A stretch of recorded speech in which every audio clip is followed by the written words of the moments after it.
battles on the track. Speed that pushes the limits. Racing against the clock. This is where drivers test their skill, endurance, and courage. Welcome to the heart-pounding world of auto racing, where every second counts. This is the TireRack.com Champ Car Endurance Series, bringing real affordable endurance road racing to you on North America's most prestigious road courses.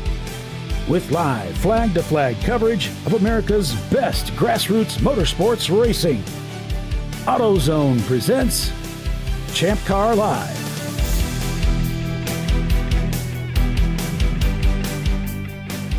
Hello, everyone, and welcome to ChampCar.Live, presented by AutoZone.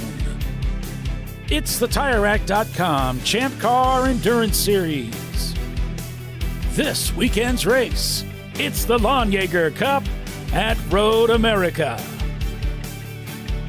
So let's take a look at Road America, situated in Elkhart Lake, Wisconsin, a clockwise road circuit. 4 miles is the distance. As we head out onto the front straightaway, the pits off to the right here on this very fast front straightaway with a downhill braking zone going into a very swift turn number 1. Through 1, teams will progress downhill further, braking hard into turn 3 for an all-important exit as it takes them onto the backstretch here, a very long portion of the racetrack. Most cars reaching high gear here as they head down into a rather slow turn number 5, which then leads them up the steep grade underneath the Corvette Bridge for turn 6. Now on through turn 7, very fast part of the racetrack. Through hurry downs here, steep downhill braking into turn number 8, which will then bring the cars through the carousel. Once through there, they'll brake hard for the bend, used to help slow the cars down. But then they'll begin rowing up through the gears again, through kettle bottoms, the lowest part of the racetrack, leading them to the world-famous Canada corner, turn number 12. From 12, cars gather speed through 13 into braking for turn 14, which leads them on to the all-important front straightaway with a steep uphill climb to the highest point of the racetrack, the start-finish line. And that is a lap around Road America. 4 miles is the distance, 14 corners, and that's what our teams will be facing this weekend. And once again today, welcome back everybody to Champ Car Live, presented by AutoZone at Road America for day 2 with Kyle Lockrow, Les Epps, and yours truly. And the cars are beginning to roll off the grid. Kyle, good morning. Good morning, Paulie. Good morning, Champ Car Nation. Hope you guys are having an awesome Sunday, and we're ready for 7 more hours. Absolutely. Cars rolling here. We've got Les in the pace car with that rear view cam, and we get to see Les said, I'm going to tell the guys behind us to get a little closer to the pace car so we can see him better. Are we going to pull an Earnhardt? Are we going to have Asteri bump the pace car? I don't know that he's going to bump it. That would be a big no-no. That would probably be a big no-no. But you can see that even the pace cars are obeying the blend line. Which there was some conversation this morning, wasn't there, Kyle? Why don't you tell us about that? Yeah, there were some conversations. I know Matt definitely, Mr. Matt Seeger, a race director this weekend, definitely wanted to relay to the teams this weekend. There were some shenanigans going on yesterday on track that and you know what happens if you shenan once. You shenan again. You're going to shenan again. It's unfortunately. But go ahead. But anyway, they wanted to get the word across. Some of the things that were happening on the racetrack yesterday, they are going to keep a very close and watchful eye on. So I would advise the teams very cautiously to stay on that radio and keep that driver at bay, because race control is going to be watching very carefully. And 7 hours, you have an hour, 60 minutes less to make up time for mistakes. So, but long track, 4 miles worth of racetrack to get out there, and a lot of cars this weekend, Paulie. A lot of cars. We stacked the field up and hit the cap and went over. We had some teams in waiting, hoping to get out here to the great Road America and race with us again this year. Our annual visit now, we come in the fall. We used to come in the spring, which was a true measure of how insane we really were. Now we're far more mature and intelligent and make much better choices in life. And it's just as cold. It is terribly cold. Hey, it's only 32. We already got a car backwards on the racetrack. That is the 70. I believe that's the CRX. Yeah, fortunately he's got that corrected. But that's a great illustration for our next point, Paulie. Please. Cold racetrack. Yeah, it is a cold racetrack. It was 32 this morning, once again, when I got up to go turn on the cameras. So that we got a car that's off track right at turn 2. Oh, that's the neon from yesterday. Not to be outdone by the CRX. They've pulled off the racetrack. Was it a full moon last night, Paulie? I don't know, but, we had a bit of a delay getting started yesterday, and it seems that some people just have to steal all the moonlight. They really, the limelight. I guess they really do. That would be our friends over at Noble Gas racing off to the right there. We saw premium dudes right there. So, Paulie, why don't you talk about that? I mean, with your driving experience, you've been up here quite a bit. How hard is it to generate heat in a racetrack and in your race car in a day like today? Yeah, it's difficult because, when the track's this cold and, of course, the car is very, very cold, this is the time, which I kind of enjoy, is just the time to warm up the car, warm up the brakes, and that helps warm up the tires. Once you get the brakes warmed up, that heat has to go someplace. Some of it goes into the air, and some of it goes into the bearings, and it makes its way into the brake rotors and into the tires and into the wheels. So, yeah, you're going to see some scrubbing going on as they're trying to get some temperature in the tires.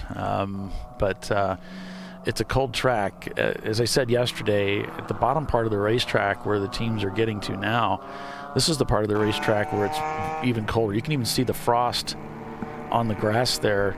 All of the equipment that I have down there was frosted over with ice, whereas at the top part of the track, it was just wet. So there's a big temperature difference between the two, and so that's something that the drivers are going to have to get acclimated to. What's your perspective on this whole thing with cold tracks? You got to take it easy. I mean, we have drivers that are very, very good on what we have on restarts and initial starts, but you have to be careful because your brain may be warmed up, your tires might be warmed up, you think your brakes may be there, but the track may not be there, and that can be a dangerous combination because for the first 30 minutes, we talked about this yesterday, you may not have the grip going into your braking zone where you were braking at a 300. You might have to brake at a 4 or even a 450 or 500 this morning, at least until heat can get generated in that racetrack, and it takes some time. We saw for the first couple hours, cars were sliding around quite a bit. I mean, we saw Timmy Elliott and Turtle almost take it out. We saw a vicious hit by one of the Hondas yesterday coming out of the carousel. So drivers really have to be on their toes as we are back on board with the pace car here. The less is more cam. Stereo Motorsports, the MR2 had some damage yesterday to that car, but looks like they're back on track, ready to go today. It seems like most of the teams have made it back out here to race with us, and Stereo getting nice and close, so we get a good view of the car snaking through this 4-mile road circuit in Elkhart Lake, Wisconsin, up in the Sheboygan area, which I just love saying that. You probably knew I was going to do that. I knew you were. We're up here where they like them Packers. Yeah. It's great. Absolutely. So we got 77 cars entered this weekend, 5 car classes. Unfortunately, we didn't have any of our buddies in F class, but A and B class each have 18 entries apiece. The C class, 19 entries apiece, leads the way. D class, we had 6 cars, and EC, 16 entries this weekend. 17 manufacturers represented this weekend that we talked about if you didn't join us yesterday, which is amazing. I mean, just the depth we're seeing of teams that go to different OEMs is really cool. Mazda led the way this weekend with 22, BMW with 15, which are usually the typical 2 that we see up here. Ford has 8, Honda and Chevrolet 6 apiece, Nissan with 5, Acura and Volkswagen 3 apiece, and then 9 manufacturers have 1 representation apiece. Pontiac, Dodge, Audi, Porsche, if I said it wrong for those of you, Toyota, Mini, Mercedes, Datsun, and Lexus. Our oldest entry is our buddies at Follow On Mission in the 1978 Chevrolet Malibu. And then our newest entries, we have 5 2016 cars. We have a 2016 Mazda Miata for Kuronico Racing. They haven't had the weekend they've wanted. Storm Surge Racing, one of our A-class entries. I think they might be one of our B-class entries in the 94 car. They have an MX-5 Miata. Section 8 Racing has 2 of their 2016 Ford Mustangs, and Mike Gorman and his ragtag crew Open Throttle Racing with their 2016 BMW 3 Series. So quite a gap, and I mean, almost 40 years, Paulie, from our oldest to our newest. Yeah, nice. It's great to see that variety. I think it's just makes the sport a lot more fun. So we're not a spec series, and that's somehow, though, many of us end up running the same pace, which is even more interesting. Well, we just talk about the development and the driver depth that we've gotten in this series. So many drivers have been racing in this series for such a long time, and they've honed their craft. I mean, Timmy Elliott was talking about it when he came up on the broadcast yesterday. It's just such a place to, and then Corey Lamasco as well. They were just talking about how it's a place to really hone your skill set and learn and get better, whether you want to continue to just do Champ Car and amateur road racing or whether you have aspirations to move up into the professional ranks. So, and it gives you the opportunity to drive front wheel, rear wheel. I mean, Corey talked about how he's primarily a rear wheel driver. Having to jump in something like the Turtle TARDIS was a completely game changer for him because he had to learn a completely different driving style. Yeah. It makes it so much fun. There's just a lot of opportunity to come out and do some things that you wouldn't normally have an opportunity to do. And that's probably what's the coolest thing about Champ Car, being I guess you might call it a starter series or a feeder series where you can come out with really no racing experience and come racing with us and get to race on these bucket list tracks all over the United States, maximum seat time, biggest bang for your buck. Just have a great time. Most of these guys are out there for about 2 hours at a time on the racetrack. So you can imagine being on the racetrack for 2 hours each day. That's more seat time than most of our club racers would get, where most of your races are, around the half an hour in length. And these guys get 2 hours out there per day. So that's a big value, big bargain. And it pushes you to that limit. I mean, how many guys and girls that come into this series that we talk about that run those 30-minute races and some of those other sister series that we race, that we know about and others have raced with, that say, wow, when I get the Champ Car, I can't believe how long 2 hours is in a race car. Yeah. It really tests your physical endurance, your mental endurance, and that's what makes you a better race car driver. It sure is a lot of fun, and you can also just get involved with the sport to find out more about it by volunteering. And there's almost always opportunity to do that. You can go to the ChampCar.org website and sign up to be a volunteer at one of our races coming near you, or not. If you want to come to some place famous, maybe you come to Daytona International Speedway. Maybe you want to come to Watkins Glen International or Sebring or COTA. We're always looking for volunteers, and you get paid. So it's really not a volunteer. It's a paid gig, and you get fed. I don't know. That's a pretty good deal. So, check out the ChampCar.org website, and you can travel to the racetracks and be famous just like Kyle and I. Absolutely. Who doesn't want to be famous? That's right. And the fortune and glory will follow, but I will warn you that paparazzi do too. On board with Parts Badger as we're getting ready to throw the green flag on this race as the cars work themselves around the racetrack again. We did pick up that wounded soldier on the racetrack. And let's see what David does here. Oh, it looks like he is heading into the pits, Kyle. We may get a green flag here shortly. Pull those belts tight, boys and girls. The starter looking, and there's the green flag. We start 7 hours of endurance road racing here at Road America. Down the front straightaway they come. Nearly 80 cars here this weekend racing for 7 hours at the famous Road America. Down into turn one they come for the first time. Already double wide, 2 or 3 rows back there. You see Milan, Premium Dudes picking up a spot up on that 5 car. Looks like they just got by one of the Limpy Screwdriver Camaros there. Pretty respectable start, pretty strung out there. Milan sticks the nose out. Don't think he was quite there, but just trying to get him looking back on board with Premium Dudes. Second place finisher yesterday and second in the C class. Yeah, they've got something to prove today. They're really vying for that win that they just couldn't chase down the Two Brothers Z car yesterday. So now down Moraine Straight, rolling up through the gears. under speed for the first time today. The track is cold, the cars are cold, but the drivers are ready to go. You can see that 120 miles an hour and climbing as he heads down into the brake zone for turn number 5. Turn 5, here he goes. Then back on the power up to the Corvette bridge. Hard braking, just a brush of the brakes here at the bridge. He'll turn in and go back to power. Did you see the car move around a little bit there, Paulie?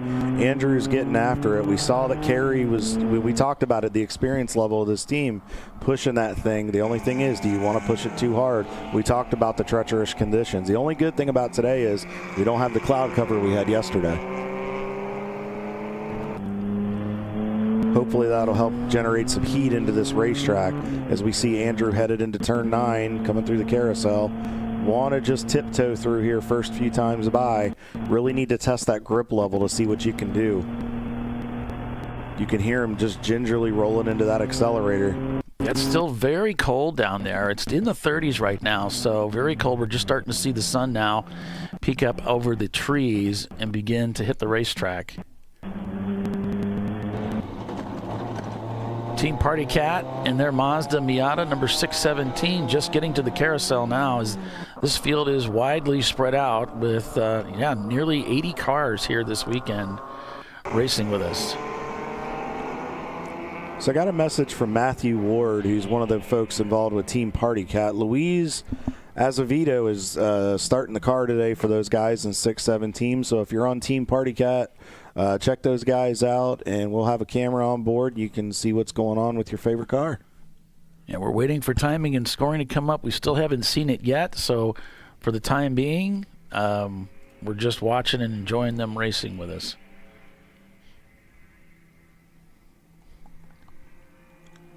See one of the Section 8 Mustangs headed by there, headed down into turn 3 and then down the long straightaway. There's Team Party Cat getting their way around the racetrack. GWP Racing, their 03 Ford Mustang here this weekend, racing with us too, coming up the hill for a lap here at Road America. See these guys really working through the pack there, getting a nice draft off the cars in front. Now, when you're in a pack like that, it's hard to see. You're not sure when they're going to get on the brakes. Sometimes you have to back that entry to the corner up, and especially right now, as we talked about with it being early, you want to just roll and float into the corners until you get the temperature up in the tires and the brakes. So he did a nice job there. He's just taking it easy. These guys were smooth and consistent yesterday. They were up into the top 2 and were chasing down the D-Class winner, which was the Motorcrap Racing Thunderbird. They'll come down the hill to turn 5 here. No, that's not the keyhole.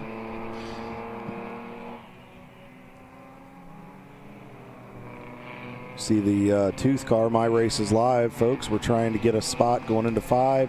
Yesterday's winner, Two Brothers Racing, just went by on camera. Winning made the start today. Winning, here you go. Tight quarters right through there. 5, yeah. Tucks back in, headed up to the Corvette bridge to 6. I love those Hondas. I love the sound of those Hondas. They sound like they're mean. Oh, see that? Look at that, folks. We can't stress this enough. Those cold tires, I mean, you saw him have to get a handful of wheel there. Yeah, the car can get a little light there if you come up there too fast. And that's a front-wheel drive car. And then you're like, well, I hope this thing lands so I can pick up some grip through 8. Now looking for his way around that sun coming right in the cockpit at the driver. He was able to get by there. He looks like he's going to play 2 here. He's going to follow. I believe that's one of the Brew Crew cars in front.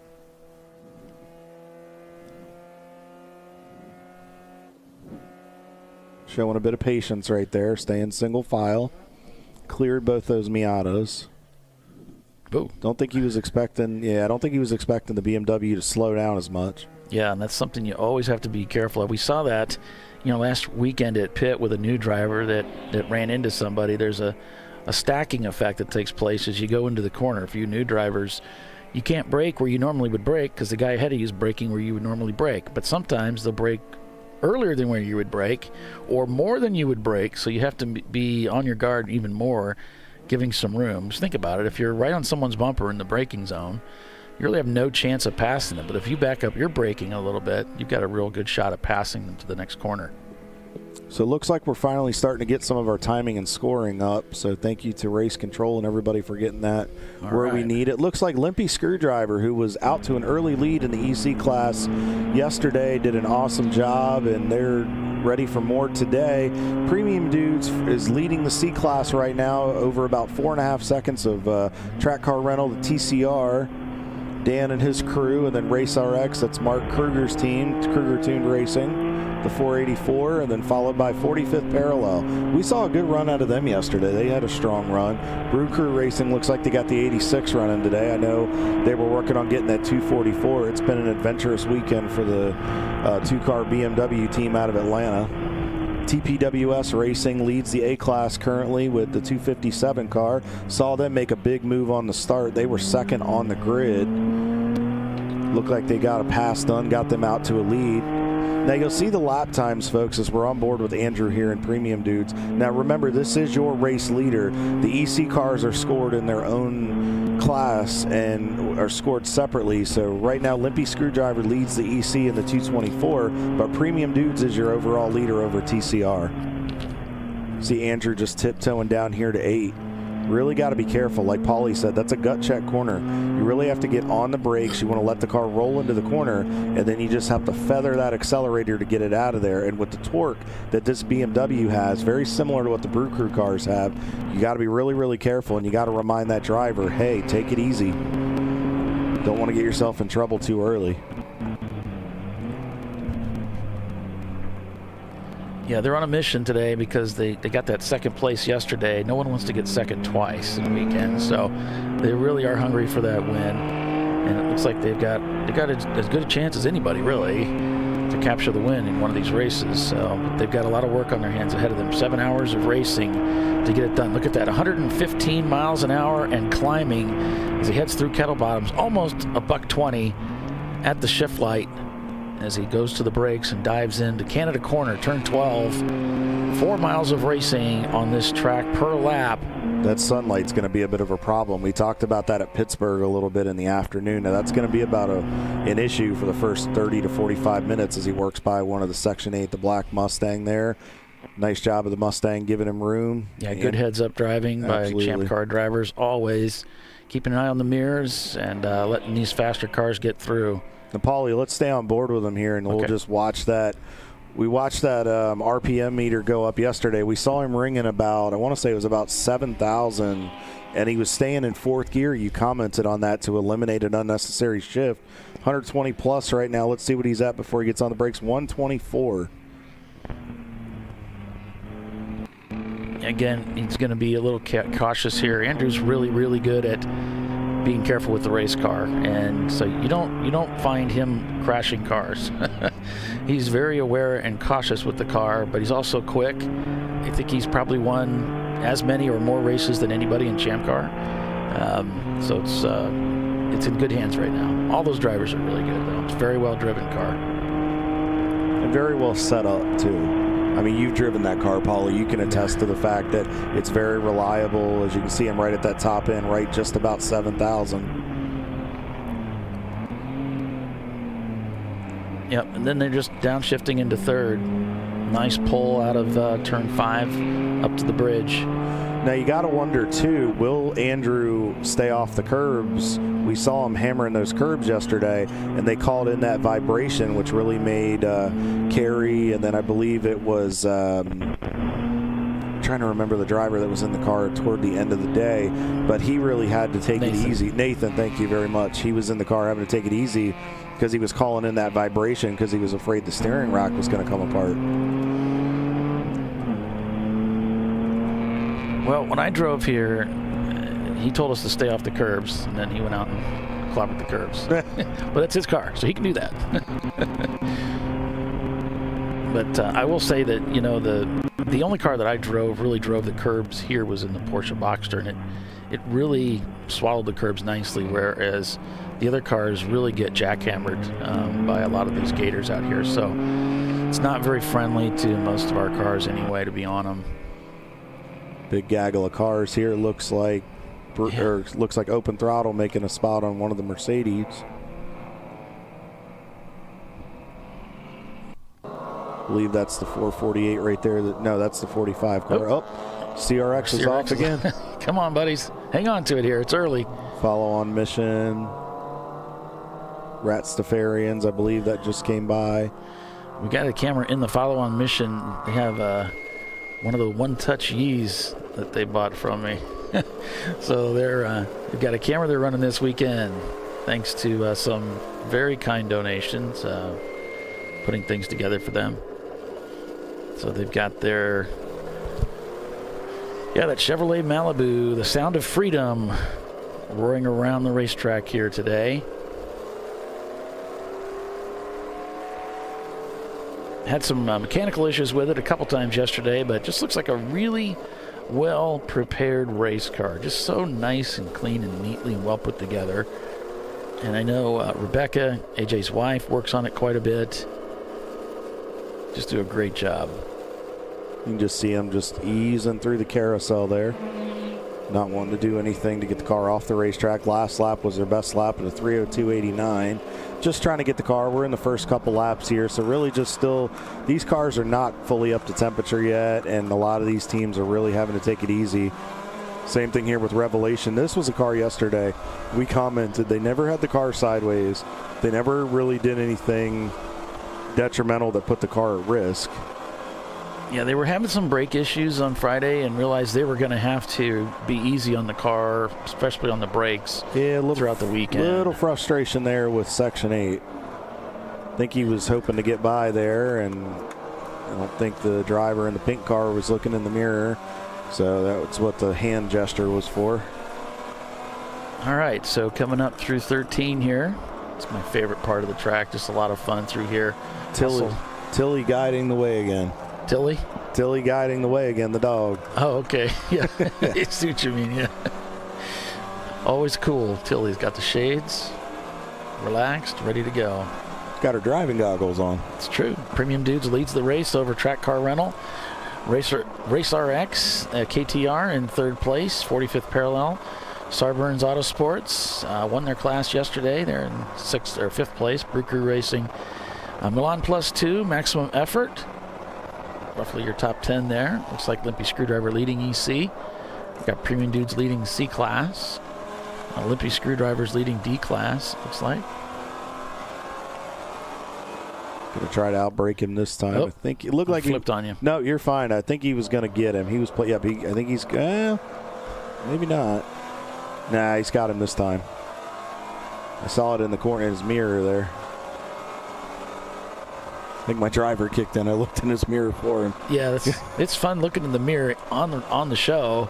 You can see the cars back there a little bit too. So when they're battling with people, I check the mirrors. It makes a lot of fun. Noble Gas on pit road again. Tough start to today's race for these guys. Tight quarters here. Yeah, trying to outbrake in a car that's not braking well, but did a great job getting that car down there. And he might get the over-under deal here. Yeah, they've got somebody right next to him, it looks like. Yeah, Section 8's right behind him. He's trying to watch him. It's good. Good heads-up driving. Got to keep an eye on the competition. You never know what they might do, so... And if you notice that, folks, you'll see the drivers, even with their Hans devices on, you'll see their helmet with the small tilt. You'll kind of notice they'll do a right up left or a left up right, and then they'll kind of go. That's what we call a 360, and it's something you teach in instructing. What you do is you tell your driver to always be eyes up and looking around, and you do what's called a scan. So you scan your mirrors to check to make sure nobody's up beside you. You check to see where they're at behind you, because obviously in this series we usually don't run spotters, or teams don't have enough crew guys to run spotters. So you really just have to always be on a constant scan. Yeah, and situational awareness, always being aware of where the other drivers are at, and experience really helps a lot in situational awareness of knowing what to expect. You get that feeling when something's going to happen, somebody's going to do something. You know, most of the time you just want to be predictable, and so it's even that predictability can be really helpful in finding some situation where you want to check that mirror to make sure that other driver isn't going to make a move on you right there. Well, driver like Andrew Johnson and drivers like Kerry and Nate, well, there's a reason that they're some of the winningest drivers in Champ Cars because they've mastered the scan and they know how to protect themselves in traffic. Yeah, you don't see them getting into accidents and crashing into people and that kind of thing, and that's because of that experience. They know, I'm going to be careful, protect the car, and guess what? They always end up at the front because they're taking care of the equipment and being safe out there too. And that's a big part of Champ Car racing. Again, how many times in this series does the fastest car usually win the race? Very rarely. Right. And Andrew will tell you, he told me years ago at this track when we were racing together, he said, I will probably be slower than you. I want to just protect the car. I don't want to take the car off the track. And so he will sacrifice time for protecting the car, which is obviously something that works very well. He would know. As we see a few of the cars working through the bend here, that's the 171 car. It looked like that might be a Gorilla sticker BMW there. Yeah, there's JSK coming through there too. Big delays there. 448 GWP, one of our camera cars. That camera down there at the bend has been having trouble this weekend. It gets really cold right there. That's one of those cameras that just frosted over. And then we see one of the Acuras, it looks like, coming into Canada Corner, turn 12. I believe that's the Miata. That's the MX-5 car. I believe the car in front was I think they're having a problem. Or maybe they just got a bad run out of the corner. I think that's the 515 car, the Acura from yesterday. We'll check them out over here at Mitchell as they crest the hill. Make sure everybody's all right. Yeah, looks like the black car getting past there as they head into the corner. Looked like he was struggling to get out of there a little bit. Oh, we got a car that way. There's a car off there. We must have a local yellow there. 605 stopped off track. Safety dispatched over in turn 12. That's going to be one of the Section 8 cars. Meatball on the 171. Oh no! Now let's do it in a round. We did it in unison. Now let's do it in a round. Let's not get mean. No. Like when they do Soft Kitty on Big Bang. Now let's do it in a round. I'm not familiar with it. But Premium Dudes is familiar with winning races. They're leading right now, 1.9 seconds. 10 seconds to TCR, who's in second place. 45th Parallel in third. Race RX in fourth. And Sarburns Autosport in their Miata in fifth. Then it's Brew Crew, Parts Badger, Milan Plus 2, Rice Creek, Max Mefford. So on board with Parts Badger right now. Had some mechanical issues yesterday. Back at it again today. You know, they were looking so good yesterday, so strong up at the front of the pack. And then things started to come apart on them. So... yeah, I talked to Miller this morning, one of the specialists and one of the crew chiefs. I told him, let us know if you guys are running again. I know they were having problems. And he said, yeah, I'll let you know by about 7 a.m. And I got the text that said, we're ready to go. And they were coming in there this morning. The guys seemed ready to go. And I think they just need a little redemption after the weekend they've had so far. Yeah, looks like Two Brothers passing the 32. Who's leading the race. Now, remember, Two Brothers will be given that MOV, so that's not going to put Two Brothers in the lead. That'll just give them the opportunity now to get their lap back. Big race for them yesterday with a 16-year-old driver taking the checkered flag and gifting them the win. And he started this morning. So, incredible weekend for those guys, and I saw them trying to hoist the trophy. They let the 16-year-old do it. It was heavy. Matt said, I'm not picking that up with one hand to hand it to you. You're going to have to grab it with two hands. It's a beast. And then they have another one down there again today in registration. I checked it out. I'll bet it weighs close to 40 pounds. It's giant. So funny, Paulie, that you noted on the MOV. I was talking to these guys this morning, and they said, well, we're kind of hesitant because we are worried about Premium Dudes because they start. Oh, careful there, son. Ooh, nice catch. Track is slick. I like how he checked the mirror. It's the first thing you need to do is be aware that you're probably going to have people right on your hindquarters when you have a loss like that. Got one in front spinning. Uh-oh. Careful. Looked like one of the limpy screwdriver Camaros. Okay. Paulie, Heart back in the throat. Well, that and probably a little bit of yellow and brown in some places. But this is 2 cars we've now seen. We've seen a couple cars off track. Any chance we might be seeing a little bit of fluid on top of a cold racetrack? Yeah, that'd be the worst. There's another car stopped at turn 5. Looks like one of the BMWs, I believe. They've come to a stop on track left. Yeah, he's a little bit off the track, but he's still on it. 641 car. So 641. I got to reorganize myself here to get that for you, but we'll get it. That is the Auto Prep Club team. So stranded on the racetrack right now. Yeah, they definitely need to get a local yellow going down in that area. That is a fast corner, folks, to be coming into that with that brake zone, and for them to be sitting just off to that left on the racetrack about where the guys turn in. That's a very treacherous. Oh, there we go. Like he got it running. Going, so he's able to get off the track and get back to the paddock here. So in the old days, they had that cut through, and it would dump right into the racetrack again. But they've done all this construction now where you get the cut back into the paddock.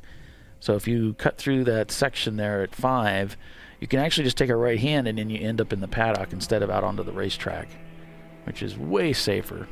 People used to take that cut and get in a lot of trouble. It's a big no-no. So with Craig at the wheel, hopefully this is a small hiccup for these guys and they can get back into the fight. Back up front with the leader with TCR trying to chase them down. Looks like back about 11 seconds, it looks like. 45th parallel now in the mix with Race RX in 4th, Sarburns in 5th. Sunlight is vicious. Now our camera is a little bit higher than the driver's eyes are, so it may not be as bad for Andrew, but when it's pointed at you like that and as you're coming up through the gears, that's a very uncomfortable feeling.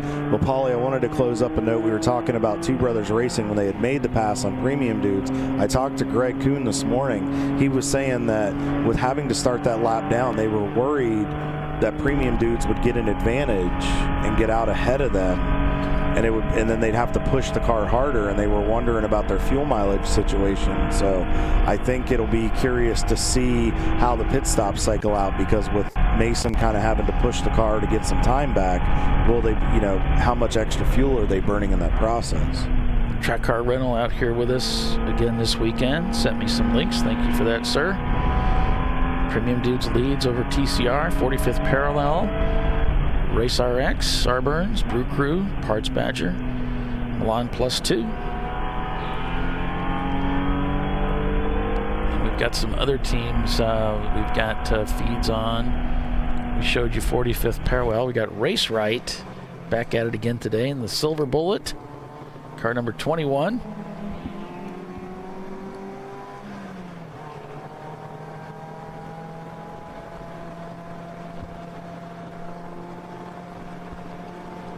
We had car 224 that was off track and stopped. Safety dispatch for them. That was one of the Brew Crew cars. That was minutes ago. That looks to have been cleared. You can see Milan +2 going down into turn number 1 with a gaggle of cars. Maybe there's another name for a group of cars that's like a murder of crows or a crash of rhinos. School of fish. Yes, there should be something. We'll come up with something, folks. Don't worry. Don't worry. Maybe we can get a Kellyism to come up with it. That would be good. We'll see if we get Kelly Childs. We'll talk to Kelly. We'll get her on that. It's a great idea. I can think of no one better to come up with some kooky name. Somewhat sarcastic name for the, and we know she's listening, so she'll come in and we'll probably get a look from race control here shortly. I don't think she listens. I think she's got too much class to listen to our show, but she knows it happens, so we'll talk to her. We'll get our best people on that. We will. Top men. Indiana Jones, Temple of Doom. So we see cars coming at us. One of the Mustangs tried to outbrake there, but had to get on the brakes early. That Focus could get in just a hair deeper into the brake zone, which allowed them to roll the top side of the corner. There's Two Brothers Racing coming at us, yesterday's winner. Mason may try for an outbreak here. And looks like the RX, I think that was the RX, or the Datsun might have been, gave him room. They've put some leg up because that's Premium Dude's second car on your screen right there in the 32. So they are definitely gaining some ground back on these guys. Why don't we take a look? I'll pull up and let's see what our lap times are of these guys right now and just see how hard they're pushing. Last lap for Premium Dudes was a 2:51.8. Let's see if we can find out. Right now, Two Brothers is showing in 37th position in the overall. Mind you, there's some EC cars mixed in there. So probably closer to about the 30th spot, 32nd spot. Last lap for these guys, or for Two Brothers, was a 2:47.7. So about a 4-second gap in time right there. Premium Dudes has been consistent 250s, 251, 252 based on traffic. You can see the speed increase right there, Paulie, as the track starts to heat up and we get a little temperature. One of the minis goes wide. Yeah, you're right. I'm sure the track is warming up. We've got that sun coming on. We've got the cars that have been circulating for a while. You know, we've got a number of laps under our belts now. The cars are certainly up to temperature. So we're going to see those lap times continue to drop. And it's such a, got a local yellow here coming down into 8. Hurry downs. Uh-oh. Not seeing anything obvious at this point. So 617 over at turn 8. Nice try, Carrie. I just got your text message. Nice try. You're going to have to work that one out with race control. I don't control that one. It's Team Party Cat. Man. The Party Cat guys stranded over there in 8 up against the wall. Looks like they're getting hooked up here to get tugged back. You can hear him talking on the radio. Something about third gear. Wonder if he lost a couple of gears and. They don't know. They did not ask you what pit stall we are. Please signal. Talking about pit stalls. Over. I'll signal it down.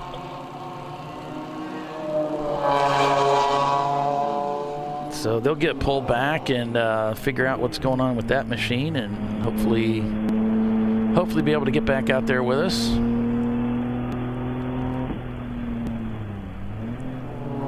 Keep an eye on them here in the picture-in-picture view. If you're just joining us, welcome everybody to Champ Car Live, presented by AutoZone. It's the TireRack.com Champ Car Endurance Series race, the Landjäger Cup race at Road America. Day 2, 7 hours of endurance road racing today on Champ Car Live. I'm Paul Veltum, along with Kyle Lockrow and Les Epps, calling the race for you and bringing you all of the racing action coverage this weekend. Thank you so much for tuning in and joining us again today. Absolutely. Thank you, guys. We appreciate it. Look at that. It's such a gorgeous view today. There's not as much cloud cover as we had yesterday. I think we're in for just a beautiful scenery, and the color change up here. It's just such a beautiful part of the country. Yeah, yesterday was pretty overcast, and today is a little bit more enjoyable with being able to see the color change of the trees here at the beautiful Elkhart Lake, Wisconsin Road America road course. Opened many, many years ago. We'll probably be here long after we're gone. 70th anniversary. We talked to David Berman, Director of Business Development, yesterday.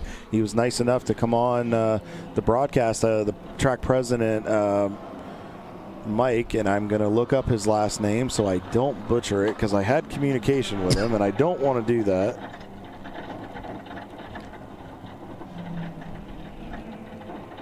Trying to get Team Party Cat back.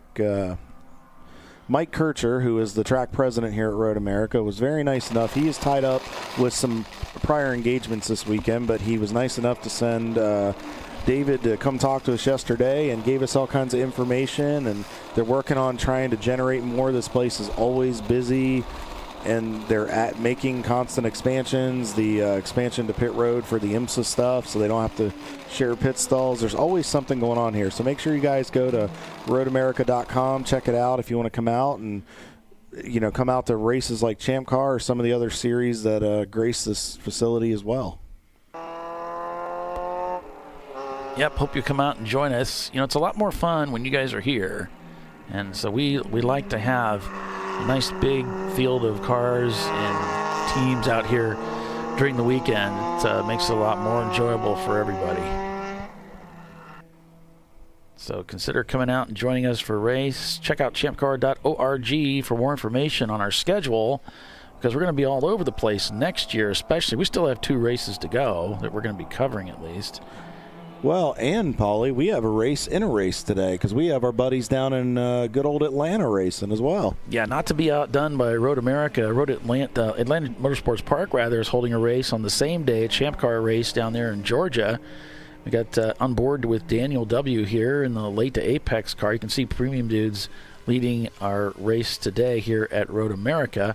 But Kyle is looking up the standings for the Amped Up Duels at Atlanta Motorsports Park. So our annual trip to Dawsonville, Georgia, where one of our class sponsors, Discovery Parts, if you're down there, tell them we said hi and go spend a little money with them if you get a chance. Flat Out Nemesis is currently your race leader in the 352 2009 Mazda Miata, and is also your B-Class leader as well. On Second Thought Racing is in second. Hungry Geckos is up to third. That's their home race. Christian Peeler, Pat Voigt, and their team. Christian's wife, Kelly, they just had a new addition to the family here. Not too bad. So we appreciate soon. So good for those guys. Madwag Motorsports is up to fourth. 901 Motorsport, the 903 car today, is up into the top 5. NLS Racing in sixth. The lead EC car once again is Plan Z. Looking for a weekend sweep. You're on board here. We were on board with Late to Apex. Yeah, this is another team. It is Specs at Champ Car Amp Sunday Specs. So this is the Specs team. Alrighty, and then we have Late to Apex in in seventh. Chattanooga Touring Wagon in 8th. 901 Motorsport in 9th, and Momo Champ. Not the day they wanted, but now they're in the top 10. And as far as class leaders, leading A-Class right now is Madwag Motorsports. B-Class is your overall race leader, Flat Out Nemesis. Hungry Geckos leads the C-Class in the 707 BMW. D-Class being led by good old Eddie Vedder.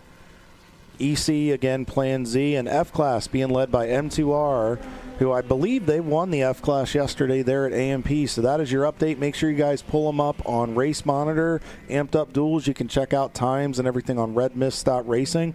And, of course, Marching Ants, which we don't have here this weekend at Road America, but you can see where your favorite car's running down in Dawsonville. So, Paulie, let's get back to our action here at Road America. Yeah, Parts Badger giving it heck. Down into turn number 8. Headed to that carousel. The tire burner.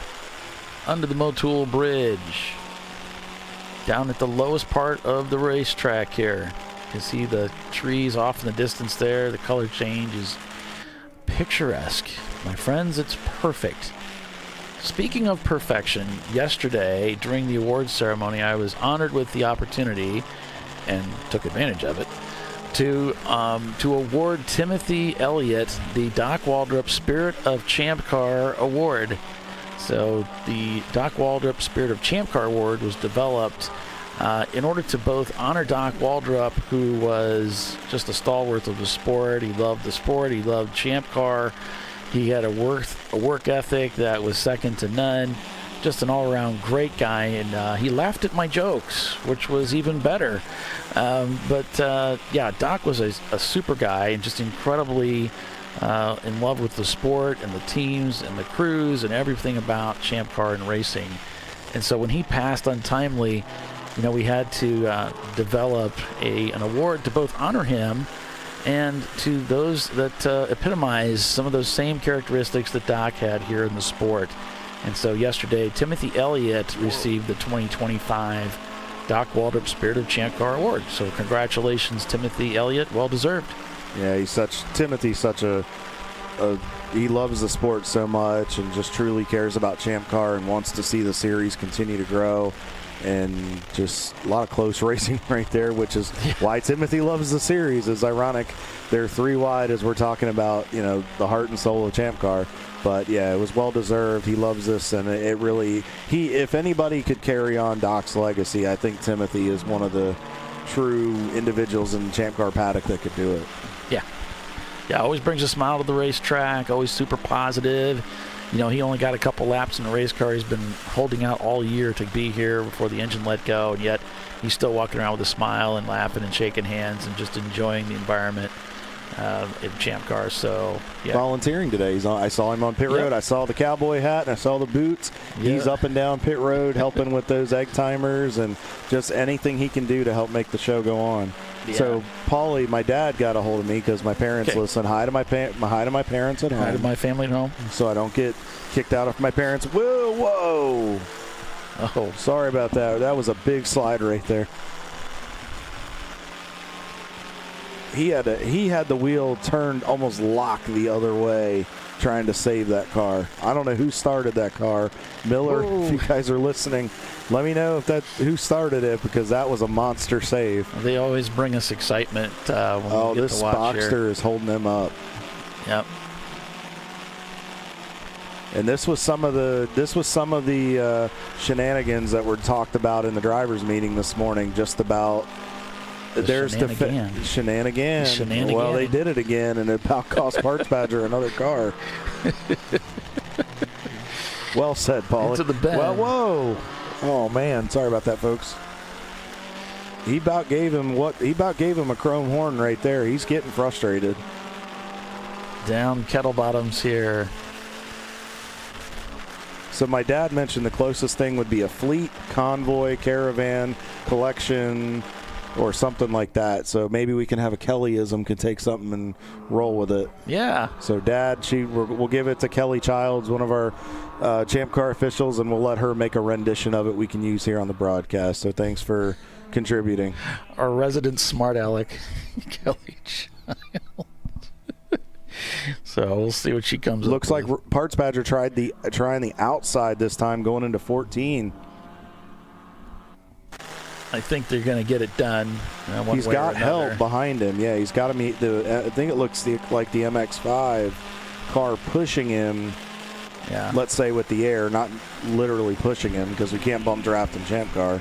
But he's staying at the bumper. Marvin's in the car is the report. So okay. Marvin putting the hammer down. Let's get out there early. Make up some room. Make up some spots. Got him cleared. Nice job. Gosh, turn 1 is so much fun here in a Miata. It's just so much fun. You can just send it. Down to turn 2. Or turn 3, rather. This is turn 3. Turn 2 is just a little bend in the road, just between 1 and 3. Same with 4. It's really more of a marker for the flag stand. As the straight kind of bends over to the right here and then back to the left. And then he'll start seeing those brake markers appear on the right-hand side. And that'll count him down to 1 to the turn-in point. Braking hard here. Popular viewing spot off to the right there as the cars then turn left and head up to the bridge. Such a good passing opportunity, and always action going into 5. Getting it done is today, but Premium Dudes leads this race by 14 seconds now over Track Car Rental. Then it's 45th parallel. Parts Badger, Saburn's Autosports, Sarburn's Autosports. Then it's Race RX, Brew Crew, Milan Plus 2, and JSK lurking about there in the top 10 with Rice Creek Speedworks in 10th. How about that? Not seeing any ECs up there. The closest EC is 11th in the My Races Live car. Who have taken over your EC race lead at this point. It was Limpy Screwdriver, but I think the car that we saw when we were on board with one of the cars earlier, and we saw it look like a Camaro spin off of turn 3, I believe that was your EC leader. Uh-oh. Gorilla sticker on pit road, the 99 car, the Acura, I think that's an Integra is on pit road. And the number 101 getting the meatball today. Uh-oh, the meatball, Relatively Reliable Racing, has been meatballed for dropping fluid over in turn number 12. So be careful in Canada Corner. There may be some fuel down over there making it slick. Irwin trying to get by a Miata in front of him. Spin and continue also reported for one of the Gorilla sticker cars, the 516. That would explain coming down pit road.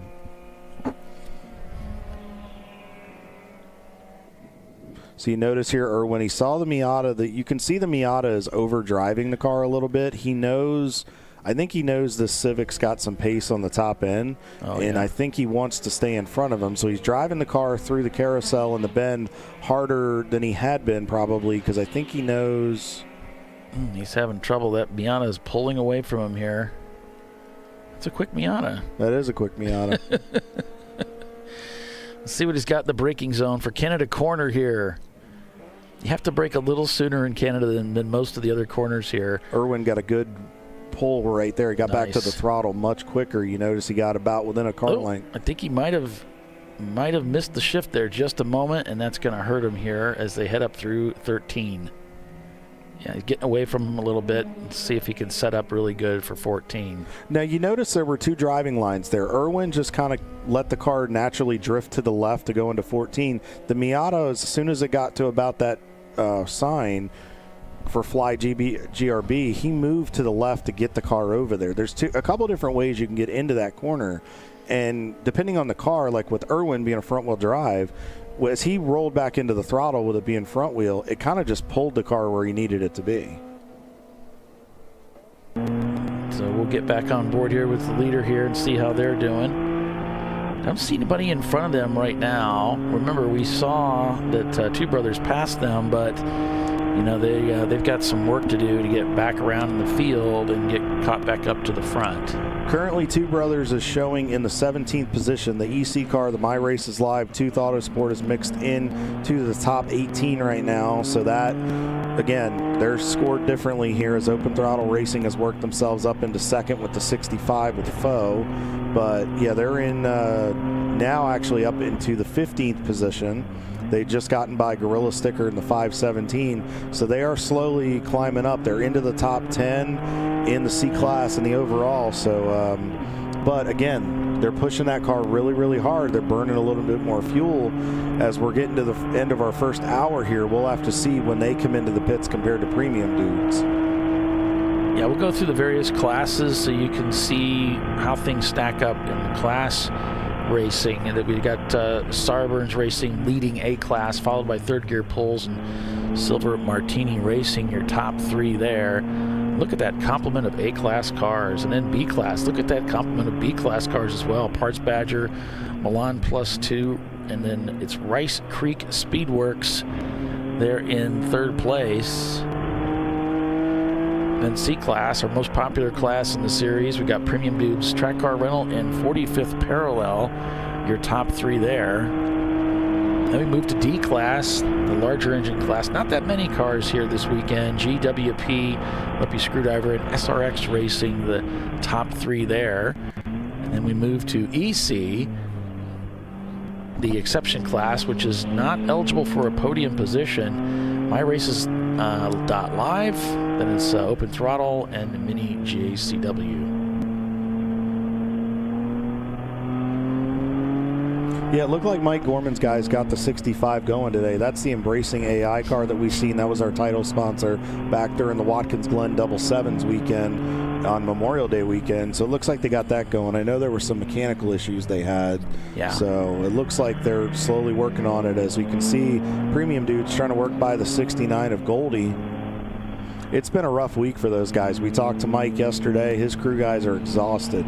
They've been crisscrossing the country, running other events outside of Champ Car, and just they had a rough weekend last weekend at Watkins Glen for another series that they were running, and they had both their cars beat up. So, I mean, the 20-hour drive on top of a couple all-nighters getting the cars back where they could race, it's got to be nice to see both cars up in the top 5 right now. For sure. Revelation 1911, another one of the competitors here this weekend, debuting a fresh build, that Ford Mustang 2012. Revelation 19 team just looking really for some good finishes this weekend. That's really been their main nemesis of coming out here and racing, was they just couldn't get the car to the end. So they're going to, for them and a lot of teams, just finishing a race like this is so challenging. Just finishing and seeing that checkered flag is such a relief and a win within itself.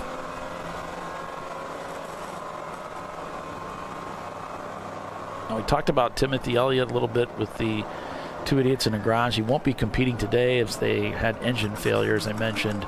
So they won't be joining us today. He's trying to decide what he wants to do as far as repairing that car. He has another car in mind, a Scirocco. He's looking at competing with. He might begin working on that instead. Hope everybody's having a fantastic Sunday and weekend as we're all enjoying this great racetrack in Elkhart Lake, Wisconsin. The famous Road America, the Landjäger Cup at Road America.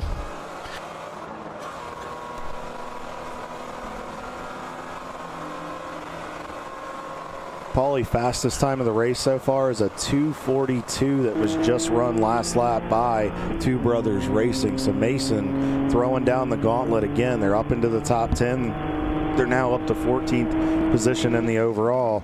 These guys are slowly chasing back down. And it's impressive to see that they've made a lap up in such a short period of time. We haven't even gotten to the end of the first hour. Yeah, Two Brothers already passing Brew Crew Racing, working their way up through the field, not to be undone. And it wouldn't be the first time we saw a team win back-to-back races, so they certainly can do it. Might be a little more challenging here at a track that's this big, but they're quickly working their way up through the field, and that's really what they're going to need to do, is attack the corner, attack the race at the beginning to make up all that time. And the question will be, though, having to use the car up like this, will you have the car at the end of the race to be able to stay up in the fight? And you got to wonder if they'll have an extra set of tires to throw at it, because I'm sure they are definitely using up those Mr. Feelgoods right now on that Nissan. Well, and it is a 7-hour race, so they may have some fuel advantage, but we do have to remember yesterday's finish, they didn't win by much. It wasn't like they won by a lap even. They were on the same lap as Premium Dudes, so this would be a tall order to overtake the field and pass Premium Dudes for the win. But if anybody can do it, Two Brothers can. And they just gained another spot. They surpassed the 296, the GTR car. So that'll bump them up into the 12th position. Again, My Race is Live. Tooth Autosport is up in what is showing in 12th. But again, the EC cars, like Paulie stated, are scored separately. So they are in their own class. So right now they're sitting in 12th. And that should put them about 8th in the C class right now. We can bet that Nathan Gunner and his crew are watching the Two Brothers from the Premium Dudes pit. They've got an eye on them and doing the math already to see, at this pace, are they going to be able to catch us and what time and that kind of thing. So that 7-hour race is probably going to play into the Premium Dudes' hand here by limiting those laps for Two Brothers to have to take advantage. But Two Brothers, you bet they're counting every lap too. They want those laps, very few yellows. They want green flag racing so they can catch up. So gotta say this, TCR has knocked the lead down to 12 seconds on as they are working on catching Premium Dudes, and then 45th Parallel is only about 21 seconds back from the lead, TCR. As I say that, that's their EC car right there headed into the pits. Looks like they're having a problem. Yeah, I'm not that sure on the car number. But if you look at the hood, do you think that's the EC car? It might be right. It's a definite maybe. It's one of the two. I got a 50% chance. It's a 50-50 shot, which is better than what most of us have. But we know how our Champ Car folks are. They'll correct me. Or they just don't. They don't care. I don't know. You don't know how long I said. Actually, Paulie, I just saw him drop down the order. That is the 97 car. Oh no. Oh well. Back on board with follow-on mission, the 78 Chevrolet Malibu SS, car 757. Parts Badger's in the pits as well, Paulie. Oh, Parts Badger in the pits. It was showing that on scoring. I don't know. We'll have to check on there. I don't know if that's right. Okay, that might be that pit loop thing. One of that those we had talked about. glitches, Yep, yeah. one of those glitches we talked about. Now, we can confirm TCRs on pit road because we were on board with them as they entered the pits. I did see a car track left there. Kyle, didn't mean to interrupt you there. No, you're fine. On board with the Parts Badger there in the Moraine Strait area, and I see car 97 being followed with a white flag moving slowly around the racetrack, but go ahead. So there was something that they were talking about. So if we happen to get one mixed up like that, there was something that was reported where some of the timing loop, it's showing on an opposite side of the track. For some reason, it's some type of network glitch in the system that the track has been dealing with. And sometimes with the cold, that's probably expected, whereas, with the hard freezes they get up here, sometimes it can tamper with that electronic equipment. I mean, you guys know when it gets really, really hot or really, really cold, sometimes like your satellite goes out or your power has a problem. Well, it's very much the same thing with the timing line that's underneath the pavement. So that car 97 was track car rental. That was indeed moving slowly. That we had the right camera on it, but the wrong number on the text. So I changed that to car 97. They are in the pits right now. Their camera has gone on pause, so we don't know for sure what's going on in the pits. But yeah, tragic for those guys. In fourth place early, already in the pits, and looking at that car. Still green out here. We got a full hour of racing without a full course caution. I'm knocking on something as we're saying that. You're knocking on the woods. Yes, yeah. I am. I tempt fate all the time. That's my motto. If it's there, tempt it. And the cat guys, the party cat, they've got their hood up, and they're looking at that machine. Looks like they're working on trying to get it back out there. Yeah, GWP. And their Ford Mustang, they're still turning laps. Yep, camera's moving again. I gotta come down with a lock or something for that. Still local yellow over there on the Moraine Strait, and there's a car off just before the Sargento Bridge. It looks like, Paulie. I saw some safety equipment here as we're on board with the GWP guys. Yeah, there's also another car that's gotten the meatball. The car 626. That is the Section 8. Mustang, one of the Section 8 Mustangs has been black flagged for, or meatballed for parts falling off. It's the front liner, fender liner, fender liner, maybe is what they meant to say.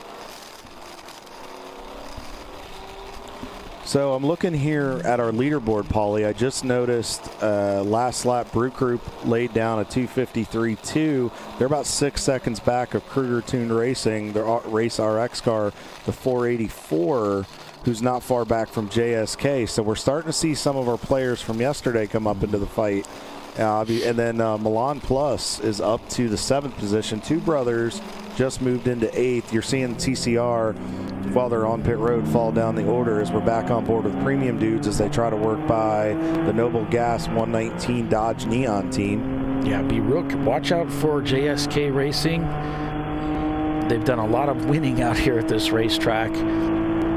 That Nissan Altima is really a weapon, so they have to be really careful of JSK Racing. Parts Badger, of course, strong in every event. They're always a threat for the win. 45th Parallel Racing, we've seen them up at the front of the field a lot too, so these are heavy hitters up in that top 5. So Parts Badger is up to 3rd and is leading your B class. We've seen this before. They start out really, really strong, and then hopefully they can hang on to it. They're about 25.5 seconds back of 45th Parallel, who's worked up into 2nd after TCR had to come down pit road for their issue. Parts Badger. Two brothers on the charge still. They just cranked out their fastest lap time of the day at 2:42.9. So they are still trying to chase down Milan Plus 2 here. It looks like they've got a 20-second gap, if I'm reading this right, to Milan Plus. They got a little bit of work to do. They're going to have to tighten up those, make those lap times a little bit better. Looks like he turned in a 2:53 on that last lap to Milan's 2:55. So, but they are still chasing down that top 5. Paulie, I want to give a call to Utter Chaos in the 55 car in the 2002 Lexus.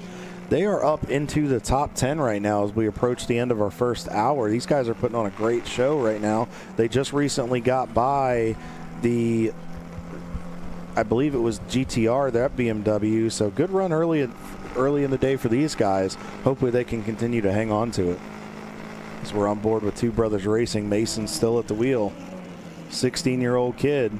Catching the wheel there. See, now this is going to be a little bit different. He had the advantage of driving at the hottest part of the day yesterday, and he's definitely putting on the show here again this morning, chasing these guys down. But he's having to do, you see the car moving around under braking, having to do this. This is something he's going to learn as a young driver.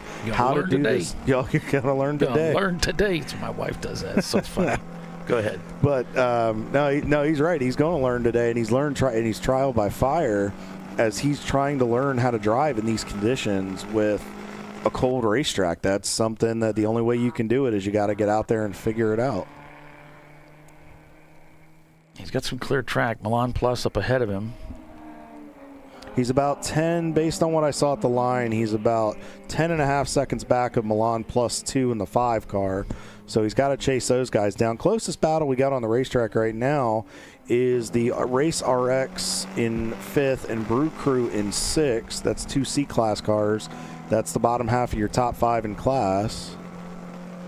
Oh, we got a rollback over there for, I think that's the Section 8 car. Yeah, they're still working on that. 257 car, Paulie, just rolled down pit road. That's one of our, I think it's one of our A-Class cars. Just saw him on pit road a little bit ago. That's TPWS Racing and their 97 Miata. You can see the gap now between Milan Plus 2 and Two Brothers are continuing to chase them down. There they are there. That's the Milan Plus 2 car, and there's Two Brothers in close pursuit. That gap continuing to close as the Z catches up. So I have a feeling based on the pace that we're seeing, last lap for Two Brothers was a 2:46.3. Last lap for Milan Plus was a 55.9. You can see him now. Yeah, he's chasing him down. He's got him in his sights. But the closest battle right now is those 2 C-Class cars, the Boxster and Brew Crew. They're separated by about 0.8 of a second. We'll see what it looks like next time at the line. Brew Crew substantially faster last lap. Best lap of the race so far to 2:51.75. See Derek back behind the wheel this weekend again. I don't know if this is the same this is the car. 244. This is the sister car. Okay. That car right now is currently in about 40th position. Now, mind you, that's with the EC cars, with some EC cars mixed in. So probably about, let's say, Here comes the pass for the position. It's going to get him at 13. Oh, still there. Mason had to use a bunch of curve there. Yep. Staying shallow. Looks like he's cleared him. I can see in the rear view mirror. Milan back to the bumper. Mason back to the throttle. About a half a car length separation. Mason pulls him on acceleration and pulls away. Nicely executed by the 16-year-old. Because what we're going to do is head over to break and be back in just a few quick moments. So stay with us. You're watching Champ Car Live out here at Road America. Stay with us. We'll be right back.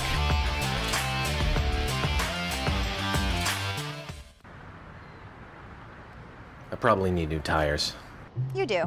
What if they sold tires online? We do. We're TireRack.com. They could offer lots of tires We have so many tires. and help you find the right tire. It's called the Tire Decision Guide.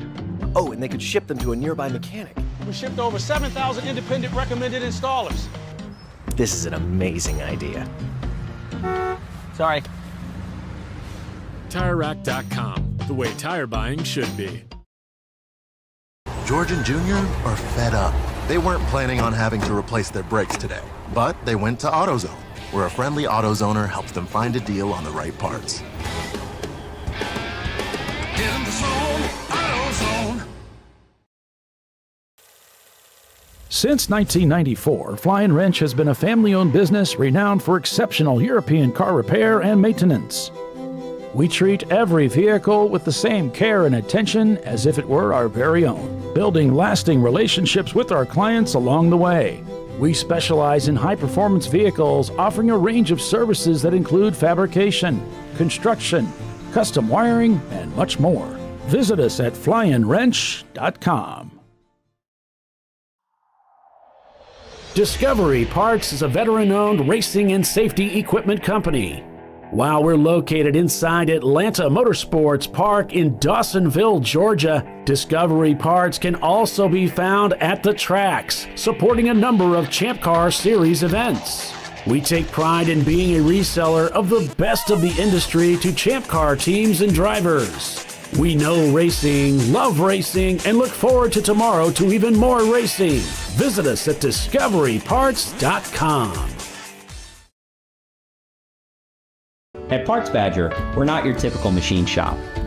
When a market-leading mountain bike manufacturer was looking to reshore their hardware components, they turned to Parts Badger.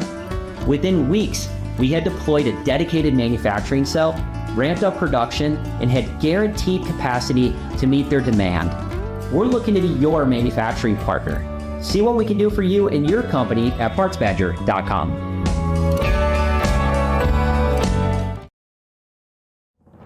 Lifeline's continuous commitment to research and development ensures that we supply the most innovative and cutting-edge products available, used by the majority of the world's motorsport championship-winning drivers, teams, and constructors. Lifeline has a stringent and proven history of success. Lifeline's continuous commitment to research and development ensures that we supply the most innovative and cutting-edge products available.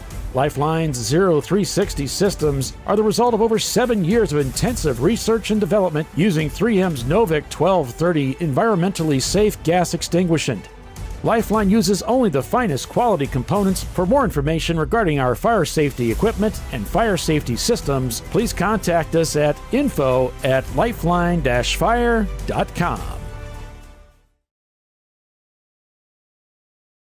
Sentinel is a comprehensive motorsports video solution incorporating live streaming, local recording, 3 cameras with picture-in-picture, flag status, and much, much more. Stop playing with multiple solutions. Sentinel handles it all, including timing and scoring, vehicle data, graphic overlays, adaptive bitrate encoding, network bonding, and more. Sentinel is the solution to sharing your motorsports experience with your friends, family, sponsors, and the world. What are you waiting for? Get your Sentinel today and never miss an on-track moment. www.sentinel.racing. Dave's Twitch is back. That's because his wipers need replacing. But he went to AutoZone, where a friendly AutoZoner guides him to the right wipers and makes sure everything is working smoothly. Get in the zone, AutoZone.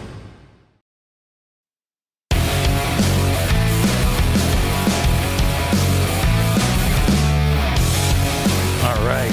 Welcome back to all the action here at Road America, the Landjäger Cup at Road America.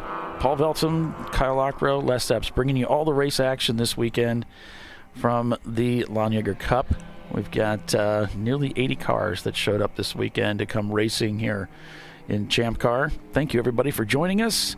Hope you're all having a fantastic Sunday. Let us know what's going on in your neck of the woods. What cars are you working on? What tracks are you looking forward visiting this year? What races do you want to come to next year in Champ Car? I hope you've looked at the schedule. I know many of you have, because there's so much yet to come for Champ Car. Want to just mention, Paulie, that I just got a text from Kerry Steed from Premium Dudes. He just paid a high compliment to Two Brothers Racing with Mason Rick right now. Said Mason is a wolf in sheep's clothing. That boy isn't as green as their car. He is a wheelman. So that's a nice compliment from those guys, and just Mason has put these folks on notice, and just wanted to say he's getting folks' attention. So great job by the 16-year-old, and he's gaining a lot of respect of his competitors right now. So we wish these guys the best of luck the rest of the day. Yeah, we saw the car get loose from him down there in one. He gathered up real nicely, kept his composure. I liked how he handled the car in that moment and checked his mirrors right away to make sure that he didn't have somebody ready to pass him. That's more of an experienced move, to know that when you have an off like that you're going to give up time and someone could be right on top of you in that moment. And then just after that turn, he saw someone spin in front of him, kept his composure, and got right back after it. So that's the kind of focus that you need for an endurance racer, staying focused lap for lap, corner for corner, and being able to hold on to it through all that time. That shows a lot of experience, of maturity, and focus is very important for a racer. I like what he just did right there. He was working by one of the Section 8 Mustangs, and he came up on him, but he made sure he stayed far to the left. So good job by those guys. So we have the Utter Chaos car had been up into the top 10, but it's showing right now that they are in the pit. So not sure if maybe they're trying to just get off sequence here, knowing they're in the back half of the top 10, and try something a little different, hope for some 35s. But the pit window, Paulie, has opened. With being a 7-hour race today, that pit window opens at the end of the first hour. Because realistically, you can do this race on 3 pit stops. Yeah, we're seeing GWP in the pits, although I don't know if this is a standard pit stop for them. We can see some of the folks in the pits bundled up still. It's still a chilly day out there. They've got their easy up cantered a little bit against the sun. Or maybe it's the wind, because the wind does come over the hill like that, and it's kind of brutal. Now, I did talk to GWP, and they did say that they are short on crew guys this weekend. They are having to kind of do double duty along with the driving. So the reason it may look very quiet is because their guys are at the back of the car taking care of the fueling. Yeah. And that's the way it is with some of the events you go to. And that's why there's almost always room for people who want to race. You check out the Champ Car Forum, where we connect racers to teams. The Champ Car Garage is on the Facebook page for if you want to look for a team that's looking for a driver, you can buy some seat time. You can do that. And that's a great way to reach out and make those connections. Headed up to the Motul Bridge. Makes that upshift nice and early, does Andrew at the wheel. Andrew Johnson now going through the carousel.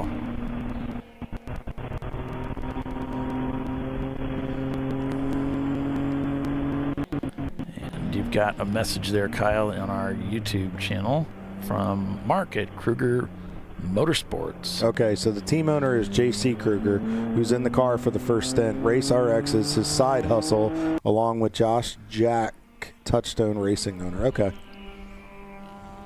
Thank you, Mark, for giving me that information. I greatly appreciate it.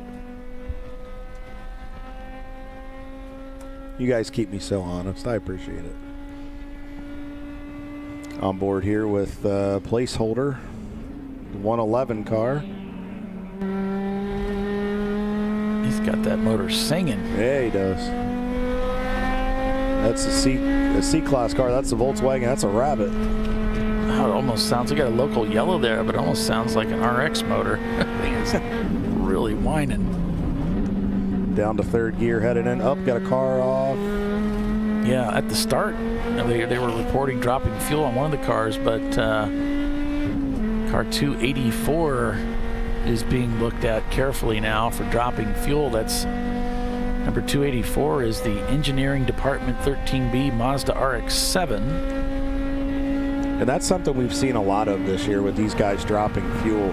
We know they're trying to get every ounce out of it, but the problem is when the cars get under load, they're dropping fluid, or they're dropping fuel on the racetrack, and the Champ Car Race Control is looking very carefully at that because the racetrack gets very upset about it. Yeah, and the racers don't like it either. I've been behind cars that were spraying like that at every corner. It's really annoying, and it makes the track slippery, but think about your fuel mileage. It's not doing any favors to overfill it or not to have a good, capturing system in place. So we see premium dudes going by there. You can really see the car is almost in a four-wheel slide, as this is a little bit of a delay. Just watch him turn into the corner, but you'll just watch the car slide out. And it's not out of control. It's just a controlled letting the car track out to the right, and then he just grabs a little bit and throttles up, and he's using his right foot to just put the car where he wants it. Looks like the 69 car Goldie for open throttles on pit road. Yeah, Paulie, I think as we're an hour and 10 into today's race, I really think that the pit window's opening, and at this point, I think these guys are trying to do it on 3 pit stops. You can see the skyline, the trees. It's just so nice out here right now. And it looks like GWP has gone back onto the racetrack. The Team Party Cat still behind the wall looking at their car. Two Brothers Racing still hunting down the leaders of this race. They are up to 3rd place already. 30.5 seconds back of Parts Badger. So quite an impressive opening stint for the 16-year-old, too. As a compliment paid by Kerry Steed of Premium Dudes, he is the kid's definitely a wheelman. Oh, and he's nearly 9 seconds the difference of lap time there, Kyle, between Two Brothers with a 2:46 to Parks Badger's 2:55, and even the leader turned in a 2:50. I mean, they are cranking out some really good lap times in this cold weather. Now, with knowing how fast that car is, you got to wonder, will they short pit a little bit to kind of put themselves back on sequence? But you also got to wonder how much fuel he's burning in that car. We just saw it look like a 244 and change last time by for him. Yeah, and if there was ever a race to drop the hammer, it's a 7-hour race. Yeah. You don't have to take as many pit stops, so that might work out for them. Or you can maybe the same number of pit stops, but you can set those out in such a way that you don't have to run 2 hours. Yeah, it makes it a little bit easier where you can afford to push it a little bit harder, but you've also got to wonder if they try to get off sequence, maybe if they have a driver that's not as fast, that might be where you do a little bit of that fuel conservation, where it looks like one of the Section 8 Mustangs off to the side at the end of the bend once again. Not the weekend those guys have wanted. They have been in and out of the garage quite a bit. I think getting the latter part of the season, I think those Mustangs they don't want to go anymore. Well, most surprising, going back to talking about race strategy at this point in the race, is typically in the first stint, that first 2 hours, we have quite a few cautions that perk up. We haven't seen that. We've had some hot pulls to take advantage of keeping the cars on the racetrack, but we have not had a full course caution, and we've been on track for an hour and 15 minutes. So without those full course cautions to slow the field down, to open up those pit windows, to let these guys get in and get those pit stops done, that's changed things quite a bit, because you know that these pit bosses are counting on that first stint offering up some cautions so they can bank a little bit of time on those pit stops. But it's not happening. But that shows message received from race control from race director Matt Siegert this morning. He laid down the law and said, look, we're not going to put up with the stuff that was going on track yesterday. We're not going to make this a Code 35 fest. That's what we have come up here to do. So it sounds like a message sent, message received on this end with what we're seeing for the first hour and 20 minutes. Yeah, I think most drivers like the Code 35 when it has to be used, but really nobody, even the track, wants to use a Code 35 or even a caution. They want you to stay racing, and we've been able to do that here this morning at Road America. And I got to admit, there's been a lot of room given to a lot of the teams, and it seems like guys are really paying attention to the mirrors. They're doing a good job of scanning, making sure they're clear of stuff. It looks like we got a car that's 25 car. Yeah, Rice Creek Speedworks. This is down here in Canada Corner, and there's a lot of smoke that was coming up. Looks like our camera kind of got stuck on that feed. I'll try refreshing it, and we'll see. But yeah, and our Thunder Valley camera is actually pointing at the sky now, so I don't know, might have got hit by something. Paulie, where he's sitting, he might have hit our cameras. It's possible. It might have got into our cameras. So that's the report. Impact into the wall, spin out, corner number 12 by car number 25. The engineered department 13B RX7. We have a pass for second place on the racetrack. That is Two Brothers Racing just in front of on board with now your third place car and your leading B-Class car, Parts Badger. As you see them walking away, they should be coming into the zone where the 25 is. That'll teach me to hang my cameras out there like that.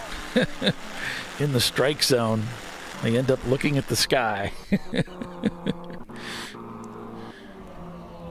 That's a testament for those cameras, though. Some of them are pretty tough. They can actually take an impact and keep on going.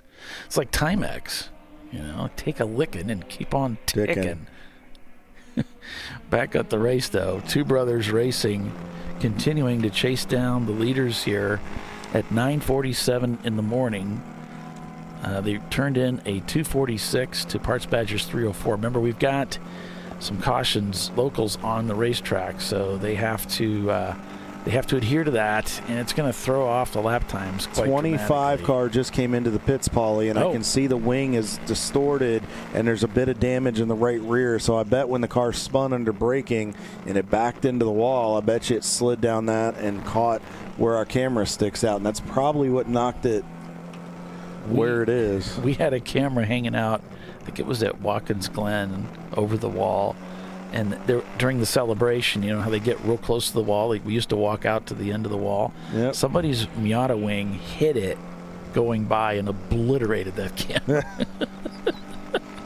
It was game over for that camera. So last time by the line, Paulie, as we're monitoring, 1:19 and change, Two Brothers Racing in this first stint in an hour and 18. Oh! I think we just saw the first hiccup by our young 16-year-old driver. Got in there a little too hot into 5.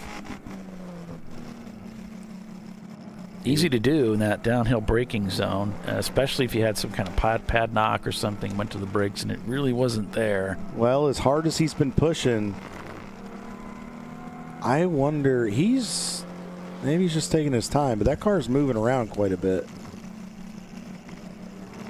Now, he got out there in all the garbage, so he's probably got stuff on his hot tires. He's going to have to tiptoe a little bit. 461 cars in the pits.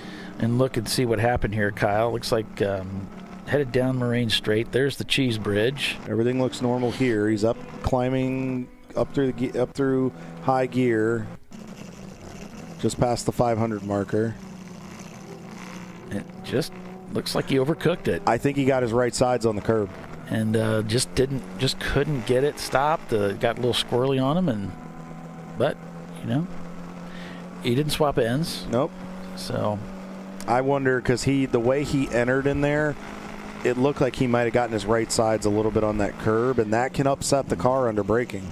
Well, it does come in on you. That's the one weird part about turn 5 is it cuts into the left as you approach it. So a lot of guys to take a straight shot on it, they'll either mid-track it and point the nose at the corner where they're going to turn in, or they'll try to turn while they're braking to keep the car straight. It's a little awkward. So as we're looking at battles on the racetrack, Paulie, big catch right there. Nice. Placeholder Motorsports is only less than 2 seconds back at GTR. Now, we are in that first cycle of pit stops for teams here, but that's our closest battle that I've seen on the racetrack thus far. We'll have to monitor that. Back on board with Premium Dudes, a race leader. Milan Plus 2 hasn't given up. They're just 4 seconds behind Race RX, that 4th place Porsche Boxster, and they're turning faster lap times, 2 seconds faster that last time through, trying to get that Miata back up into 4th place. And meanwhile, Two Brothers has moved into 2nd place. They've surpassed Parts Badger, now 1.12 seconds, so a minute and 12 seconds rather, behind Premium Dudes. So the JC-owned Kruger team of Race RX, the KTR, they are only now 4.5 seconds there ahead of Milan Plus 2, but last time I checked, they were only 30-some seconds back of Parts Badger, so it looks like they're kind of working together, and they're slowly chasing down our lead B-Class car and 3rd in the overall. I think the marshal there in the corner is trying to right our camera for us. I think he is. So how about that? Road America corner workers trying to help us out with our cameras there. A couple nice porta potties there off to the left, inside of the corner. That's a long lens, so it's pretty difficult to point, but it looks like he's got it right. That is our PSA for all of our viewers, to make sure that you use the restroom during commercial breaks. Getting that camera set up for us. We appreciate him doing that very much so. It's nice to see it's still breathing. Well, both of them are still breathing. Yeah, the other one's looking at the sky. Yeah. So it's the cable held on to it there. Two Brothers Racing putting on quite a drive today here, Kyle, and it's just getting started. Bit of traffic here. Mason thought about taking it 3 wide and shoot in the middle. I think he realized he wasn't going to be able to make it. It tightens up through there, through Kettle Bottoms and toward Canada Corner. It looks like he's going to try to outbrake the 50. I think that's the 55 car. Yeah, get back to the gas here real quick, buddy. You got a lot of grip there as the corner climbs. 33.5 seconds is Parts Badgers back to Two Brothers. So they have up and left those guys. And right now it's 20 seconds separated between Parts Badger and Race RX. So JC, the guys are giving the car a nice run today. And they're slowly working on the bottom step of that overall podium. Look a little bit farther back in the field so far with Silver Martini Racing. 57 car. They've had an eventful weekend, but they're up so far 19 spots on the day and 7, and they are leading our A-Class right now over third gear pulls in the 771, and they're on the same lap at the moment, only separated by about less than 18 seconds. So we'll have to keep an eye on that battle. Race Right Silver Bullet still third in A-Class, and they are 13th in the overall right now. There are not any EC cars in that fight, as the race leaders in EC are both on the pits at this time. And Kyle, before we head out to commercial, why don't we give a few minutes to our sister race that's taking place down there in Atlanta Motorsports Park, the Amped Up Duels. Let's do that real quick. Georgia. All right. So Flat Out Nemesis continues to lead as they have completed 89 laps, or working the 89th lap. Hungry Geckos, your leading C-Class car, runs in second. NLS Racing, the North Carolina-based team, has worked themselves up into third.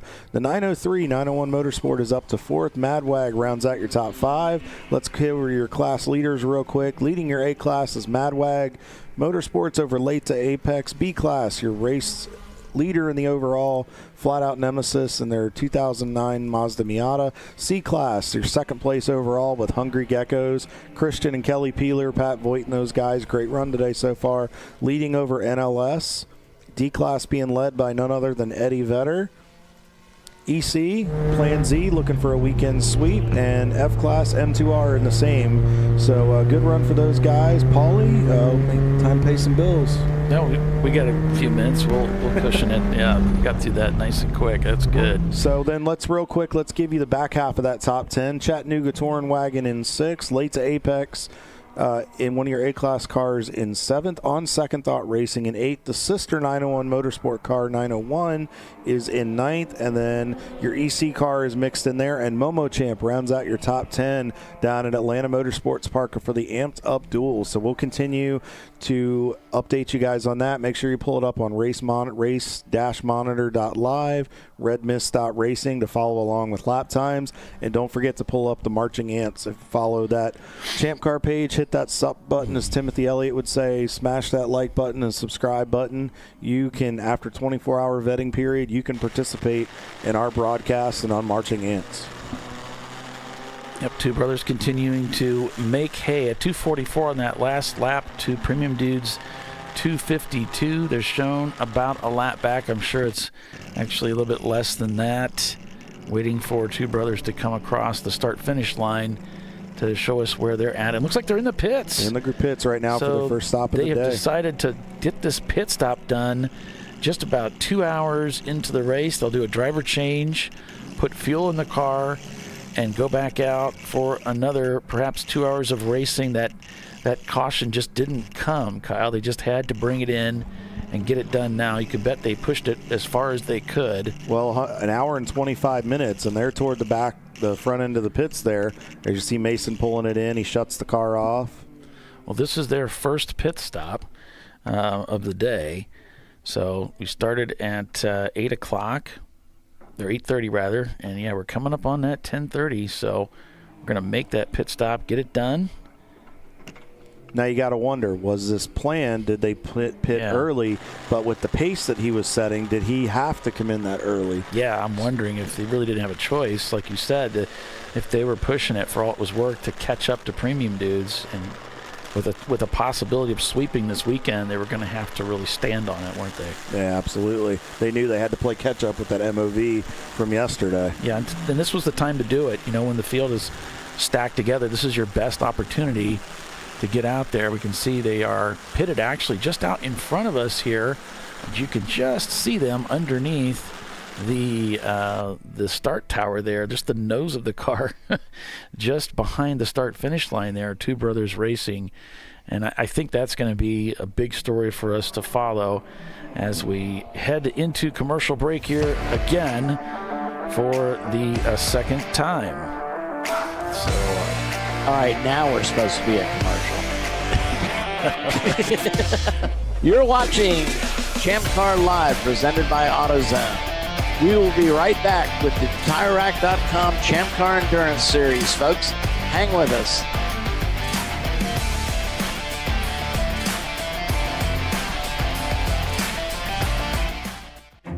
An important decision is afoot.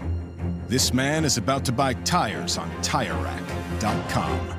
Tire Rack is the leading online retailer of tires in North America and a repository of advice and expert reviews. And it's done! All that's left is to arrange for safe, easy installation at one of our independent recommended installers. Well, I guess he did that too. TireRack.com, the way tire buying should be. Jamie's on edge. It's her first time changing her own oil, but she went to AutoZone, where a friendly AutoZoner helps her find a deal on what she needs to get the job done right. In the zone, AutoZone.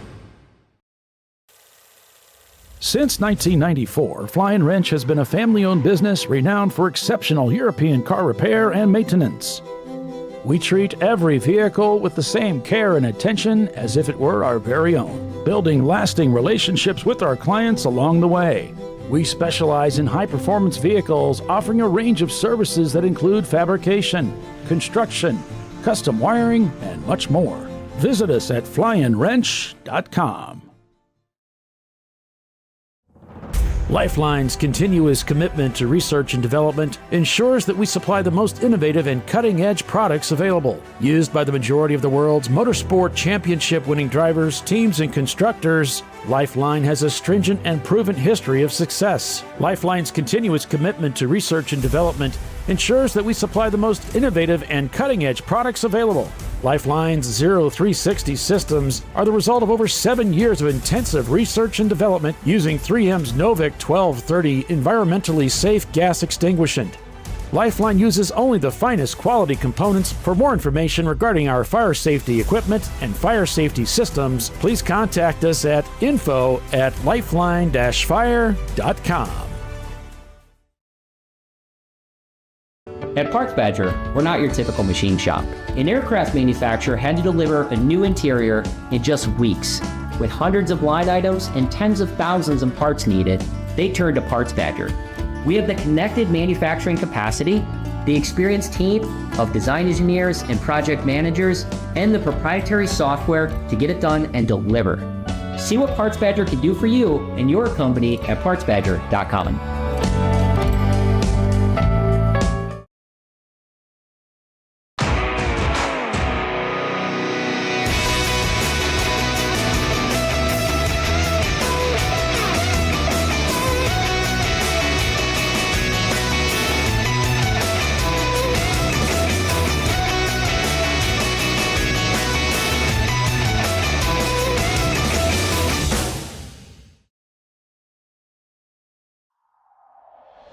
Discovery Parts is a veteran-owned racing and safety equipment company. While we're located inside Atlanta Motorsports Park in Dawsonville, Georgia, Discovery Parts can also be found at the tracks, supporting a number of Champ Car Series events.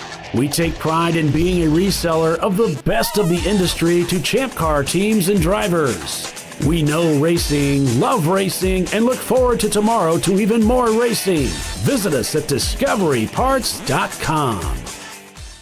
Sentinel is a comprehensive motorsports video solution incorporating live streaming, local recording, 3 cameras with picture-in-picture, flag status, and much, much more.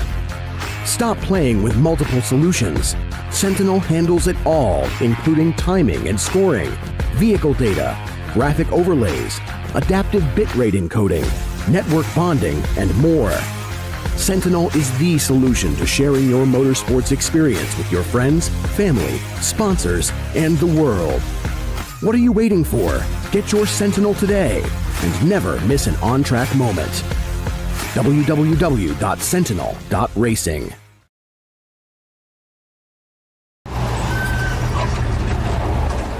George is fed up. And so is Junior. They weren't planning on having to replace their brakes today. But they went to AutoZone, where a friendly AutoZoner, Renee, helps them find a great deal on Duralast gold pads and rotors. No headaches, just the right parts, and friendly service. Get in the zone, AutoZone.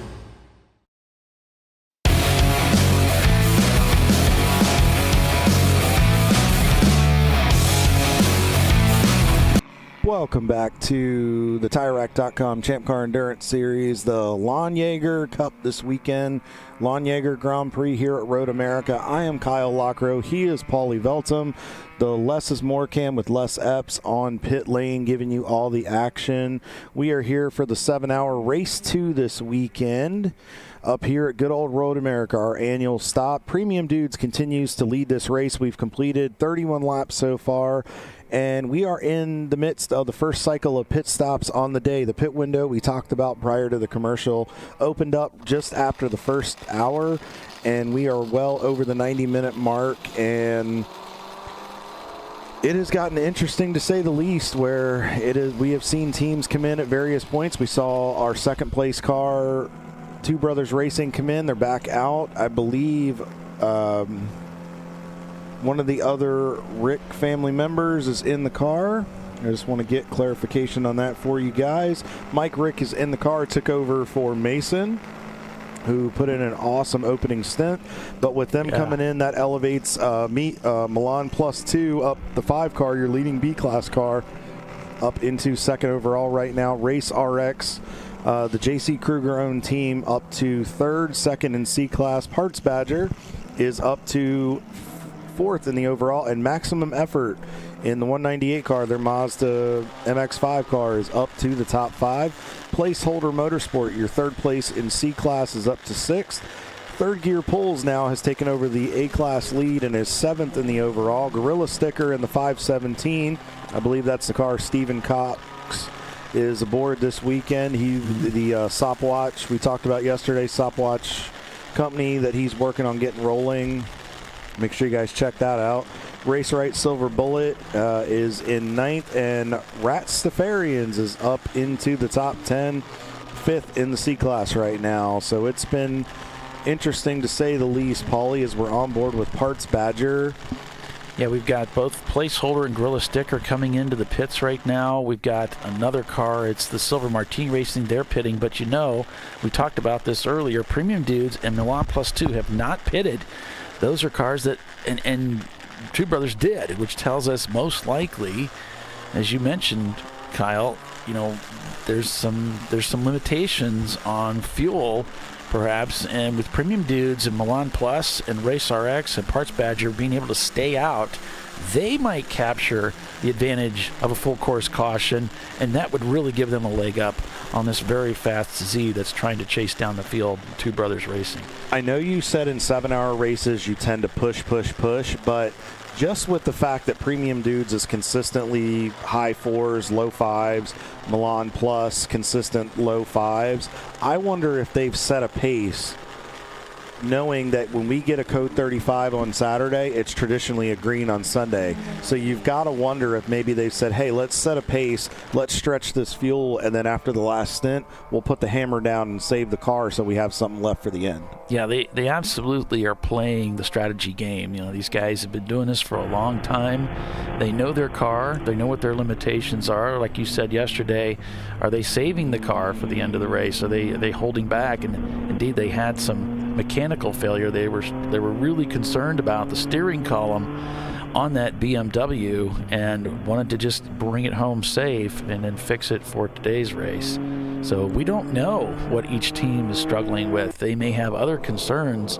We see some tire lockup from this car as they're coming through the corner there. That's CRX. So they've been having some trouble out here. Still maybe some cold tires. Parts Badger in the pits, Paulie. They're coming in for their first pit stop of the day. Stop on the sign. They've stretched it out as far as they could, Kyle, and it's just they can't stretch it any further. They've got to get in. Well, I noticed they had kind of backed off quite a bit, and they were I saw the finger going like crazy, pointing guys by. I wonder if the fuel light came on and they were just trying to pedal it a little bit to get as much as they could. And they got almost an hour 40 out of it. John Whitner, a man's got to know his limitations. I love it.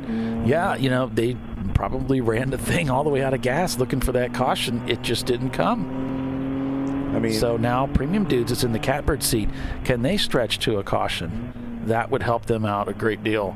Andrew's done a phenomenal job. Oh, got the light on. Okay, now that might be either the fuel pressure light or that might be, depending on where the pickup is in the car, that also might be the oil light, where sometimes when the car is under load, that light will come on and just that it's not getting the oil to the pickup that it needs. So that light will come on and say, hey, because some of these motors, especially the BMWs, they kind of go into a limp mode so they don't inadvertently blow themselves up. But you got to wonder if that's the fuel light or if that's the oil pickup light. And it looks like it's when it's under load on the right side, which tells me that the pickup is over on the left. And I'm probably wrong because I don't work on these things, and somebody's going to say, you're an idiot. It's on the right side of a BMW. I don't know. I don't remember. They'll correct me. I haven't had our producers in the comments will let me know. Yeah, Nathan will let us know because he rewatches the show. He'll tell me what's going on. Yeah, he's got a little bit of a light there on the left-handers. He does have white light is low fuel. Okay. He does have a pressure light for coolant pressure, but that shouldn't be an issue anymore.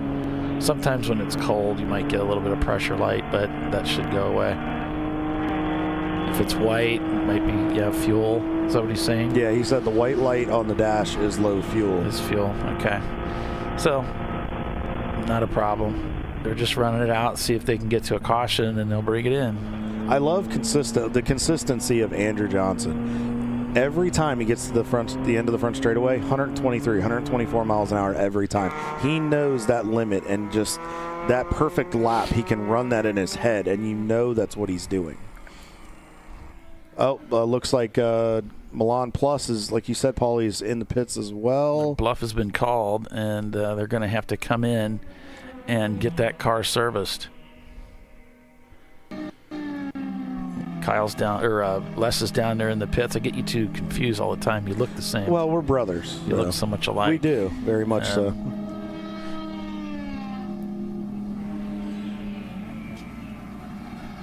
The Party Cat team has got. Looks like they've called it quits. Yeah, their transmission went bye-bye. So Matt just gave me an update that the transmission unfortunately gave up the ghost for him. The 641, the EC car, is on pit road. I'm not sure. A few of the pit stalls are blocked from our vantage point, folks, so I'm not sure if they were down toward where Two Brothers was. They might have just pulled out of their pit stall. We'll have to find out. But either way, that's their first pit stop of the day, I believe.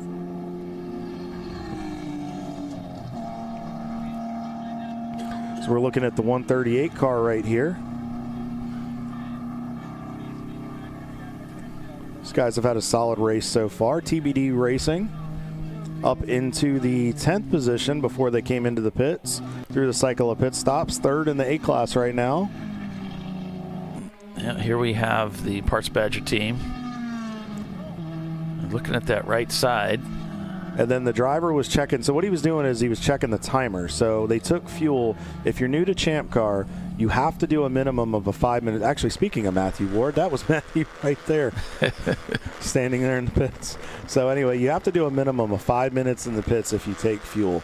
And how it works is when you come into the pits, you have to come to a complete stop. Then the crew can come over the wall.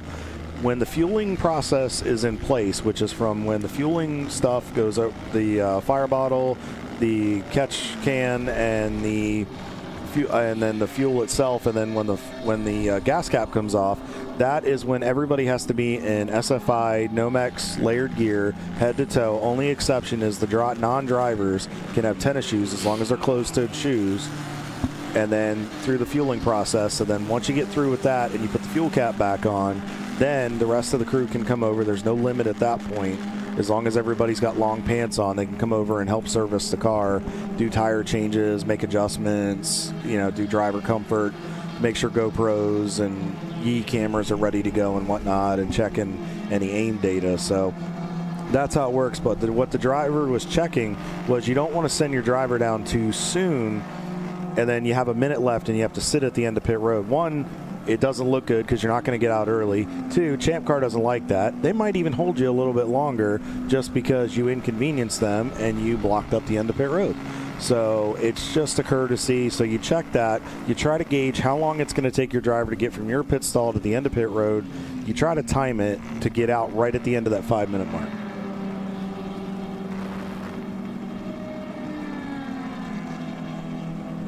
And that is how you do a pit stop. Absolutely. There's strategery, and then there's also technique. And now you know. And now you know. And knowing is half the battle, folks. G.I. Joe's there. And we are here to educate you for 7 hours today. Yeah, we are. Strap in. Buckle in, folks. And yes, John, we know our limitations as broadcasters. That doesn't stop us, though. No. We push those limits all the time. Champ Car, hey, we got to have Champ Car after hours. It's a shame we're not covering the Sebring race. If they do the overnight, man, we did Champ Car after hours. Yeah, I kind of voted that. Mike and I both voted that one down. Neither one of us wanted us to have to do that. No.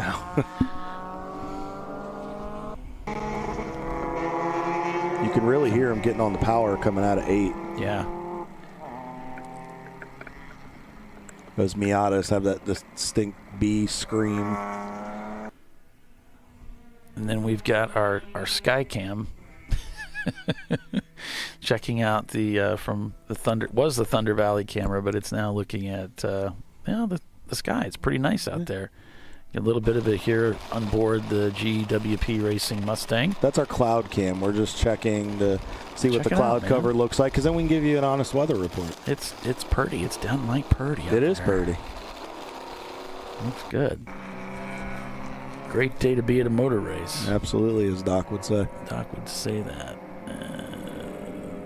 Well, the story is Chris Economaki was interviewing Jackie Stewart. Jackie Stewart loved racing in the rain. Mm-hmm. So it's just miserable. I mean, it's pouring down rain. And Chris Economaki sticks a microphone in front of Jackie Stewart and says, "What do you think of the conditions today?" And I mean, it's literally appalling. And Jackie says, "It's a great day for a motor race." So that's the story behind that great day for a motor race thing that Doc used to tell us all the time. Les is down in the pits bringing us the pit road action.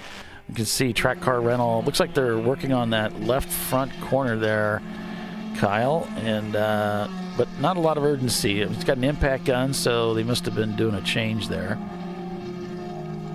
You got to wonder, too, with as much body roll as some of those BMWs have, if maybe they didn't take the tire off. Maybe they were just checking tie rods, checking suspension pieces. But you also got to wonder if they were checking the fenders, because as much as you lean over, you got to wonder if maybe the fender was rubbing a little bit on the tire. And because you notice he was kind of pulling at it a little bit as we panned to him. He might have been making sure the fender wasn't rubbing on the tire so they didn't cut it down. Well, these are E36 chassis, E46. They're known. It's called the E36 lean. They scrape the door handles as they go through the corners, so there's a lot of lean going on there. Kyle likes to talk about the lean factor. So. But it's really cool because that body roll, And people don't really understand, well, what does that matter? Well, if you have a heavy car, if you have, let's say, a 2,800-pound car, and you have to manipulate that weight. The way I describe it when I instruct and I teach is the car sits on an axis.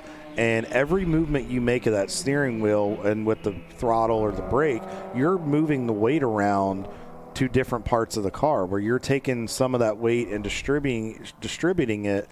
And for a heavier car, that's sometimes why the car won't turn so well, or why we have to hear drivers get in and out of the accelerator, is because the car hasn't taken the set because you haven't moved the weight where you need it. In the lighter cars like Parts Badger or Milan Plus 2 and the 5 car, that's a lighter car, so there's not as much weight to throw around, so it's a little bit easier. And that's when driving styles come into play, and you have to know how to understand it. Like, for example, the Mustang right there, traditionally heavy cars, a lot of times you see those cars creep through the corners, but that's because it takes longer to get the car to the settled point to get back to the power. GWP here on board with them and their Mustang as they go through turn 14. And winding up the power now.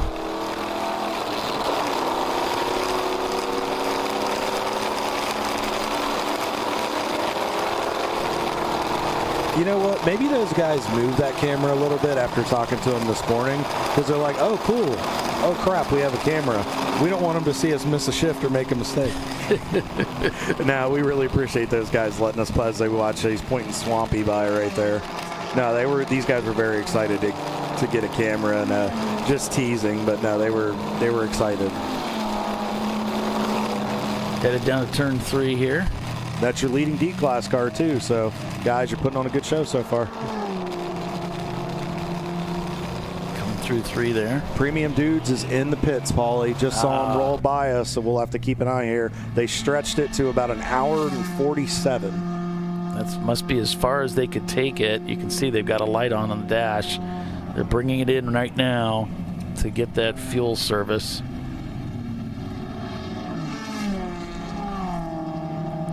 Get back out. This is from the lead. And Les is down there in the pits capturing all the pit action. So window net comes down, driver unbuckling, making sure the car's fully off.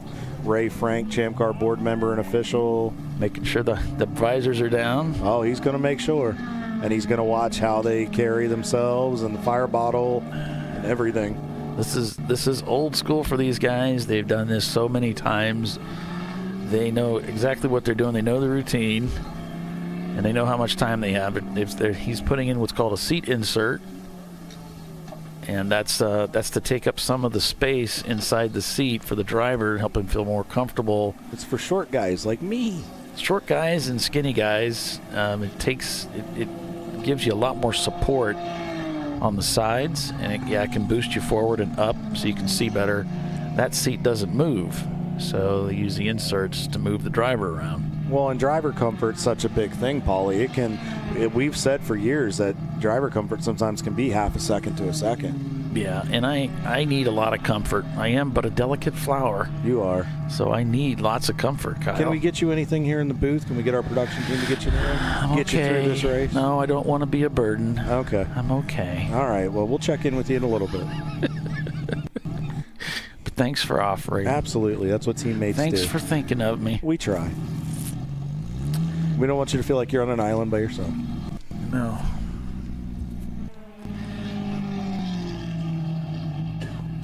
Premium Dude still shown leading over Race Right Silver Bullet. Then it's a Race RX, 45th Parallel, Two Brothers, Brew Crew Racing, Milan Plus 2, Maximum Effort, and Parts Badger, your top 10. We can expect to see some shifting in those standings as these cars continue around the racetrack and they go through their pit stops.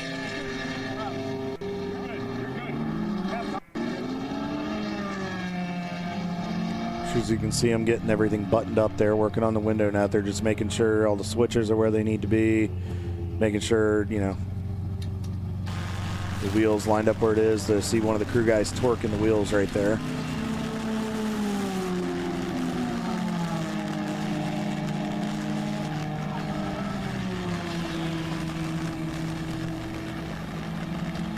can see he's not sweating it. Got plenty of time. 5 minutes is plenty of time to get a pit stop done and change drivers and put in fuel. So he's got plenty of time. Ray's right there making sure they follow all their P's and Q's. And that's common with the leaders. The front-running cars usually draw the eye of the officials to make sure everything is being done correctly.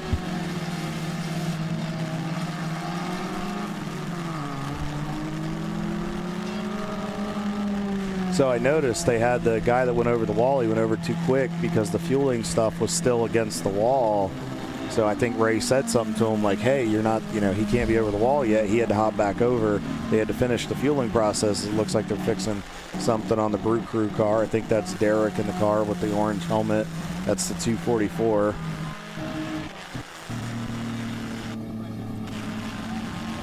Because then I noticed the crew member went back over the wall to do the right sides of the car with, now that the fueling was done, to torque the rest of the right sides. Yeah, so 1 minute and 8 seconds for 45th parallel up to race right Silver Bullet. Two brothers back in 4th place, 19 seconds now, trying to chase down the 45th parallel racing Silver Miata. They've had a pit stop. Race right Silver Bullet's the only one that hasn't stopped yet. So waiting to see them come in. Everybody else up front here has already had their pit stop. So race right trying to stretch out for that caution. I don't know, Kyle, I just don't sense we're going to get a lot of cautions today. I don't see it coming, so they're probably going to have to come in and they're going to run out of time. I think they're trying something, because remember, they ran yesterday. They pitted with an hour, at like an hour and a half. Thanks, guys. So you got to wonder if maybe they're trying something.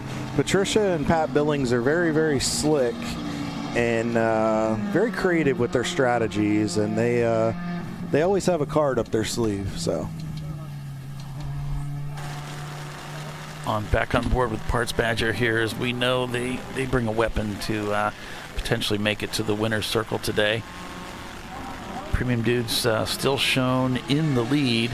Now, they have, I think they've left for the racetrack, or their camera has gone into a pinwheel, so hopefully their camera will come back up and we'll have something there for you.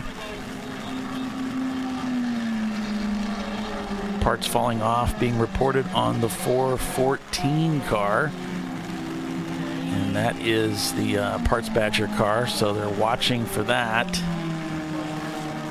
I guess the bumper was hanging. So it's just more of an information thing from the Turn 12 corner crew.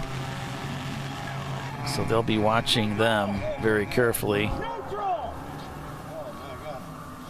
Don't put that on the channel. All right, you didn't see that. Too late, we already got it. hate to tell you guys. Too late, it's kind of live. Yeah. Champ Car After Dark on Sunday. Yeah.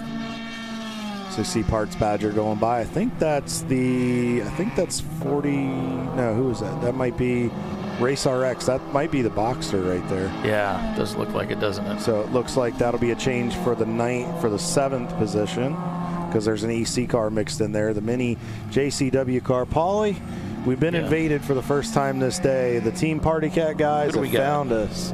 One of our camera guys. Unfortunately, they've made it up here, but Matthew Ward, guys, thank you so much for coming up. So what happened? Yeah, so we looked over the car real good last night. Everything is solid, ready to roll. We started off real good. He passed a couple cars on the start. He said that he was radioing in. The car feels great. And out of nowhere, he comes over the radio, said it felt like he had an exhaust leak. He could hear it. And so we were keeping an eye on it, maintaining it, just trying to keep track of it, make sure it didn't go further. And a couple laps later, he said that it's getting worse and it was getting real bad. So I told him to come into the pit and we can check it out. And before he could make it back, the transmission decided to blow third gear. Oh, man. So that pretty much has put an end to your all's day, unfortunately. Yeah, unfortunately, this is our first race out here with a new team, new car. So okay, we didn't have the spare transmission this race. So It's a bummer for you guys. So how did Team Party Cat get started? So the Team Party Cat was actually a thing way back in the day when Chump Car was still around.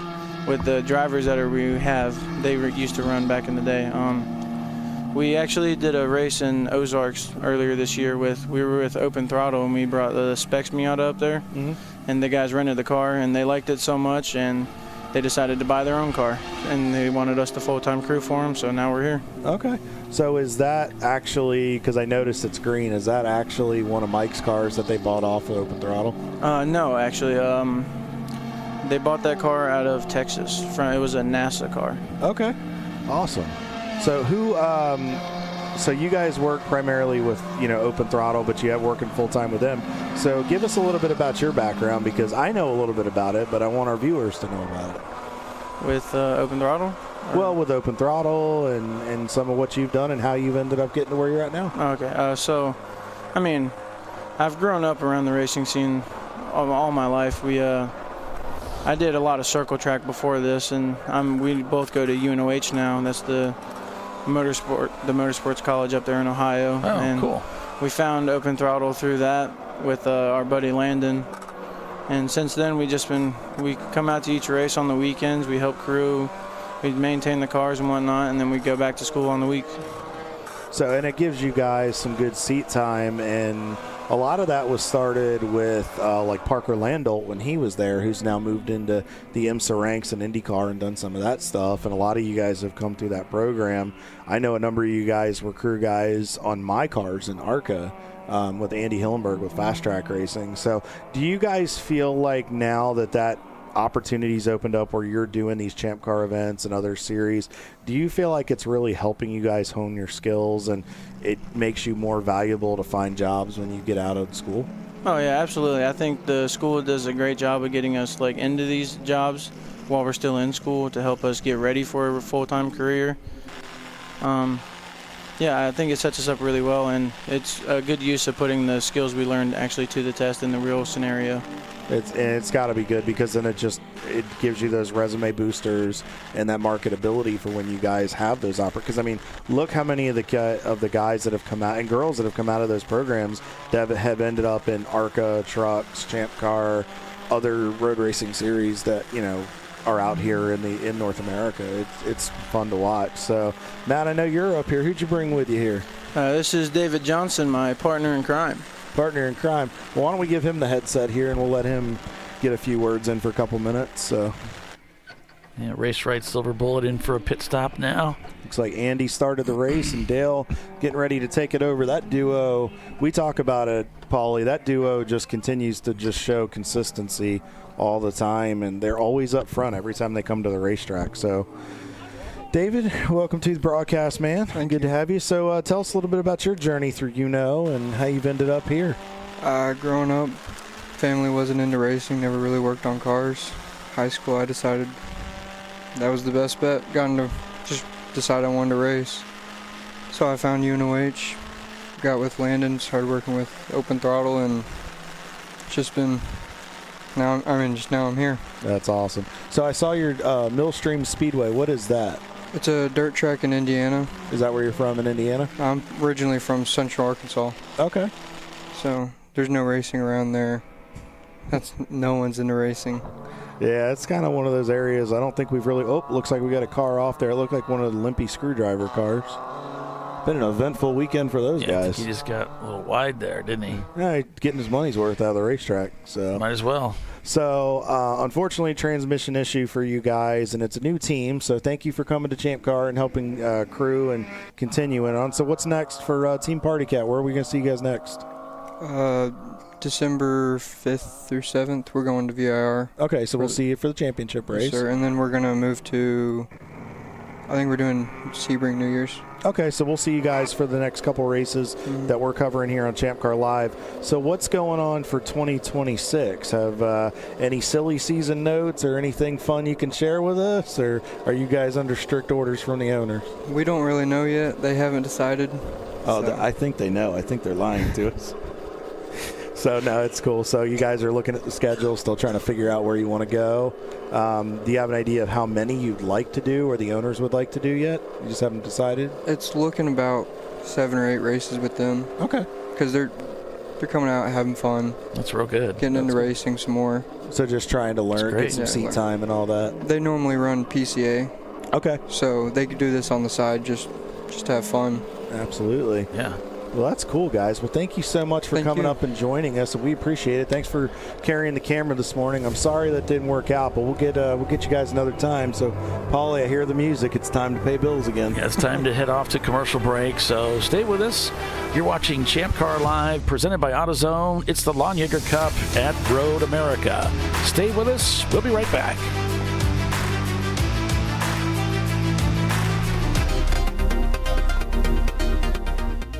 Welcome to TireRack.com, revolutionizing tire buying since 1979. With our unmatched selection of branded products, finding what fits your vehicle and is right for you and how and where you drive has never been easier. Through helpful online shopping tools that include our professional hands-on reviews done at the introduction of a tire and consumer reviews that give real-world feedback over the life of the tire, you can make the right tire choice and find exactly what you need. And if you prefer to talk to someone, our tire testers, our sales team, are available on the phone. And that's how we get you the right tire for you and your vehicle for where and how you drive. Dave's twitch is back. That's because his wipers need replacing. But he went to AutoZone, where a friendly AutoZoner guides him to the right wipers and makes sure everything is working smoothly. Get in the zone, AutoZone. Since 1994, Flying Wrench has been a family-owned business renowned for exceptional European car repair and maintenance. We treat every vehicle with the same care and attention as if it were our very own, building lasting relationships with our clients along the way. We specialize in high-performance vehicles, offering a range of services that include fabrication, construction, custom wiring, and much more. Visit us at flyinwrench.com. Discovery Parts is a veteran-owned racing and safety equipment company.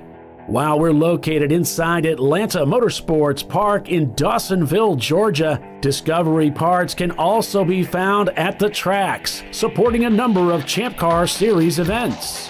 We take pride in being a reseller of the best of the industry to Champ Car teams and drivers. We know racing, love racing, and look forward to tomorrow to even more racing. Visit us at discoveryparts.com.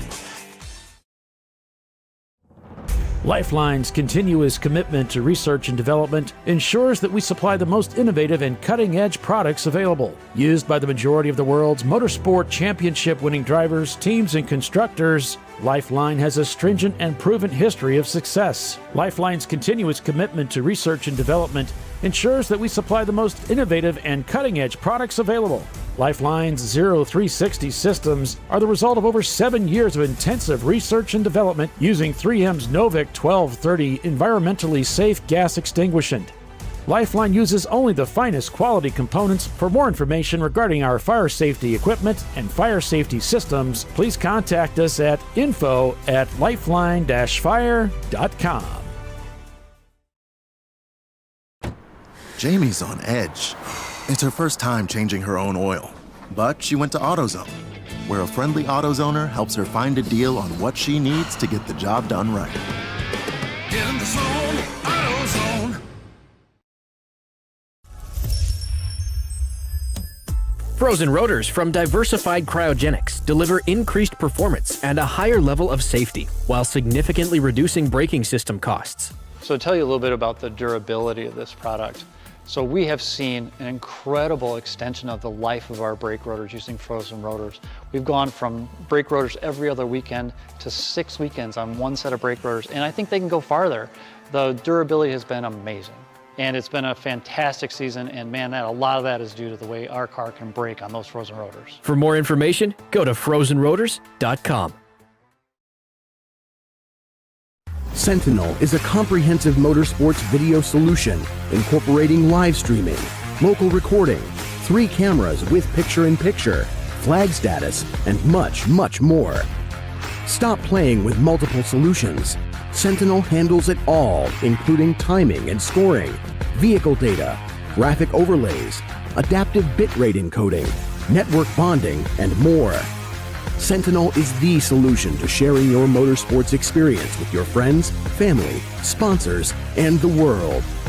What are you waiting for? Get your Sentinel today and never miss an on-track moment. www.sentinel.racing.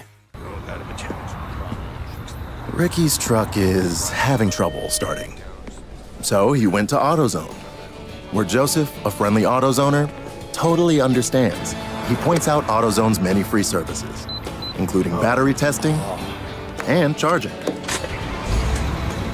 Less delays, more free services. In the zone, AutoZone.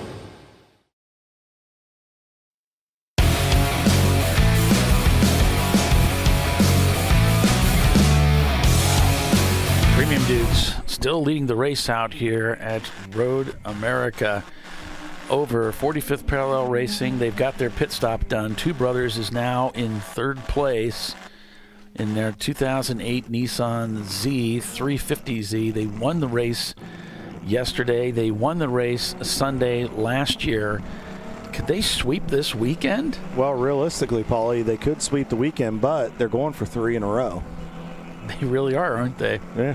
Which would be quite an outstanding performance for those guys. They would have to leave here proud as punch from having done that 3 wins here in a row. And the fact that, I mean, a year apart, you've run the car since then, to continue to have that consistency to come back and do it again and carry it on. We'll have to see. Maybe we'll have to get Andrew Sides on that at some point. What is the longest streak that a team has won in a row in Champ Car? It'd be interesting to find out. The longest streak for a team winning at a track in a row. Wow. Yeah, I'm thinking Salins has got the best shot at it with 2-car team winning as many races as they win. Be an interesting stat. You're going to turn us into stat guys, though. Be careful. We can end up being stat guys. I know. Which isn't really all that bad. But I'm used to doing that with the roundy round background. We're always looking at winning races in a row with going twice a year. It's those annoying facts that I like that keep me going. I think it's interesting. It is, because I mean it shows the strong suits for the tracks that these teams have, of where we could expect them to be successful. And speaking of races and tracks, we have a whole other race going on today too. Yeah, Late to Apex here is turning laps at Atlanta Motorsports Park and just enjoying the seat time out there, which is a very different racetrack from what we have here at Road America. Late to Apex at Atlanta Motorsports Park, very busy racetrack. As Doc used to say, there really is no time to waste, or no time to rest, I should say. They're just busy driving all the time, and it looks like their camera feeds are much better today out there, too. On board with Justin E. here. Kyle, do you have anything on the standings for the Atlanta race? I do. Thank you for that, Paulie. So Flat Out Nemesis, who has been one of the top cars down there, they continue to lead today. They pretty much about led from the outset. NLS Racing, our favorite North Carolina Nissan team, in their 240SX, about 4 laps back of those guys right now, but I believe they should be leading the C-Class. They've surpassed Hungry Geckos, who's in 3rd overall. Madwag Motorsports leads your A-Class and is in 4th overall. And Chattanooga Touring Wagon in their BMW is at the bottom part of the C podium and rounds out your top 5. 901 Motorsport with the 903 in 6th. On second thought, in the 1985 Toyota Supra in 7th. 901 Motorsport, the 901 car, is in 8th. Late to Apex is in 9th, who we're on board with here with Mike back at the wheel as he's battling some traffic coming out of that really sharp 90 plus turn 1 there at AMP. And then Momo Champ rounds out your top 10. Let's hit your class leaders real quick. Madwag in the A-Class car is your A-Class leader over Late to Apex. B-Class, Flat Out Nemesis leads B in the overall.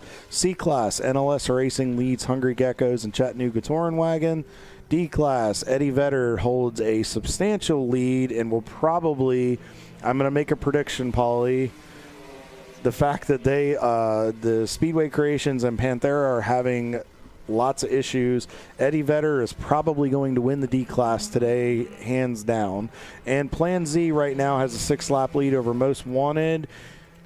And Edmondson Motorsports is leading F-Class right now by a substantial 21-lap margin over M2R.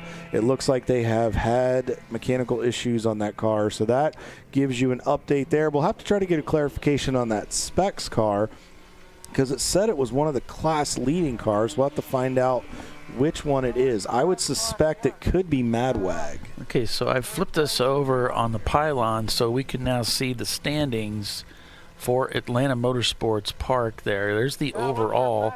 We'll go through this for the classes as well, though. There's your A-class standings at Atlanta Motorsports Park.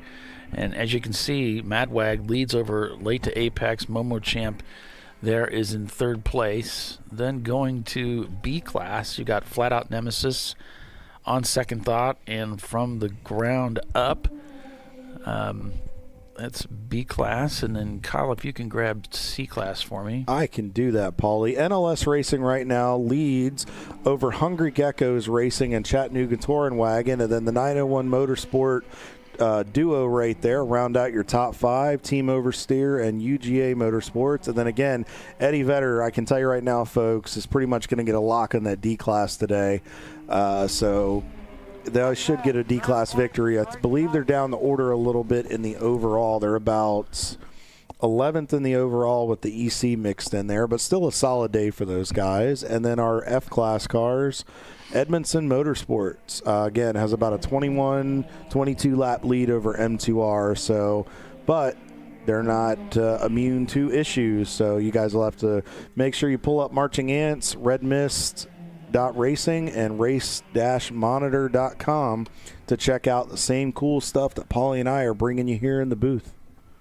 Yep, lots of great racing action now in 2 areas of the country for Champ Car. And I hope you folks can find an opportunity to join us at some point here in the near future at one of these tracks and go racing with us. We'd love to have you. That's a lot of fun. And we will be back at these 2 facilities next year. They are on the 2026 schedule, but they will not be on the same weekend next year. Road America will be October 24th and 25th, 2026. And then a week later, we will race on Halloween next year down at AMP. That's going to be a little bit spooky, Paulie. We will not. Be fun. That will not be one of the races that we cover. But make sure if you'd like to go down there and haunt Dawsonville, Georgia, make sure you get on that entry list and sign up. So, but it'll be good to see. So any teams that want to run here and there, you don't have to make that dreadful decision. You can run both events next year. Yep, the 221 in the pits now being serviced. And kind of an odd warning here in the pits, a pit lane warning for car 757. That's our follow-on mission guys in the Malibu. Okay, they've been warned about blocking in the pits. Or just blocking in general. So maybe it was on-track blocking. Yeah, it just says blocking. So they've received a warning about that. We'll have to be a little more cautious out there about who's behind them. Yeah, and you got to be really careful in those situations, folks. I mean, you can definitely defend and run a defensive line, but once you make that decisive move to defend, you really can't be moving the car back and forth, and because that can lead to really big problems as we're on board here with Drew. So you really have to be careful. I mean, when you're watching your mirrors, but it is the job of the passing car to make sure that they set you up accordingly. But a car that's being passed needs to be very predictable. And honestly, the best thing you can do in that situation, if you know that they've got the pace to get by you, just give them the best line possible to slow neither one of you down at all. That's the easiest way to get through those situations. But a lot of that comes with seat time too. Yeah, blocking is more of a offensive maneuver where you're trying to, I guess you could see it as defensive. You're trying to stop somebody from getting by you, whereas maintaining the racing line, maintaining your line is really the best way to let somebody by. So it's two very different things. But it can be accidental, right? We've seen it all the time. Absolutely. People are just following the racing line, and it just appears like they're blocking, and the guy behind them's like, hey, what are you doing? Well, and it can be offensive, too, an offensive move, because if you're battling for a position, you're making an offensive move to defend your territory. Yeah. But to the point you made as well, you also want to, when you do that, if you try to make a move, if the closing rate is so substantial, which we've seen in a few cases, and especially at a place like here or a really fast place like Watkins or Daytona, how many times have we seen where that car wants to move over and give them the line, but that faster car has such a run that they've already committed to that and side, then it looks like they're blocking, but really it's just they went for the same real estate, honestly, at no intention of trying to get to harm each other. They just went for the same piece of territory. Yeah, it's usually just best to hold your position for a really fast car like that. So that's maintaining predictability to let them through. Sometimes trying to help, in air quotes, someone get by, you're just going to make it worse. It's a great point. You get run into. Brandon Corfel. He's with one of the Section 8 Mustangs this weekend. He's from the Chicago area. Actually, he is a former coworker of Les and I. We've instructed together. Now we're back out on the track here and going to be hopefully racing soon. Excellent. Sounds good. Are you guys having fun? Back in and running it. Yeah, exactly. I love it. Sweet. Did you want to show me how you're doing your fuel stuff? Possibly. Sure, we can. If you want to.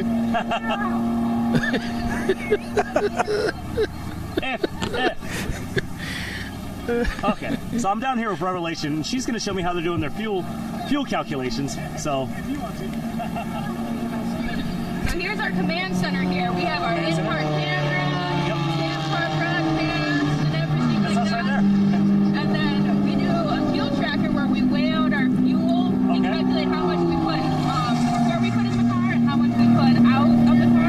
To see how much we run throughout a whole stint, how many laps we run, and how much we're running per lap, for average on fuel and everything like that. So we're down to like the ounces at this point. That's so awesome. So as much as you want to say maybe Champ Car's a graduate series, you can science your way to the top. You can science your way up to the top. I love it. 100% of it. I love it. So congratulations on figuring it out. I mean, you guys haven't been towed in for like not having fuel, so. Yeah, he's got a good point. They must be doing something right. But it's fun to see. But it's fun to see what these teams do. They really do learn from what the pros do. I mean, how many times do you see that? That's big brain activity right there. That's awesome. You see that on an IMSA broadcast. Thanks, Les. You really do. I mean, the pro guys calculate. They'll put those fuel jugs on a scale to weigh it, and then they'll have that same type of technology where they can figure out and calculate it, like she said, to the ounce. And it's incredible to see how you can do that. And it's cool to, I mean, that's going to pay dividends for them as the race goes on. Yeah, that's really cool. It's like a lot of fun. They've got the Champ Car broadcast. They've got the in-car feed from their car and all their technology going there to keep track of fuel. I do like how she got them all out of the way. Move out. That was great. It's like working at the airport. She's got the hand signals, the whole thing. She was dressed like an air traffic controller. Had the toque on. We're up here in the Midwest. I'm used to calling it a beanie, but my brother-in-law and my nephew always call it a toque. So I'll use your language up here. It's a toque. So she had that on, and she used both arms, directed them, move out. And they all just slowly got up. Oh, I was comfortable. You want to give her your I will order do there. So obviously he's doing a great job. Les as he's covering all the pit road action down there. A little crispy out there still. It's going to be chilly today. 40s and 50s. If we're lucky, I think we're going to hit 50, which wouldn't be bad. Wouldn't be altogether bad at all. Back on board with Two Brothers Racing, continuing to try to chase down the leader of this race. Once again, it's Premium Dudes leading the race. Unofficially, of course, it's just according to the third-hand information we get. This is not something I'm getting right off of the timing and scoring folks in the in race control. 45th Parallels in second place. Two Brothers is in third right now. They hold the fastest lap time of the day, does Two Brothers, with that 2:42.944. So a 2:42 lap, that is getting with it. They just ran a 2:53 on that last lap. Same lap time as 45th Parallel, 14.9 seconds in the rears of that second place Miata. Then it's Mini JCW and an EC car in fourth place, so they technically don't count because, you know, they're an EC car. So Brew Crew Racing behind them, actually in fourth place. Milan Plus 2, Parts Badger, GTR, Race RX, Race Right Silver Bullet, placeholder Gorilla Sticker, shown in 13th place in the 517. Ambitious but Rubbish is the nickname of that car. MyRaces.Live in the EC entry, down in 14th place in the Tooth car. And we've got Silver Martini Racing in the 15th position in their Miata. And we'll check in with the My Races guys. Running third in the EC class right now with Trevor at the wheel. Looks like business as usual. Now let's see if he's still doing the double shift going from fifth to third. Won't see it down here in the one. It's too fast of a corner. Looks like he's going to hang. Well, maybe. Well, it looks like he kicked the. I wonder if the car came out of gear, because it looks like he put it back. Maybe he thought about shifting down, and he decided with the slower traffic to roll the corner. He and a Miata are coming up on the Section 8 car as they surpass that. Nicely executed there. Gets a big run out of the corner. You can hear him get that VTEC screaming as he came out of 3. That's the beautiful part about those Honda engines. You can run them. You get them up to 7,000.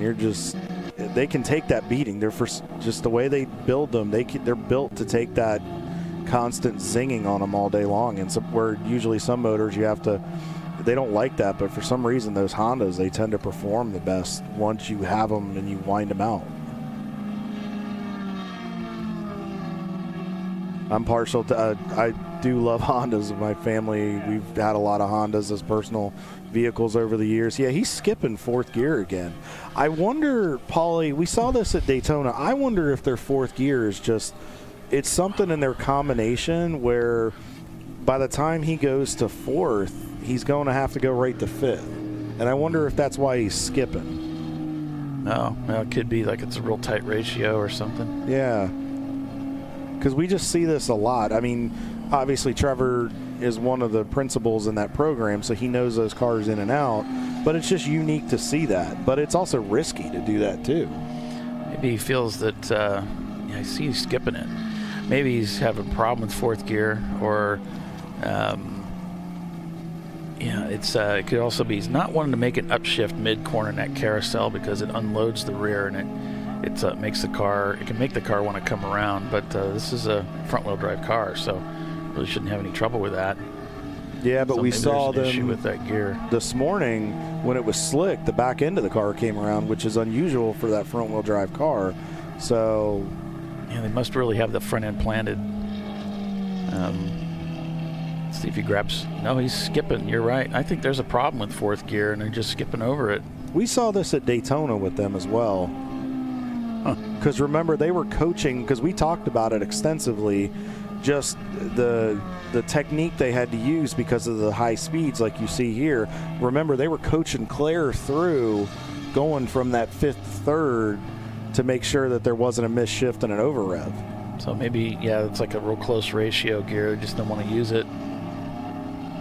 I know for like the Datsuns, we had that. We could change the ratios out. We had that kind of flexibility, and some of them were, that extra gear was almost laughable because it made almost no difference in the revs. But it gave you some flexibility on certain tracks. I imagine that's why some people would want to run the ultra close. It's called ultra close ratio transmission. I mean, you're doing more shifts, but what you're trying to do is keep the revs in that range. So So I don't know what they're doing with skipping the gear. Could ask them to be an interesting talking point. Yeah, maybe we get. Fourth gear is gone. Oh, okay. So there it is. That Fourth explains gear it. is gone, so there's nothing there to get. Thank you, Les, for that report. He's always on it, isn't he? Yep. He's always our on man. it. He's our always man in the pits. Always listening, and he's like, "Oh man, Kyle found something else. Now I got to go track this down." But it is. I mean, it is different because a lot of people probably watching going, "Why would you do that?" But that makes sense, especially when you don't have it. Yep. I mean, and they're still running really solid right now. They're still on the bottom step of the podium in the EC class, and they've got a little bit of a margin on open throttle with Goldie, or Green as it is this weekend. That is the Goldie car that finished on the podium at Mid-Ohio. Running fourth right now. See Race Right trying to work by Asteri Motorsports. Yeah, they led from the pole this morning, did the Asteri Motorsports MR2. This is your A-class leader, Paulie. Yeah. Just looking for a way by, and I'll tell you on the inside, the outside is not. Oh, nice crossover right there. Yeah, that's the technique of that patient brake. Brake a little early, brake, and then you get a real shot at passing them coming out of the corner. They don't have the legs to keep up with the MR2, but he demonstrated how to make that advantage of the pass beautifully. But he's got him in his head, and that's the thing. If you get up beside him and consistently stay in his mirror, you can force him into a mistake. Now, I thought I saw a car in the mirror. There may be a car that may go by here in a second. Looks like Race Right might have. Oh, Dale grabbed third gear, trying to get him a run out of the corner here. Yeah, I think he's faster. It's just some of the long straights here. He's having trouble with the MR2 speed power to weight ratio, but I think he's got the faster car. He got in a little hot there. He was a little bit off of the apex of the corner, but I think he knew he needed to get by because I think he's, with him leading right now, he's got about a lap up on third gear pulls, but I think they just want to kind of get a leg out and ride. This is traditionally what we've seen out of Dale and Andy, where they'll push the car enough to get out, and then they'll kind of get into a pace, and Pat will come over and say, all right, run this number, like you've said, Paulie, where you run that number and you just want to take care of it. Not that I would suggest throwing a block, but throwing off someone's momentum a little bit, heading down into 5 is the perfect spot for a well-handling car to keep the advantage, and I think, let's just say he's ahead. But mental games are part of this racing game. This is really not where they want to be unless they can get fully past the Malibu, and they did. So now they can take advantage of that apex. Got maybe a little hotter in there than he wanted to, but got through it, headed to the bridge. But I commend Follow on Mission for giving them the line, because that is the line you would want to take. When you get in and you have to make that tighter radius corner, it can throw you off a little bit. So that was a smart move on the Malibu to give them that corner and let him go through. And I think Dale drove in a little bit just to make sure he was clear. Yeah, not only did they give him the line, but they also, if anything, backed out of it just a little bit so they would totally have the corner. They didn't try to race them through the corner, which would have been meaningless. Just to make it safe for everybody, they backed out enough to let him go through the corner. And it's just a respect amongst competitors, knowing that the Race Right Miata is a bit faster, the follow-on car, the Malibu, is a bit heavier. They're opposite classes.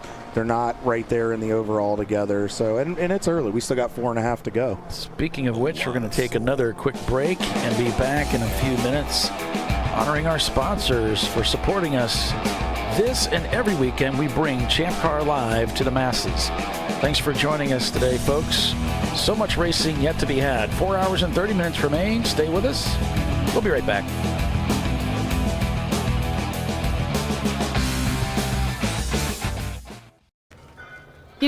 I'd buy tires online, but then what? We've thought about it. We're TireRack.com. They should let you ship directly to a mechanic. Actually, we call them independent recommended installers. They should have 1,000 mechanics. Try over 7,000 installers. Then you just make an appointment. At a time that's convenient for you. This could change tire buying forever. TireRack.com, the way tire buying should be.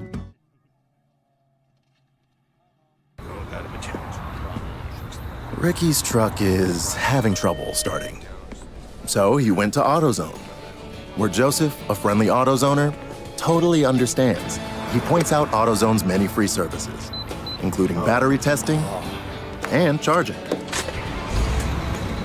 Less delays, more free services. In the zone, AutoZone. Since 1994, Flying Wrench has been a family-owned business renowned for exceptional European car repair and maintenance. We treat every vehicle with the same care and attention as if it were our very own, building lasting relationships with our clients along the way. We specialize in high-performance vehicles, offering a range of services that include fabrication, construction, custom wiring, and much more. Visit us at flyandwrench.com.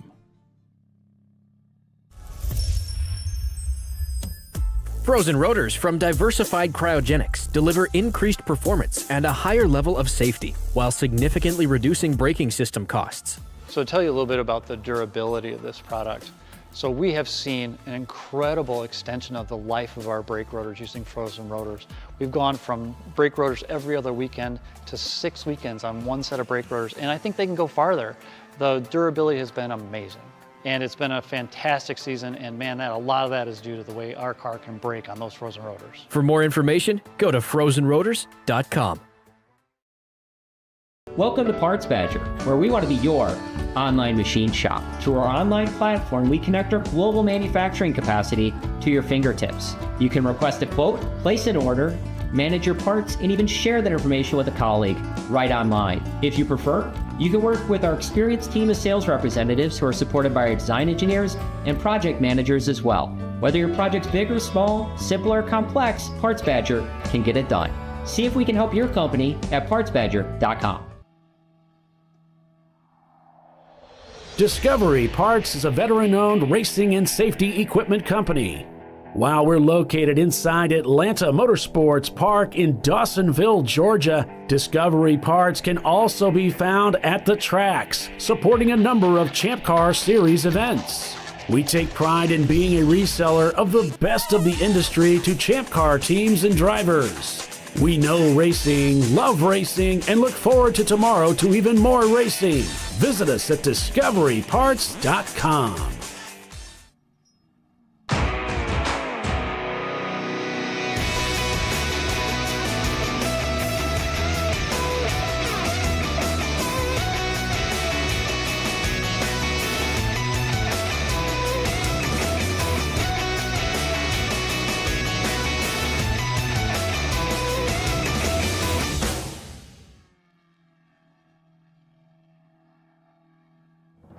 Lifeline's continuous commitment to research and development ensures that we supply the most innovative and cutting-edge products available. Used by the majority of the world's motorsport championship-winning drivers, teams, and constructors, Lifeline has a stringent and proven history of success. Lifeline's continuous commitment to research and development ensures that we supply the most innovative and cutting-edge products available. Lifeline's 0360 systems are the result of over 7 years of intensive research and development using 3M's Novik 1230 environmentally safe gas extinguishant. Lifeline uses only the finest quality components. For more information regarding our fire safety equipment and fire safety systems, please contact us at info@lifeline-fire.com. Sentinel is a comprehensive motorsports video solution incorporating live streaming, local recording, 3 cameras with picture-in-picture, flag status, and much, much more. Stop playing with multiple solutions. Sentinel handles it all, including timing and scoring, vehicle data, graphic overlays, adaptive bitrate encoding, network bonding, and more. Sentinel is the solution to sharing your motorsports experience with your friends, family, sponsors, and the world. What are you waiting for? Get your Sentinel today and never miss an on-track moment. www.sentinel.racing. The Jimenez family are having battery issues. But a friendly AutoZoner tests their battery and helps them find the right Duralast battery to get back on the road.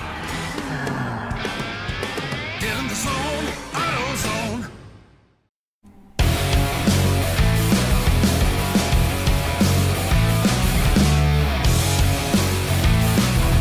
My favorite, I have two favorite Jackie Stewart stories.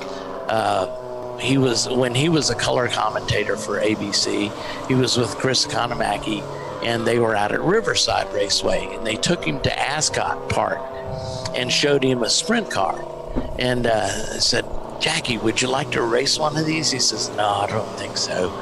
And he said, well, Jackie, would you at least like to take a ride in one? He says, well, to tell you the truth, I don't have my helmet. And so they said, well, we can get you a helmet. And he says, well, I forgot the other thing I need. And he goes, what's that? And he says, your balls. It must have taken a lot of cojones to pilot those race cars back in the 60s and 70s. And those guys literally did risk life and limb.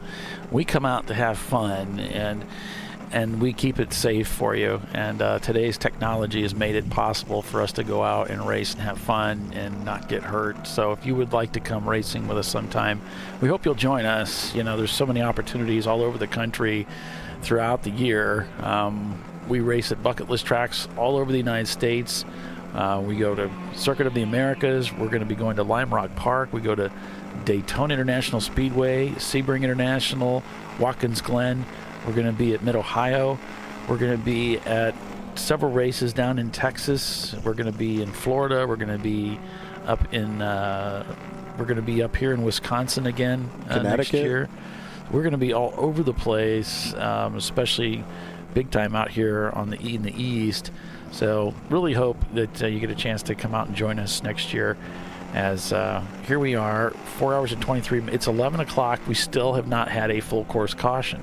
And we have had a race in Champ Car. Chelsea was captaining a race over at VIR where we had no full course cautions the entire day. It's surprising to me with the hot bulls, maybe, I don't know. But Pocono in October, John Wittenauer bringing up, that's going to be special, spectacular for sure. We're going to pack that out. That will be sold out if it isn't already. Talking to Mike about it just yesterday or 2 days ago, whatever day it was. He said, yeah, that's sold out. That's going to be sold out. So big races coming up. Pocono, of course, taking the place of Pit Race, and it's going to be a lot of fun. So looking forward to that. Yes. How about for you, Kyle? You got your home race coming up. Yeah, I'm looking forward to. Well, I'm really excited. My goals for next year is I can't announce anything, but I'm hoping to do some other type of road racing stuff. I'm hoping to get back into a stock car at some point. I did announce on a podcast I was doing that I'm going to try to get back into doing some late model racing on the ovals. There's a team, Miranda Racing, out of Mooresville, North Carolina, that I'm going to be doing some testing for, hopefully late in the off season or early next year once the weather warms back up. I just wanted to get back into that and really get a feel for it again. I haven't done it in a long time, but Dominion is my home track outside of VIR. And so I'm really excited. I really like an opportunity to run there. I've run it a few times in the Super 6 Enduro that the track hosts. Will Britt is actually going to probably come down and be on our show when we do the VIR Championship weekend. So as a way to kind of preview and tell a little bit about that facility, which will be cool. And a lot of people know about it, but they don't know about it. It's predominantly been an oval track and has had drag racing. So look forward to that. And then I'm hoping to do Watkins Glen with Champ. I haven't been to Watkins as a driver since 21, so I really want to get back there. I love that place. As we see an EV going up the hill here as Brew Crew and Open Throttle are headed up the hill to 6, and Milan Plus, and I think that's a Steri behind. Yeah, we got a car stopped on the racetrack. It's reported as car 286, which I don't have a 286. So I'm not sure which car it is, but we could see that emergency It's one vehicle. of the Miatas right there, Paulie. Right there at the entrance to 6, off to the driver's left. Camera on your folks' view on the right. See the EV personnel going, track official going to check him, make sure he's all right. Don't see anything urgent. Don't see any smoke. Think he probably just needs some assistance. May just not be having any power at this point. But good heads-up move by that driver to get off right there, because realistically, they don't have to go very far to tow them, and they can find another place to get them off the racetrack. So nice job getting away from it. Should be an easy hot pull. I really want to commend the drivers this weekend. They've been doing a really good job. I know there were some questions about, we don't really see any yellows in these zones. What do we do? I mean, really, the best thing drivers can do, just put your egos aside for a couple minutes, get single file, get by the EV, keep these guys safe, and then once it goes green, go racing. I mean, it's really not that difficult. I understand guys are paranoid about losing time, but realistically, just keep the EV guys safe. Just like you guys want to go home, so do they. They have families as well, and if we continue to pay them that respect, it'll get paid back where we'll get to go racing while they do hot pulls. So Premium Dudes leads this race. We're still under green. Two Brothers Racing in second. 45th Parallel is in third. Good call there, Paulie. All right, so Brew Crew Racing is in fourth. Milan Plus is having a phenomenal day so far. These guys are about 9 seconds back of Brew Crew. They've been in a constant fight with them for the last about hour and a half. And then Parts Badger lingering in sixth. They've gained 18 spots overall on the day, 4 in the B class. Milan Plus has now surpassed 45th Parallel Racing. So that moves them up in your leading B class car up into fourth overall. Your leading A class car is in the 7th place overall. And that's Race Right Silver Bullet with Dale and Andy aboard. I don't know why I about said Dylan. Anyway, probably Dylan because of the comments. Anyway, the rest of the top 10 is locked down by C-Class guys. GTR in the 296. Placeholder Motorsport continuing to throw the gauntlet down. Though we didn't see much of them yesterday, but they've snuck up on us today up into 9th. And Gorilla Sticker, the 517 car, up into the top 10. Like we said, Mr. Stephen Cox, he was on our broadcast yesterday. As My Race is Live, Tooth Autosport is in the pits. Trevor looks like he's getting out. And looks like we may be getting a new driver in that car. That might actually be Claire getting in, based on the white helmet and the fire suit. So hopefully we could see Claire lay some laps down here. I know they were very excited to get out here and do this. The car, Paulie, as you said, out of Canada. The drivers, Claire and Irwin, out of California, correct? Yeah, they flying out of California, but I think they're from Canada too. They okay. Got this accent.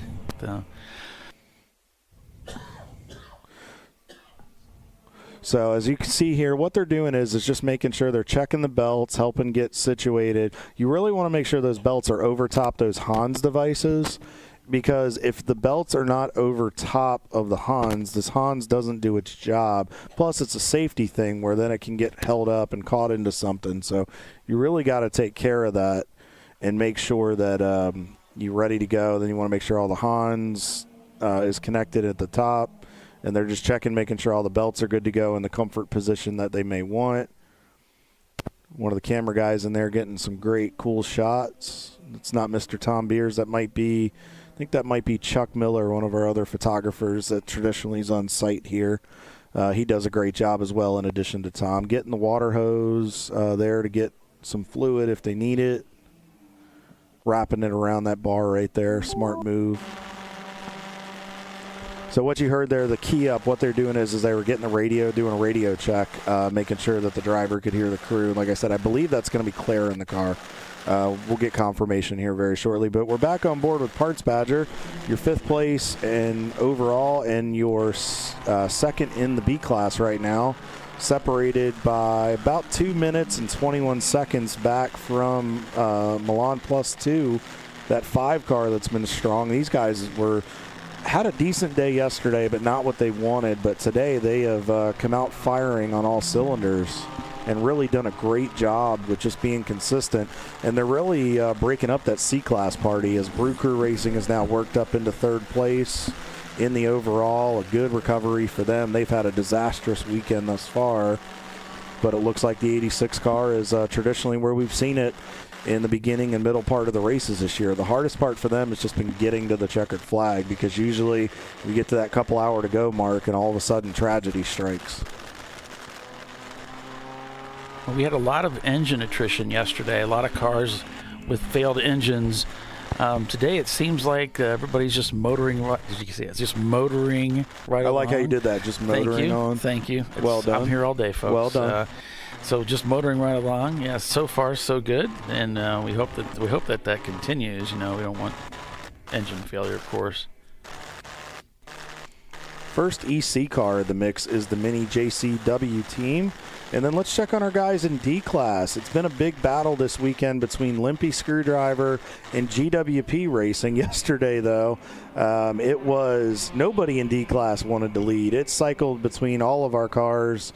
Motorcrap Racing, which I believe was yesterday's D-Class winner, they have had nothing but problems today. They've only had 5 laps on the racetrack. Switch Racing had a rough day yesterday. Hastings, unfortunately, blew. I think it was a motor. I think they lost a motor in that car. Okay. SRX Racing, the 118. It's been a rough weekend for D-Class cars here and at AMP because Eddie Vedder's the only D car running down there at AMP today to the last thing that I checked, which, again, is why I said that's pretty much going to give them a lock on the victory if they stay running anyway. They've turned in enough laps where I don't think any of the other cars are going to surpass them. But it's been interesting to see, and there's a good battle with some of our EC cars back here. Follow On Mission has worked themselves up into the top 5 in EC class right there. They just recently, they're on the same lap as the 936 as we're on board with Drew.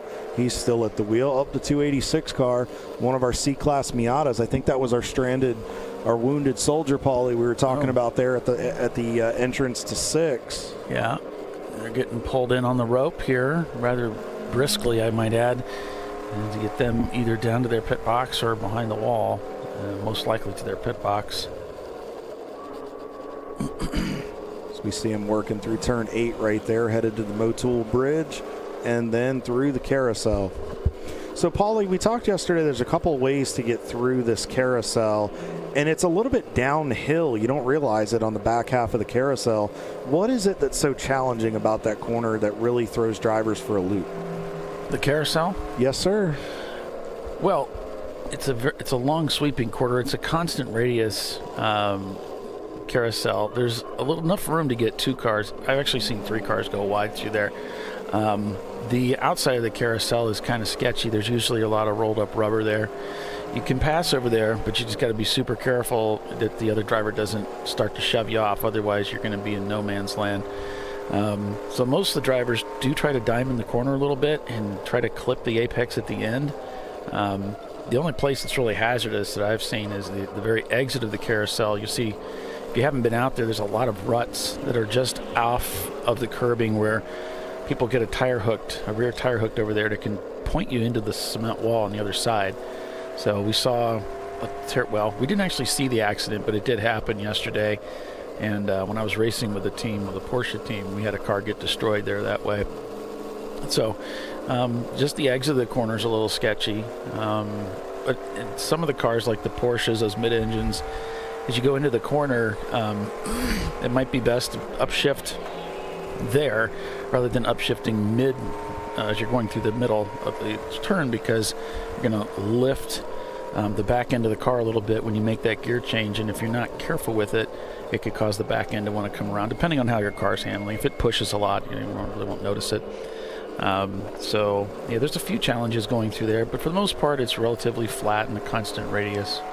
Well, we noticed the shifting point you talked about. We noticed that Andrew Johnson was shifting, and we noticed Nate doing this yesterday as well, and Kerry, they were shifting before they got into the corner, probably for that reason, and you've driven that car probably so it doesn't upset the car going through the corner, and they can just continue to give it a little bit of power and keep the car as stable as possible. I do want to tie up that car we just saw go by, Paulie. That was one of our top 5 cars earlier. That was 45th Parallel Racing. Yeah, it looks like Two Brothers is in the pits here, just in front of our stand. Kyle and I are perched in the media center on the first floor of the tower here, and we can see the Two Brothers racing team just partially obscured by the stand, the starter stand there. You can see them just underneath there, being serviced right now. Looks like they've got a new driver going in, of course. So looks like business as usual for the Two Brothers racing team, as they are getting ready to send out another driver for another 2 hour, maybe hour and a half worth of racing here at Road America. Should be Matt Rick getting in the car based on the drive order that I received this morning. Mason started, Mike just got out, so it should be Matt Rick. So that should take care of the Rick portion of the family, and then Andy Sugden, and then Greg, I think, is scheduled to go in at the end. But I'll get clarification from Greg when I can, and we'll make sure to pass it along to our viewers as we're back on board with Race Right Silver Bullet. Dale still at the wheel. Yeah, sorry, I was trying to bring us back around to the running order of what's going on. But yeah, we can go back into Silver Bullet. But it's Premium Dudes leading by a lap over Brew Crew now, who's now in second place. Milan Plus is in third. Two Brothers is in fourth. As they haven't actually made it to the pit loop because they're pitted behind the pit loop. So this is looking like a very long lap for them. But they will cross the pit loop as they exit the pits, and that's when it'll be flagged, but in red mist. But they are in the pits right now, and that is Two Brothers rather. Scored in fourth place. Race Right Silver is in fifth. So sorry about that. No, you're fine. That was just let them know who we're back on board with here. Is there that's your number one in A class right there, and fifth in the overall. Again, these guys, they just continue. I know Patricia said Dale and Andy have quite a few laps here in some other series and divisions and organizations that they've run with, so this is a new territory for them, but this is the first time that the Race Right organization's actually been up to, had to catch it there a little bit of wheel hop there under braking. Yeah, see, our camera got bumped on the Two Brothers. That's what happens during the pit stops. Sometimes they get bumped. I'm going to look for maybe some different mounting. We've been using these same mounts for years, but occasionally they get bumped into and they'll get knocked off. So I'm going to look for something. Maybe we'll make them a little more secure. But back on board with Silver Right. Is that a Pontiac? No. I think that's a Camaro in front of them. I think that's Limpy Screwdriver. Okay. So that's either their C-Class car or the EC car, because they do have two entries out here this weekend. I don't know. I believe it's not a C-Class car. It's a D-Class car. There's the Pontiac. Oh, it's a Firebird. The D-Class car is a Firebird. So I thought it was two Camaros. I apologize, guys. It is a Firebird. Okay. It looks like they righted that camera for us. Driver's doing a couple things I like here, Kyle. He grabbed a hold of that steering wheel and shook it with all his might to pull it towards his chest and push and pull and push to make absolutely sure that wheel's not going to come off on the racetrack. We've seen that occasionally, that wheel pop right off. He's making absolutely sure it's fast and tight, and he's in the seat tight, and the seat is not loose in the mount. So that push-pull on the wheel is really telling you a lot. So it looks like Les got our camera straightened back out for us. They're Two Brothers Racing. Yeah. Or it might have been Greg and the guys. It could have been them, yeah. Yeah, they've been awesome about they were really excited to have a camera this weekend. So I think they watched me. I saw them in the background. They were watching me put the camera in. So I think they figured out how it works. So what's going on, yeah. We appreciate those guys getting that fixed for us. So they're getting the signal here from pit out. They're watching the clock, the egg timer there. You have a minimum stay of 5 minutes when you take fuel. So they're they timed it pretty well. They only had to sit there for about 11 seconds, and Perfect. They left right about the 5 minute mark. So that was pretty well executed by those guys. And that's okay. If you get down there with about 5 or 10 seconds left, honestly, or even about 15 seconds, that's about normal, because then that gives the official the chance to give you that wristband check, kind of do the courtesy that they do. Because if you're not ready, they'll send you back into the paddock, and then you're going to have to play the recovery game. We also saw the driver put his visor down the rest of the way, and as Stephen Cox can tell you, that's a great idea, who suffered some burns to his face from having that the helmet visor up. Having that visor down keeps the dirt out of your eyes, glass that might be broken that gets kicked up on the track, and of course protects you from fire as well. So puts that visor down. As long as you're relatively comfortable, it's good to run with it down. Looks like it's also a smoked visor, so that helps cut down on the glare. You can see a little bit better. Now he's on his out lap right here. So, and I believe I said it was, I think it's Mark in the car? No, Matt in the car, I'm sorry. So Matt is in the car. It's his first lap or so out today, so probably just taking it easy. Got to get those tires back up to temperature, let those brakes get some heat back in them, and then he can go to work here. Check in with Parts Badger here. always a threat. Currently scored in 7th place. We got Brew Crew also shown crossing the pit loop, as well as Placeholder Motorsport. Haven't talked about them too much today. Placeholder, we do have a camera in feed from their car. We did earlier today. So they're getting their pit stop done. Looks like Igor B in the car. Of the Canadian drivers this weekend. So best lap of those guys so far is a 2:54.1. Solid day for this team so far. They're a 2008 Volkswagen Rabbit, looking really, really strong for these guys. And that's that one that Paulie, you said the motor sounded very much, it was like an RX-7, right? It's really whining, isn't it? It's a lot of fun to listen to. But great run for those guys in the 9th position right now. There's that EC car mixed in there. Just remember, if you're new to this, EC guys are scored a little bit separately. So Mini JCW team continues to lead EC, but Placeholder is making a statement being in the top 10 right now. It's a great run for that team. Well, Kyle, a lot of people have come to me, especially over the last year. I started selling these Yi One Touch. I call it the One Touch camera, One Touch camera solution. These camera packages for live streaming, and so and what we've explained is there's three most of the most common live streaming camera platforms you can go with.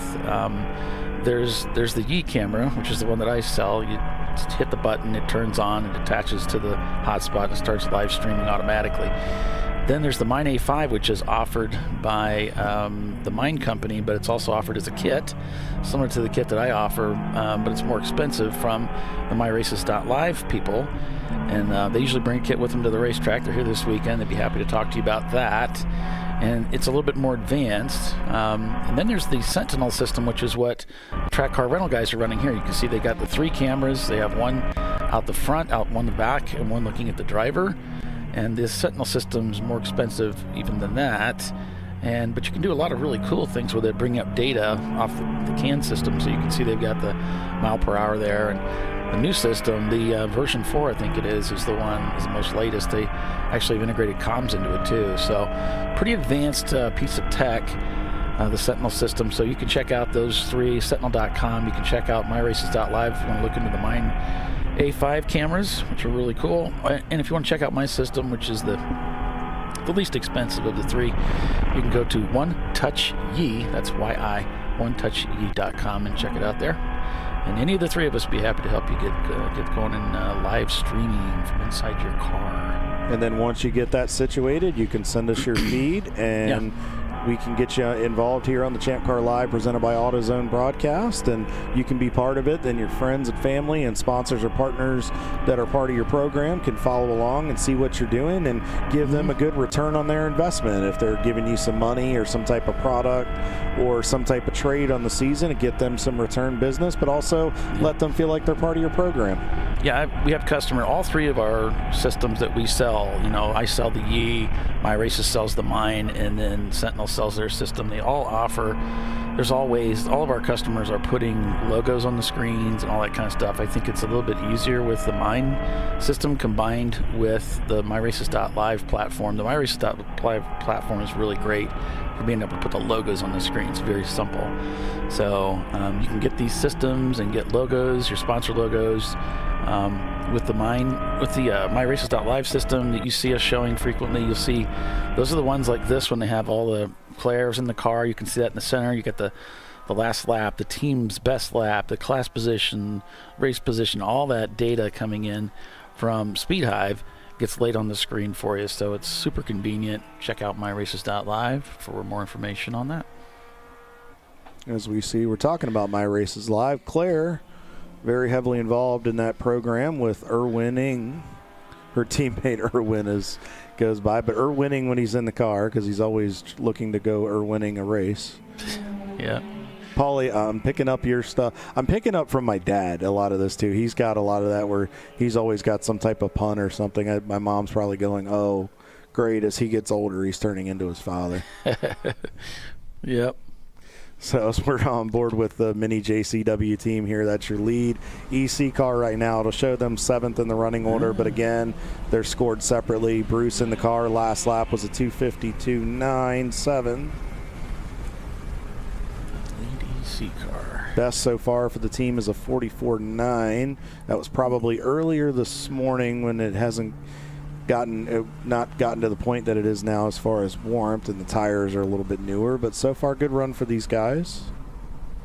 So with that, we'll take another convenient commercial break and be back in just a few minutes. Premium Dudes leads this race by about a lap and a half over Milan Plus 2 and Race Right Silver in third place. Plenty of racing yet to come, folks. Stay with us. We'll be right back.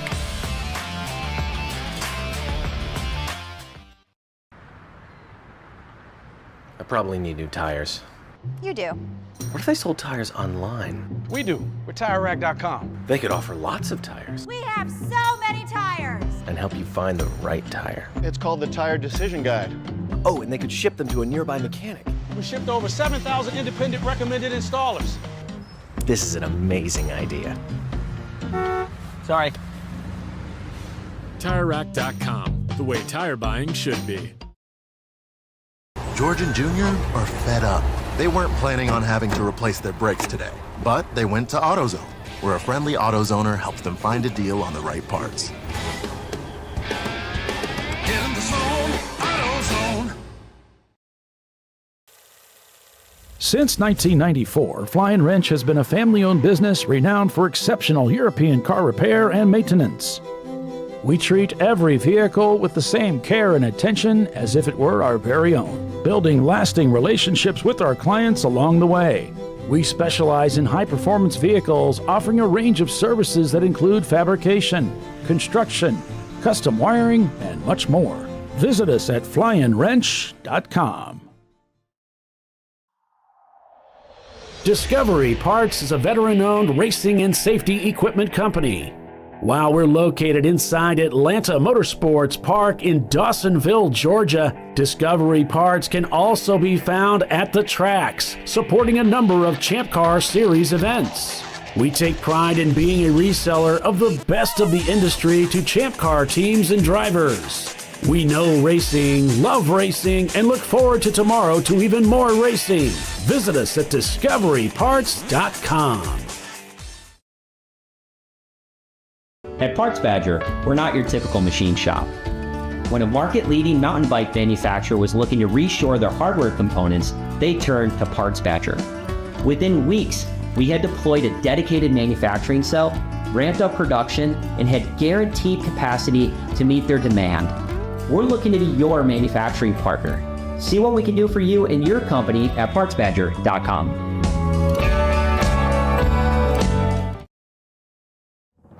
Lifeline's continuous commitment to research and development ensures that we supply the most innovative and cutting-edge products available, used by the majority of the world's motorsport championship-winning drivers, teams, and constructors. Lifeline has a stringent and proven history of success. Lifeline's continuous commitment to research and development ensures that we supply the most innovative and cutting-edge products available.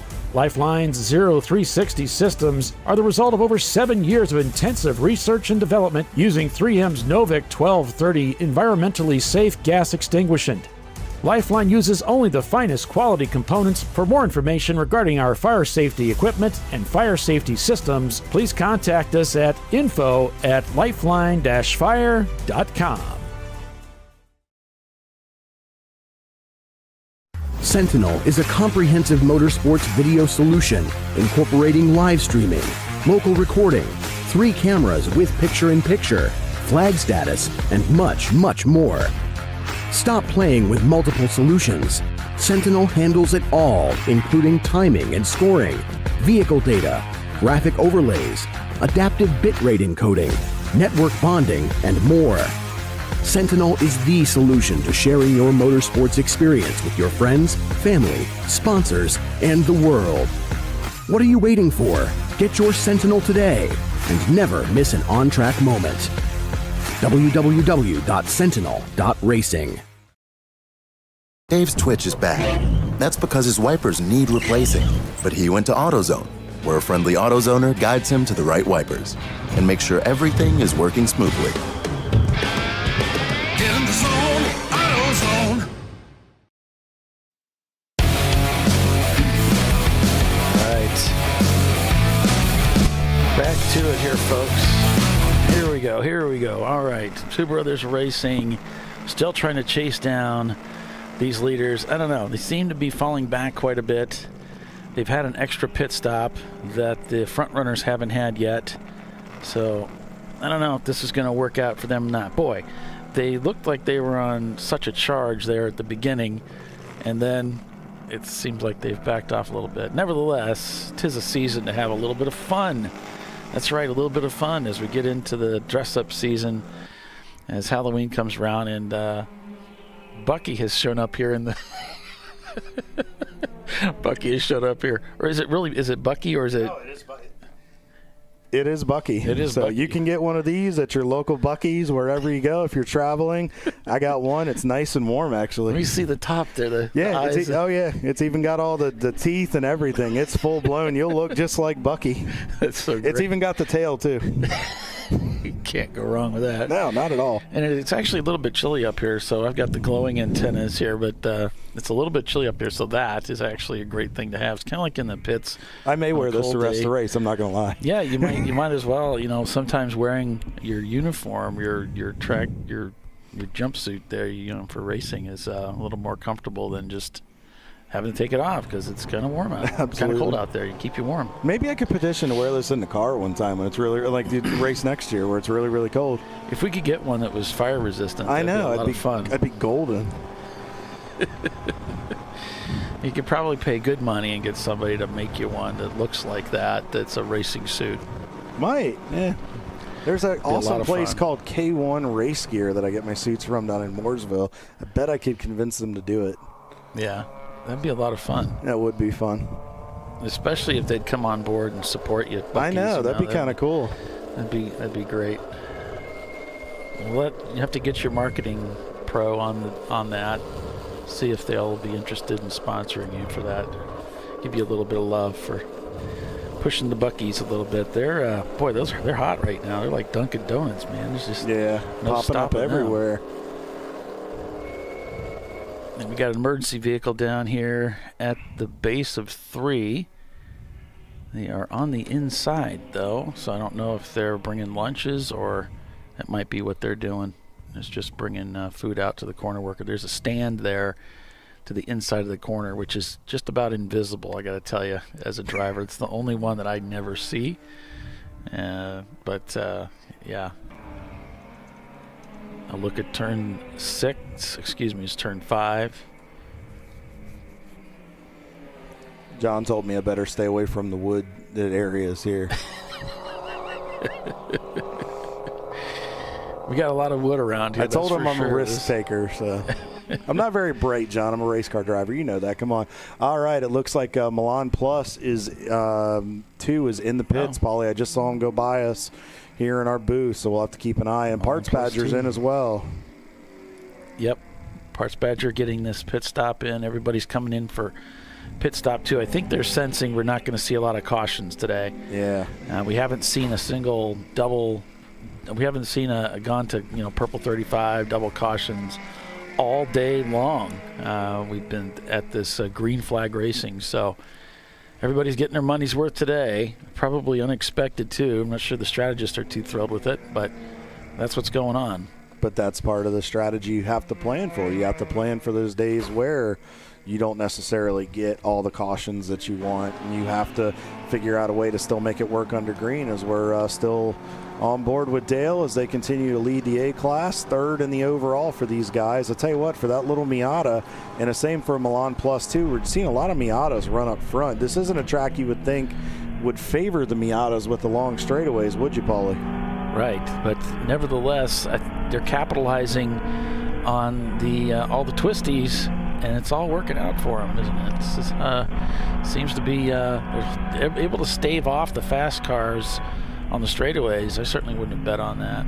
Rice Creek, the 25 car, is in a bit of a battle here with TCR. They had defended that position going into 14. TCR with a well-executed crossover out of 14. Plus, they should have the legs down the straightaway to handily clear them. It looks like they've got them. They're able to move back over on line there. You noticed 25 missing that wing. They had had that spin going into Canada corner, which had inadvertently messed up our cameras here. And Paulie, I think we may be getting our first one of the day here. Hey, we're going to full course caution. Yeah, we've got one stranded over here at Kettle Bottoms, track right, and that isn't a bad spot. We're purple 35 now, the field being slowed down just as we were talking about that. Now they've seen their first caution, so we can bet an influx of cars coming into the pits to get those pit stops done. That just played right into the hands of Parts Badger and Milan Plus 2. They are in the midst of their 5-minute pit stop for fuel and everything.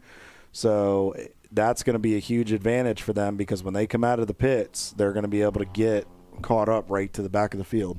Okay, so with that, we're going to move over to the race that's at the Amped Up Duels, and we're going to give you guys some rundowns there. You can see made an adjustment to the pylon. So let's go over that. We'll talk about the standings out there and the both the overall and the classes. Alrighty, so Flat Out Nemesis is leading the B class and leading the overall right now over NLS Racing in their Nissan. They're leading your C class right now down at AMP, second in the overall. Madwag Motorsports, your A class leader, continues to run in the third position. You'll see the EC car mixed in there, Plan Z.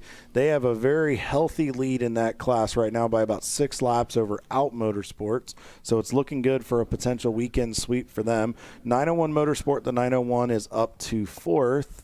There's your A class right there with Momo Champ in second, 5 laps back of Madwag, late to Apex, who we're on board with. And Paulie, we're seeing those communication signal issues there a little bit at AMP, which always prevents us from putting on a show there, unfortunately. Just some reason there in Dawsonville, it just we don't get the best service. But anyway, Eddie Vedder has worked themselves up into the 5th position in the overall. That is your D class leader.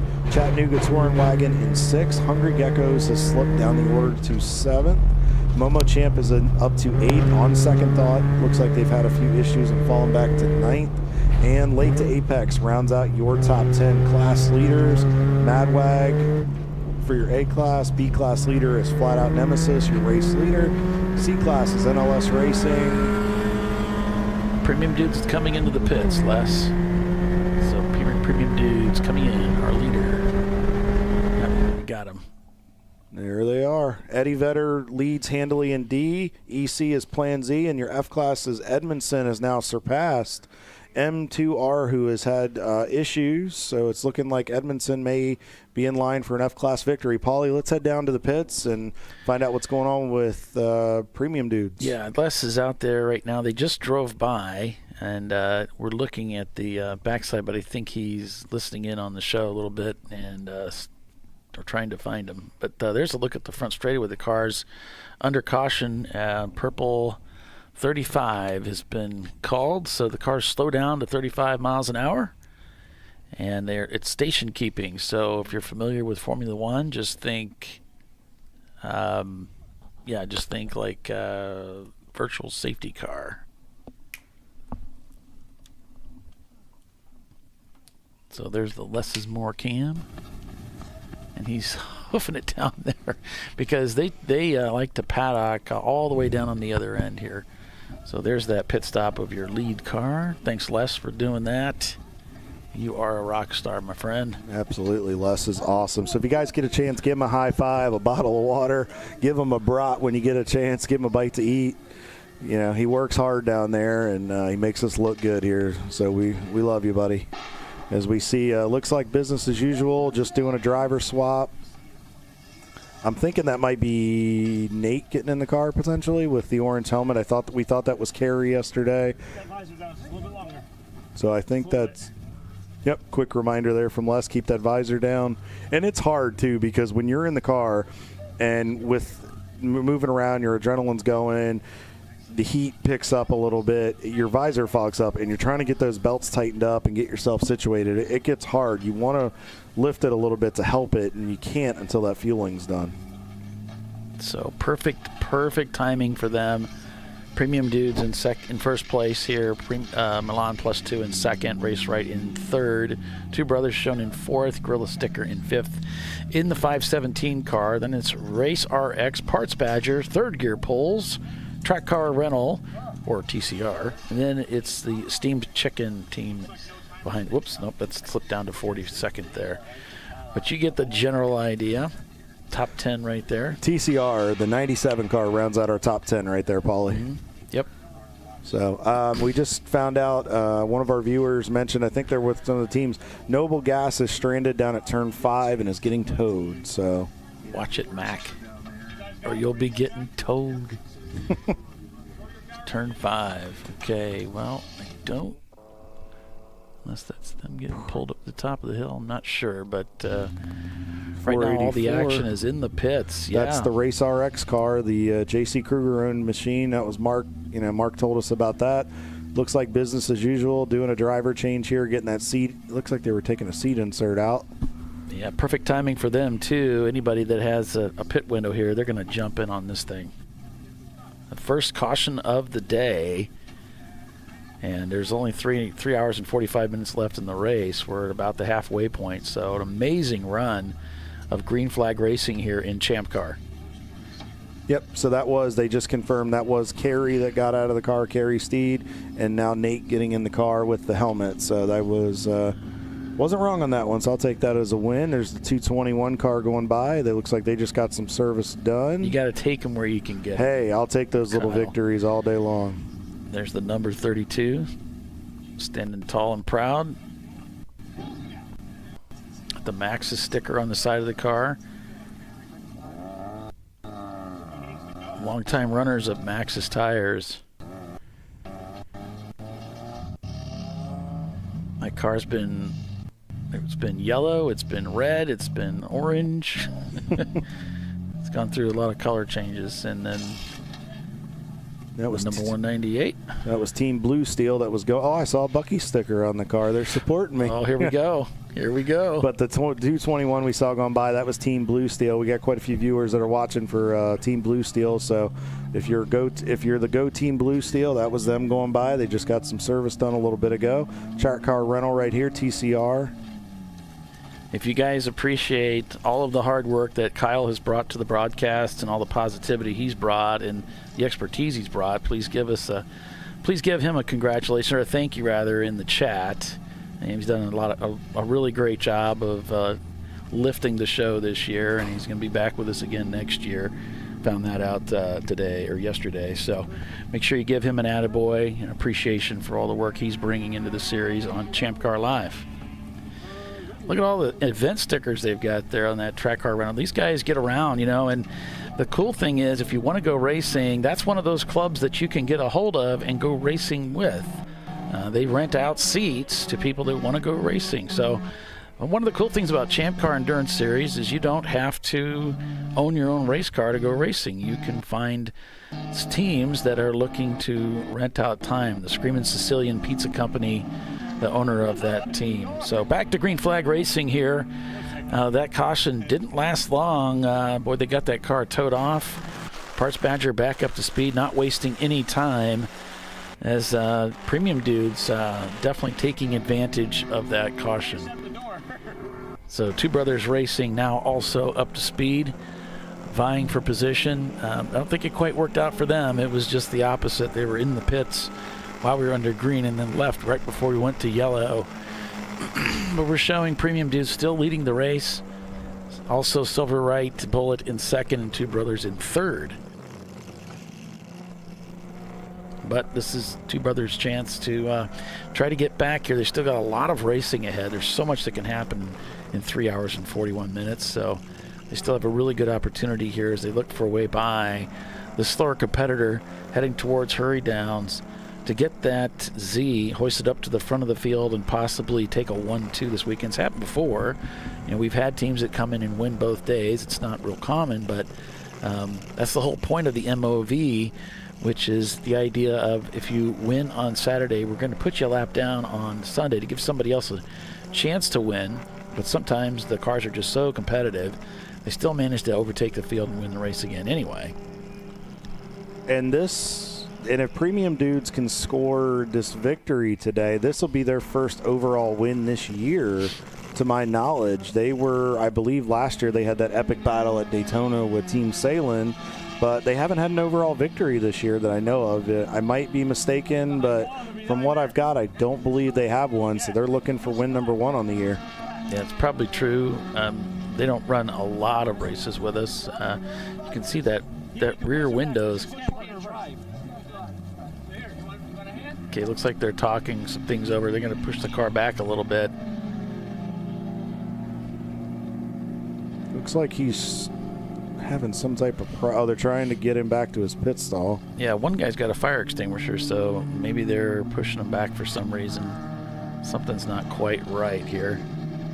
Because I believe that's Brandon Corfel pushing him. He was, again, one of They overshot the pit stall, so we pushed it back. Ah, okay. Just dramatically overshot the pit stall, so shoved him back into place, and now they'll be able to service him there.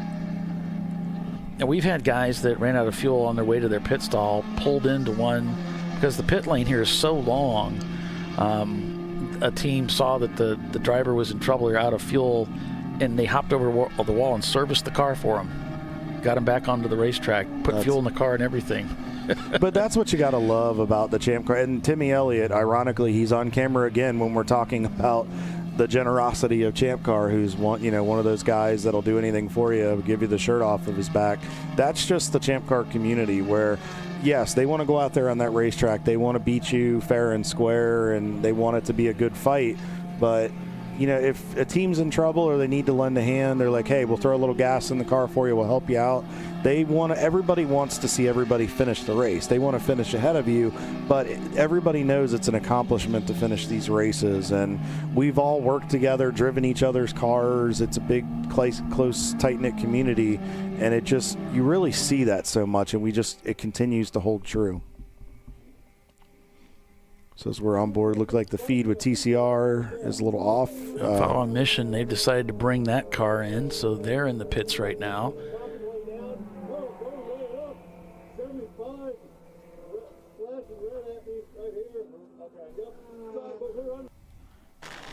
So they may be fighting an issue. He's talking about one of the sensors, one of those blinkies flashing red at him there.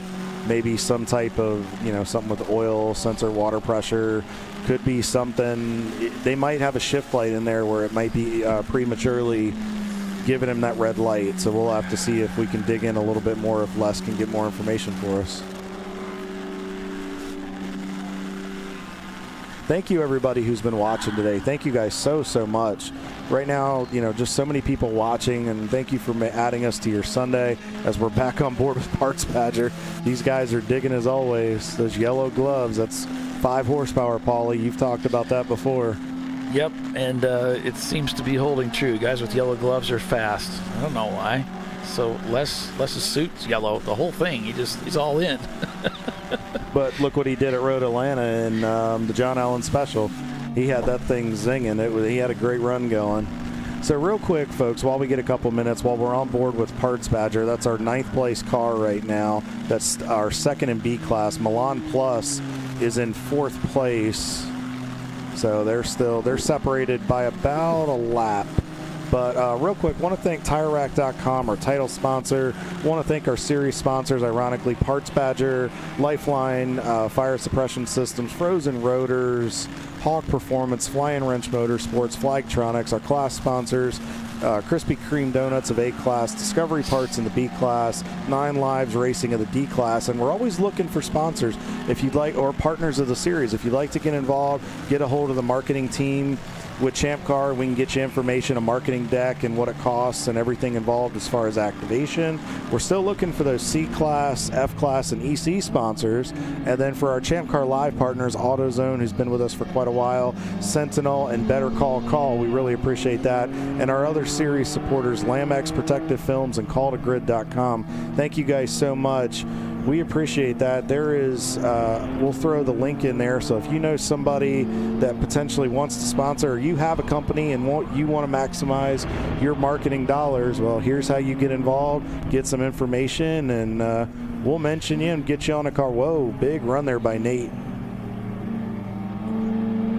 Yeah, also, I'm having a number of people that are approaching me about advertising on the show, running ads with our commercials. So if that's something you'd be interested in, feel free to reach out to me and be happy to send you a sponsor deck, and we can talk about advertising opportunities on ChampCar.Live. Many different opportunities, so you're not just locked into one thing. There's different ways to go about doing it. So yeah, I'd be happy to talk to you. Paul.veltum@ChampCar.org. Let me know. We'll get you in here. So that's Premium Dudes, Nate at the wheel, heading through Kettle Bottoms here, down the back part of the track. Looking for Canada Corner here. He's catching some people quickly through here. Big closing rate on that Miata in front. I want to say that might be the 221 car right there. That might be Blue Steel. It's hard to see the number there.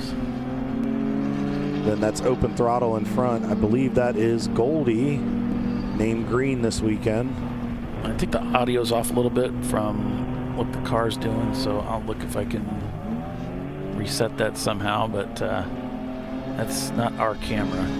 The 119 car, Paulie, that had been brought in on the hook there in turn 5, it looks like they got it back going again, and it looks like it's headed back to the grid to come back into the fight. So those guys are not done yet. Paulie, I threw your email into the chat so our viewers can pass it along and they can reach out to you. And if anybody, like Paulie said, if you're interested in that camera system as well, great place to get a hold of them and find out more. Yeah, you can email me at ChampCar.org. Yeah. We've got a website. You can go check it out. And I've got videos on there. Explain everything. I don't think I explain it well enough, though. I think there's more to be done there. But it's onetouchy.com. So it's ONETOUCHYI.com. And you can check it out there. Or you can just send me an email and I can help you. There's some of the damage they recovered from the Asteria Motorsports MR2 from yesterday or the day before. And we saw him leading from the pole up, clearing some leaves out, Kyle. Looks like picking up some leaves back there. There's a lot of trees around here. I know especially over here in Thunder Valley, Kyle. Yeah, I was going to say that Canada Corner, Kettle Bottoms, that is very heavily covered in trees. And, I mean, we're at that time of year where those leaves are, I mean, the color here is very full, so those leaves are about to a point where they're going to fall off of a tree. But also, you don't know if maybe they did a little agricultural racing and decided to get some leaves to take home to put on their cornucopia for Thanksgiving. You never know. Yeah, I would suspect these MR2s are hard to keep cool because, you know, the engine's in the back, the radiator's in the front. They got to run tubes back there to carry the coolant. And the radiators, obviously, that's not a very big grill. It's very, very small, so they can't afford to have any obstructions down in there. If they had some type of blower or hose they could hit in there and just hit it with a little air, it might get those leaves out of there. Yeah. Yeah, it looks like he just reached in and grabbed it, tried to clean it out that way. Hopefully that gets it done for them as they do a pit stop here. Another trick you could do too, and we talked about this during the Daytona broadcast. If you happen to get something on your grill, if a car passes you or you're up behind a car, you can get right up to them. It'll change the pressure, and it'll actually remove anything that's in the grill, and it'll help it kind of take it off there for you. You tend to see that a lot of times in IMSA races or NASCAR where they get those hot dog wrappers on the front end, and so at that point, you just try to get that pressure change to happen. Yeah, absolutely. So let's look a little bit farther back here in the order. Rat Stafarians, haven't talked too much about these guys. They had a rough day yesterday. They're up into the 12th position in the overall. There's an EC mixed into the fight there. They're up 31 spots in the overall, 5 in the C class, running in the top 10 right now. They're about 9th in 7th in the C class right now. So great run today for those guys. Placeholders falling down the order a little bit, but still up 28 spots on the day, 3 in the C. TBD Racing up in the top 20 and 16th overall right now. 18 spots up on the overall and 8 in A class right now. And they are right now carrying the bottom step of the podium. They have surpassed Silver Martini Racing, one of our camera cars. The 448 GWP Racing, they're up 1 spot where they started 2nd in the class. They are down a few spots in the overall, but right now carrying the mark for the D-Class cars and continuing to lead. They have about a 6-lap advantage over Limpy Screwdriver, who's kind of had an up-and-down day. Looks like Follow On Mission has been behind the wall, but it looks like they're driving past the garages now. They may be heading back out to join the field. We saw the 771 car right there, the Honda. That is the Third Gear Pulls team. They are leading the A-Class right now, so they're in for some service. So that may hand the lead. They were on the same lap as Race Right Silver Bullet. That may temporarily hand the lead back to the 21 car. Of course, Mini JCW leading in EC. Looks like Follow On Mission still having some problems, and they're trying to back that into their garage stall, unfortunately. Bruce, if that is Bruce still in the car, is laying down some good times. Not their fastest times of the day, but consistent for right now. They've worked themselves up into the top fight, but I mean, they have a healthy margin right now over Open Throttle and Foe, about 2-lap lead right now. So if they can continue on, they're on pace for a good day. All right, stay with it, guys. Stay with it. See what you can do.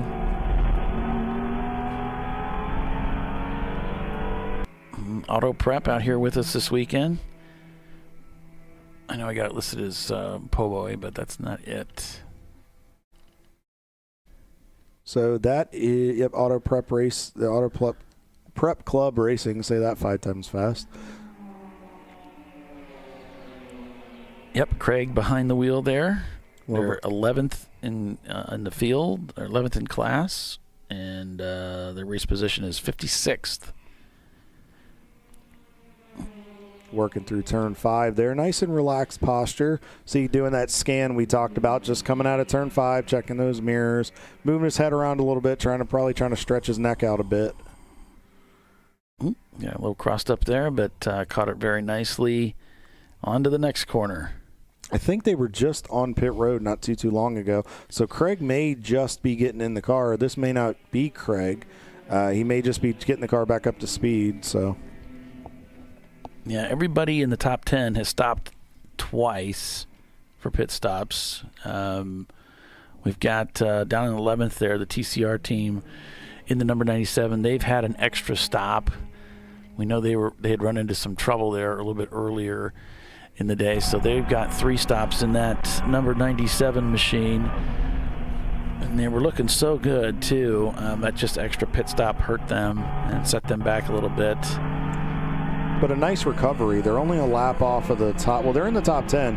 They're only a lap off of the next car in class and the next car in the overall, which is the Race RX, the Kruger Tuned Racing team. See him working past the 25 car there. That should be the Rice Creek team, I believe.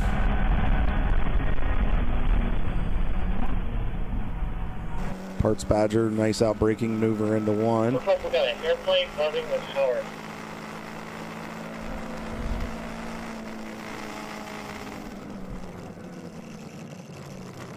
So we're getting a report from Les on something. We'll try to get that to you here in just a minute. We'll find out.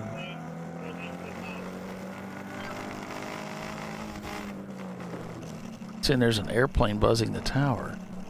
I don't see an airplane. I don't hear one, but... Negative. The pattern is full. Yeah. Somebody needs to tell them.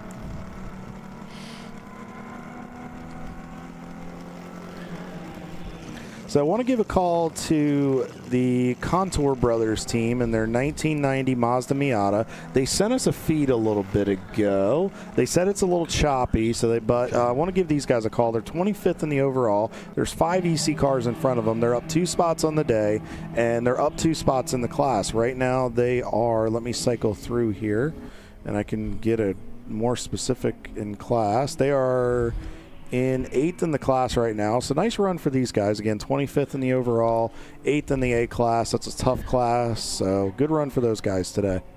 Premium Dude still leading the field handily, and that pit stop under caution just really helped them out. I mean, that was a gift from the heavens. Looks like they're chasing down maybe Brew Crew Racing, not sure, but getting ready to put a pass on another car, and things couldn't look better for them right now as it does, with Two Brothers Racing shown in second place there, but back about a lap and a half to 2 laps. So looking real good for the Premium Dudes team right now. We know yesterday, though, as the race wore on, they started having some concerns about the reliability of the car. So that's something that all teams always have a concern about is, we're going to make it to the end at pace, or we're going to have some kind of a problem. As we hit 100 miles an hour coming under the pedestrian bridge to the start-finish line, clocking 110 and still climbing. We've seen 124 out of this car, Paulie, but he's getting a bit of a pull. Well, he kind of backed out of it a little bit there, so he didn't run up on Brew Crew. Yeah, smart good move. Yeah, you just want to be careful. Like we said earlier, it's easy to find yourself in a lot of trouble. It's a downhill braking zone. Better just to be cautious there and not, like you said, run up on him and get yourself in trouble. Well, and that may not be the 86 car, which is currently in the 4th position right now. That may be the team car, the 244. So to your point, Paulie, why put the car in a precarious position? That's a pretty evenly matched car. Just kind of ride. Let them kind of do the work. If they can poke the hole through traffic, and if you can stay close enough, you can just kind of go with them and save the brakes and save the car. Heavy braking down into 5. That's such an insane braking part. You really have to be on your toes because all of a sudden the track just goes away from you and you go straight downhill. It looks progressive on camera, but it's an absolute drop in the car. Hard to believe these super slow corners at Road America are actually between 50 to 60 mile an hour. It just doesn't feel that slow. It doesn't feel that fast when you're going through them, but you look at the speed that he's actually carrying through there, it's actually pretty good. You'll notice the Brew Crew car is taking a very late entry into the corners. You can do that, but it can be quite risky. And the reason being is you take that late turn in and you kind of pitch the car into the corner, and if you don't have it very settled, and it's got that lean going on, that E30 lean that we've talked about there, but that Brew Crew car traditionally leans over very hard. Paulie and I have both driven that car in various renditions of builds that they've got. You'll notice he's very much overdriving the car. This may actually be the 86 car, and the reason I say that is just the aggressive nature he's got in his driving style right now. He may be trying to stay ahead of the race leader to not get put another lap down.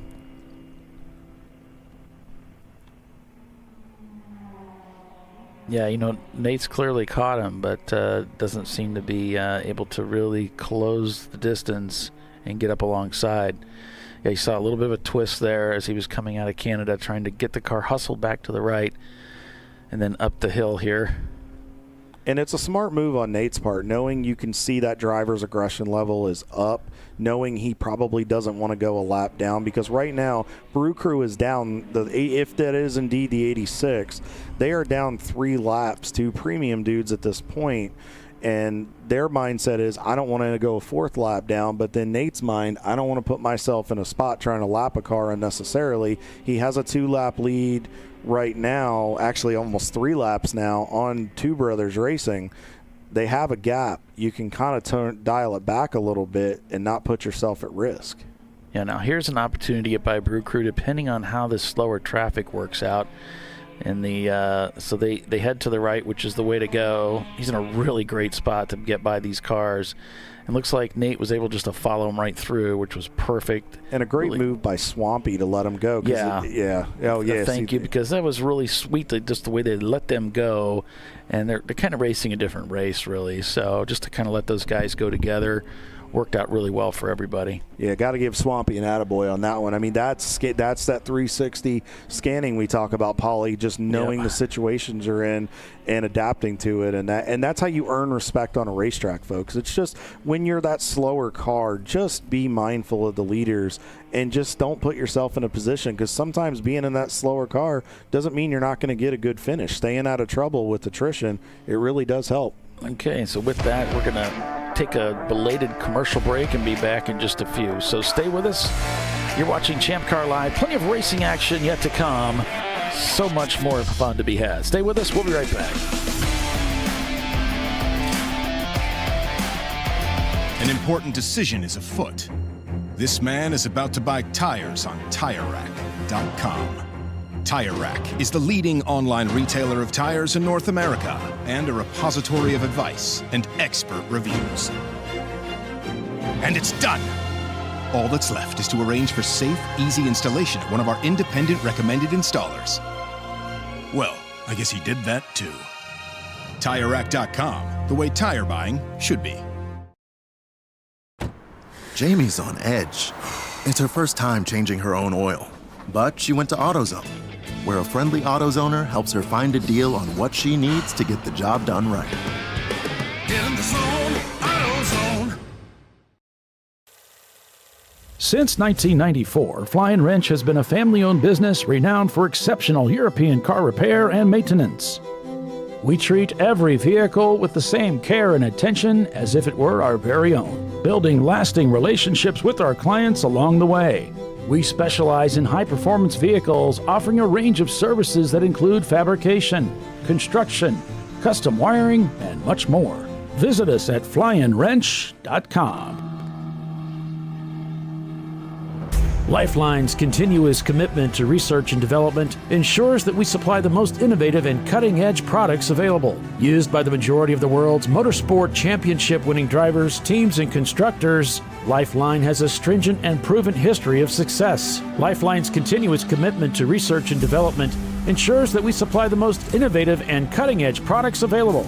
Lifeline's 0360 systems are the result of over 7 years of intensive research and development using 3M's Novik 1230 environmentally safe gas extinguishant.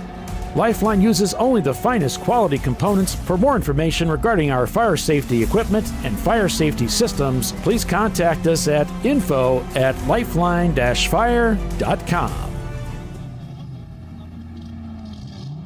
At Parts Badger, we're not your typical machine shop.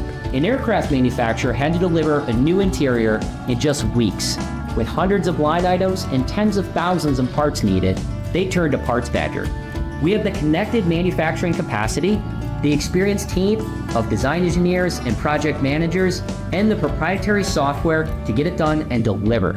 See what Parts Badger can do for you and your company at partsbadger.com.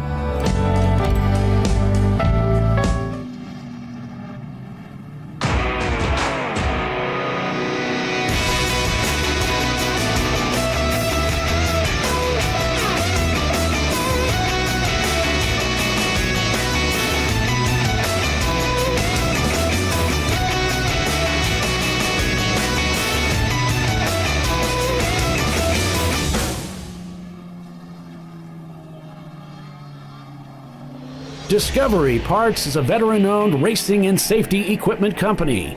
While we're located inside Atlanta Motorsports Park in Dawsonville, Georgia, Discovery Parts can also be found at the tracks, supporting a number of Champ Car Series events. We take pride in being a reseller of the best of the industry to Champ Car teams and drivers. We know racing, love racing, and look forward to tomorrow to even more racing. Visit us at discoveryparts.com. Sentinel is a comprehensive motorsports video solution incorporating live streaming, local recording, 3 cameras with picture-in-picture, flag status, and much, much more. Stop playing with multiple solutions. Sentinel handles it all, including timing and scoring, vehicle data, graphic overlays, adaptive bitrate encoding, network bonding, and more. Sentinel is the solution to sharing your motorsports experience with your friends, family, sponsors, and the world. What are you waiting for? Get your Sentinel today and never miss an on-track moment. www.sentinel.racing.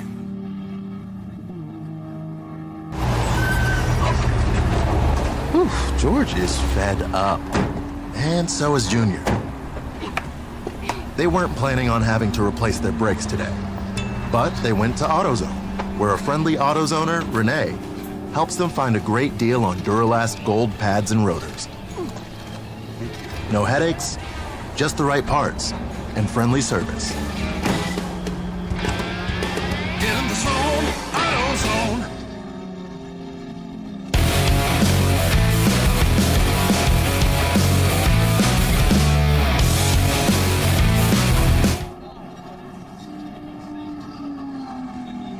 My favorite Dilbert cartoon is the one where he says we're going to give you more responsibility and so there'll be more pressure on you, but there's no money. And he says, and his boss says, it's how we recognize our best people. And he says, I thought our best people went to work for the competition. He says, that's the other way we recognize. That's the other way we recognize our best people. Welcome back to ChampCar.Live, everybody. Presented by AutoZone. It is the TireRack.com Champ Car Endurance Series race at Road America, the Landjäger Cup at Road America. And in the pits here, that's Tom Beers taking pictures. We're taking pictures of people taking pictures. That's which is it's a quick way to go back in time. So you have to be careful. Time travel is imminent. So yeah, tire changes taking place. So we are seeing some tire dag out there. Flat spots. Still a thing in the series. A lot of guys using ABS, but not everybody.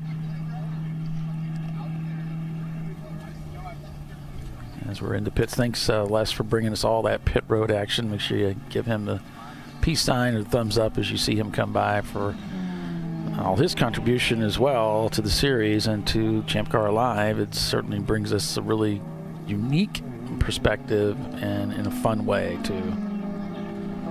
More to come for 2026, so make sure you stay tuned. To be a lot of fun.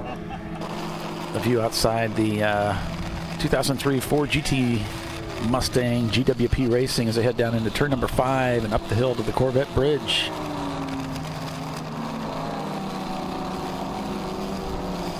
Great views here from these cameras. Brake there at the bridge, turn in, back to power. Got that gyro cam working again that we've been testing all year long. Yes, it's been a lot of work, but it's all paid off. It's paying off for you folks now. Absolutely. And it's just for you fans. It's always for you fans. I'm going to work on coming up with a lock. If anybody knows, I've never even really looked into this before, but if anybody knows of a 1/4-inch lock, let me know. I could come up with something.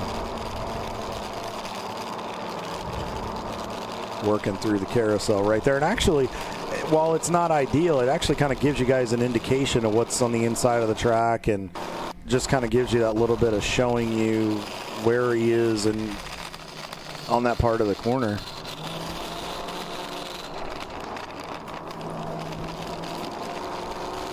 Oh, Paulie, I saw a stalled car over there against the... I'm hesitant to say anything, but I want to say that looked like a Miata, and I want to say that might have been... Is that Parts Badger? It is. It's the 414 Parts Badger. They are stopped off the racetrack, and he's pointing at the... Is he pointing at the transmission?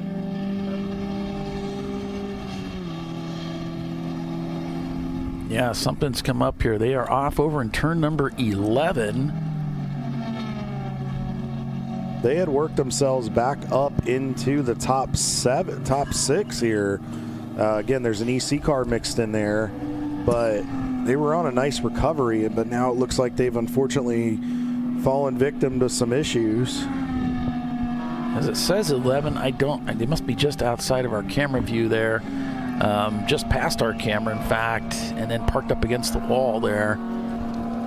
But Parts Badger, they did pull the car behind the wall yesterday right at the end of the race with some trouble, and maybe this is just a continuation of a really tough weekend for that team. Now, a couple weekends. They had a rough weekend at Mid-Ohio and not what they were looking for. And then, that weekend, Roy just was absolutely just distraught that weekend and frustrated with the issues that they had. And it seems like it's been a little bit of the same this weekend. So, and I know they were looking for a lot of success. This is their home racetrack.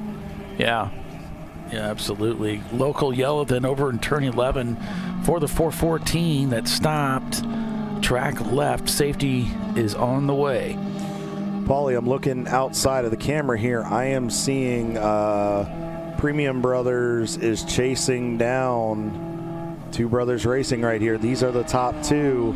If Premium Brothers gets by this, now let's see what happens when they hit the line. I'm wondering if, based on the lap times, I'm thinking Two Brothers might have just gotten a lap back. We'll see what happens here. Let's check the scoring. Yeah, because right now, I'm showing a couple laps. If it flips to 1, we know that that's changed. Haven't seen it yet, so maybe they had just gotten that. Maybe they had just gone back to 2 laps there, but it might just be delayed in the scoring a little bit. Still showing a 2-lap gap, no change yet. Yeah, still showing that 2-lap gap. We're showing Track Car Rental in the pits. Who else do we got here? Boy, not too many. Skidmark is one of those teams that's in the pits right now. Silver Martini was showing in the pits last time by. That is your second in the A class. So with their issues of being in the pits, now mind you, this could be, and Third Gear Pulls, they were your A class leader a little bit ago. Now mind you, the gap is very close. With being such a big racetrack, you know, there's not such a substantial gap. It takes almost 3 minutes to get around here, if not a little over 3. So 5 minutes is substantially a lap and change. Yeah, it looks like we're doing a hot pull on Parts Badger, too. They've put them on the rope, so it may not be too devastating, but like Kyle said, if they are alluding to a transmission problem, that's going to be a problem for today. I'm gonna silence the less cam for just a moment here and see if we can hear anything as the car's being towed. Not really. We hear the typical air. Yeah, the car sounds like it's off. He probably just has the master on for if the car has power steering, just to be able to turn it. But I don't know if his cars run power steering or not. So, and just so you know, folks, the protocol here for being flat towed like this is to keep the road taut.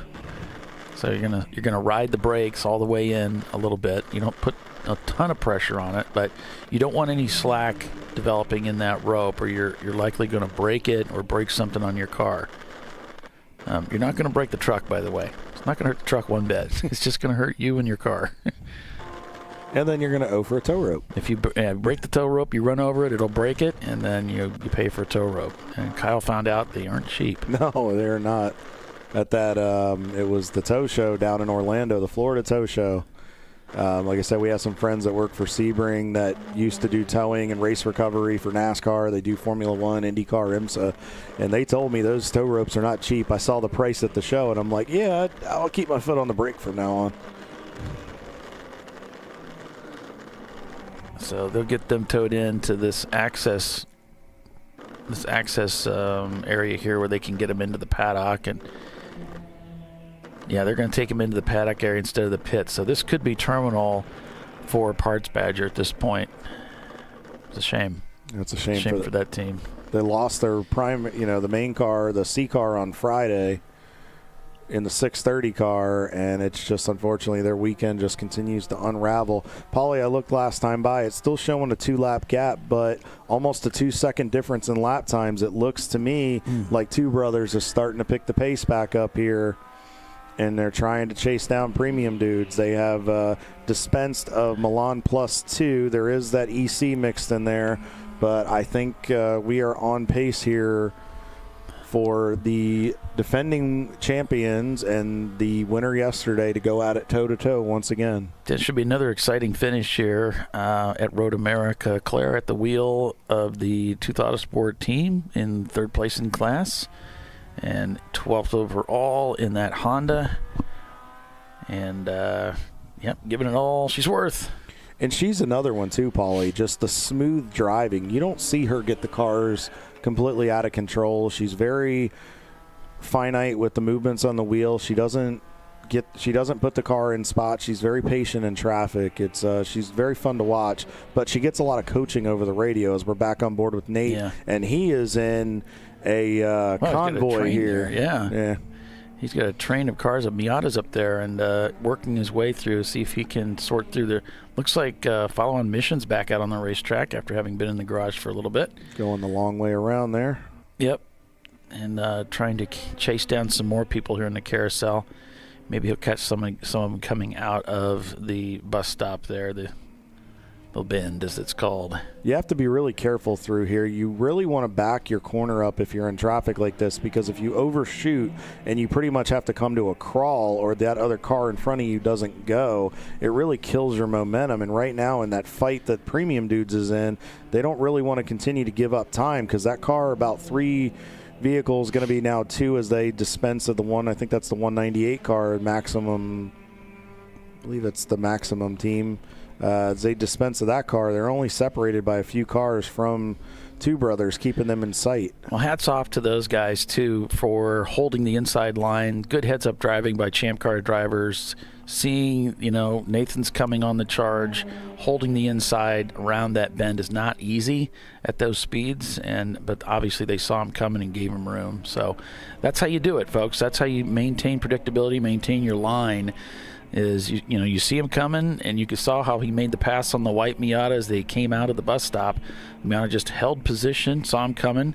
Yes, he's going to come up very close, and then he's going to peel out at the last second and pass you to get a little bit of draft, and you just hold your position, and everything will be fine.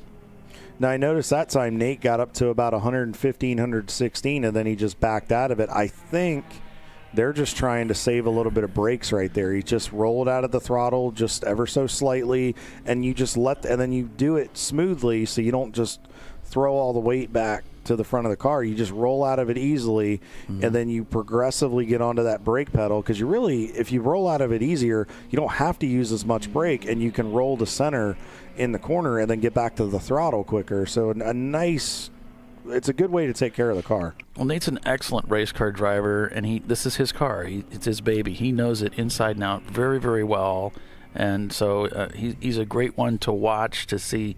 If you sense that he's starting to take care of the car, there's good reason behind it. He knows what he's doing. Well, and he was in the car yesterday when it had that vibration when they were concerned about the steering issue. So he's probably going, all right, let's not have a repeat of yesterday. You notice he's not using the curbs a whole lot. He's just trying to run a very conservative line to take care of it. Yeah. It's hard there through 7. You kind of have to use that curb to get the most out of that corner. If not, you'll push out too wide. But you'll notice he's really only using it where he has to. Short shifting there as he heads into the carousel. Paulie, you talked about that with just keeping the stability of the car, and that's an important part here. Yeah, because you can imagine, you can make the shift. When I make those shifts in a car, what I'll do is I'll just do it very gradually. I'll take my time to make absolutely sure I don't miss it, because you can imagine how devastating it would be if you grabbed third by accident and released the clutch. You would definitely go for a ride. Yeah. So the car's kind of tiptoeing through there, so making a gear change, you're not really going to gain that much. That. Just stick it in fourth and just go ahead and then power through, feather through the corner. That usually is the better way to go. We see him just backing out of it a little early. Didn't want to come up on the Miata too much. Bit about 3 car lengths separate, 2 to 3 car length separation right there. And he's being smart, knowing that we've seen cars get in trouble. You have to give yourself that escape route. We talked about that before. If you're right at the bumper, if they have an issue, you could end up getting in trouble with them. Looks like the 86 car is on pit road for service. They were up in the top 5 earlier, contending for a podium, and they have now slipped to I believe the 14th position, and they're about 6th, 7th, or 8th in the class.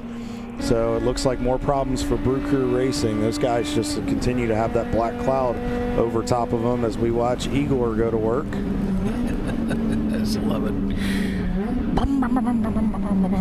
Here we go.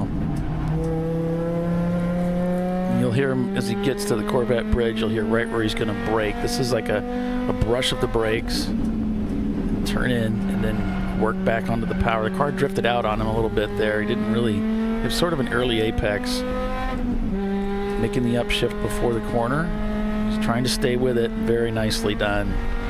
He might have breathed the throttle just a little bit, but I was able to keep with it for the most part there. Turn in just as you get to the end of the curbing. Nice apex there. Nice exit, stayed off the strips. Makes the upshift and heads into the carousel. Paulie, our second place car in the EC class, Embracing AI car for Open Throttle Racing, is in the pits for one of their pit stops. Okay. It appears to be a normal pit stop. Looks like there's a driver getting ready to get in the car. Doesn't appear to be a mechanical issue. So their crew goes to work, and driver changed fuel and looks normal. Yeah, so Mini JCW still leading EC, looking great out there, well up in the field. Second place down in 9th overall, but the Mini team up in 4th overall, leading EC. give a call to these placeholder guys. It shows them in 11th right now, but again, the EC cars are mixed in there, so actually move them up to about the 9th spot overall. So these guys are having a great day today. And I mean, that C class is just so competitive. Stacked, yeah. But with the problems that we've seen, I mean, Gorilla Sticker's now on the bottom step of the podium in C, but they had issues yesterday. We've seen Brew Crew get up there. They fell off the podium. 45th Parallels making a nice comeback in the 286, but they got towed in earlier in the race as well. And with this being such a big track, you don't get the lap advantage that you get at some of our smaller facilities. So you really have to capitalize on it. And Igor just continues to lay laps down. Very relaxed posture. So with that, we'll take another quick commercial break and be back in a few. Plenty of cool, sweet shots from Less is More Cam. We'll be back in just a few minutes. Stay with us.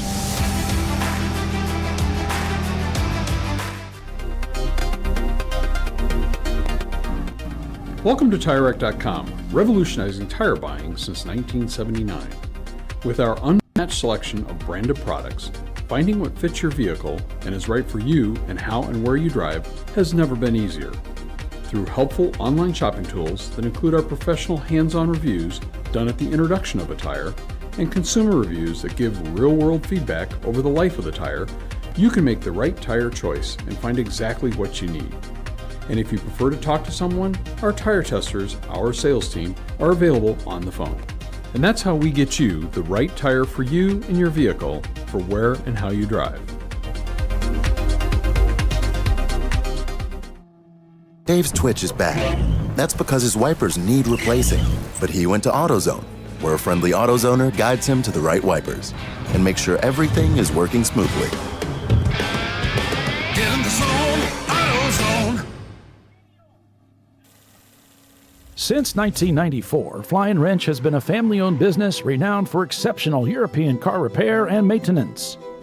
We treat every vehicle with the same care and attention as if it were our very own, building lasting relationships with our clients along the way. We specialize in high-performance vehicles, offering a range of services that include fabrication, construction, custom wiring, and much more. Visit us at flyinwrench.com. Discovery Parts is a veteran-owned racing and safety equipment company. While we're located inside Atlanta Motorsports Park in Dawsonville, Georgia, Discovery Parts can also be found at the tracks, supporting a number of Champ Car Series events. We take pride in being a reseller of the best of the industry to Champ Car teams and drivers. We know racing, love racing, and look forward to tomorrow to even more racing. Visit us at discoveryparts.com. Lifeline's continuous commitment to research and development ensures that we supply the most innovative and cutting-edge products available, used by the majority of the world's motorsport championship-winning drivers, teams, and constructors. Lifeline has a stringent and proven history of success. Lifeline's continuous commitment to research and development ensures that we supply the most innovative and cutting-edge products available. Lifeline's 0360 systems are the result of over 7 years of intensive research and development using 3M's Novik 1230 environmentally safe gas extinguishant. Lifeline uses only the finest quality components. For more information regarding our fire safety equipment and fire safety systems, please contact us at info@lifeline-fire.com. Jamie's on edge. It's her first time changing her own oil, but she went to AutoZone, where a friendly AutoZoner helps her find a deal on what she needs to get the job done right. Get in the zone, AutoZone. Frozen rotors from Diversified Cryogenics deliver increased performance and a higher level of safety, while significantly reducing braking system costs. So to tell you a little bit about the durability of this product. So we have seen an incredible extension of the life of our brake rotors using frozen rotors. We've gone from brake rotors every other weekend to 6 weekends on one set of brake rotors, and I think they can go farther. The durability has been amazing, and it's been a fantastic season, and man, a lot of that is due to the way our car can brake on those frozen rotors. For more information, go to frozenrotors.com. Sentinel is a comprehensive motorsports video solution incorporating live streaming, local recording, 3 cameras with picture-in-picture, flag status, and much, much more. Stop playing with multiple solutions. Sentinel handles it all, including timing and scoring, vehicle data, graphic overlays, adaptive bitrate encoding, network bonding, and more. Sentinel is the solution to sharing your motorsports experience with your friends, family, sponsors, and the world. What are you waiting for? Get your Sentinel today and never miss an on-track moment. www.sentinel.racing. Ricky's truck is having trouble starting. So he went to AutoZone, where Joseph, a friendly AutoZoner, totally understands. He points out AutoZone's many free services, including battery testing and charging. Less delays, more free services. Get in the zone, AutoZone.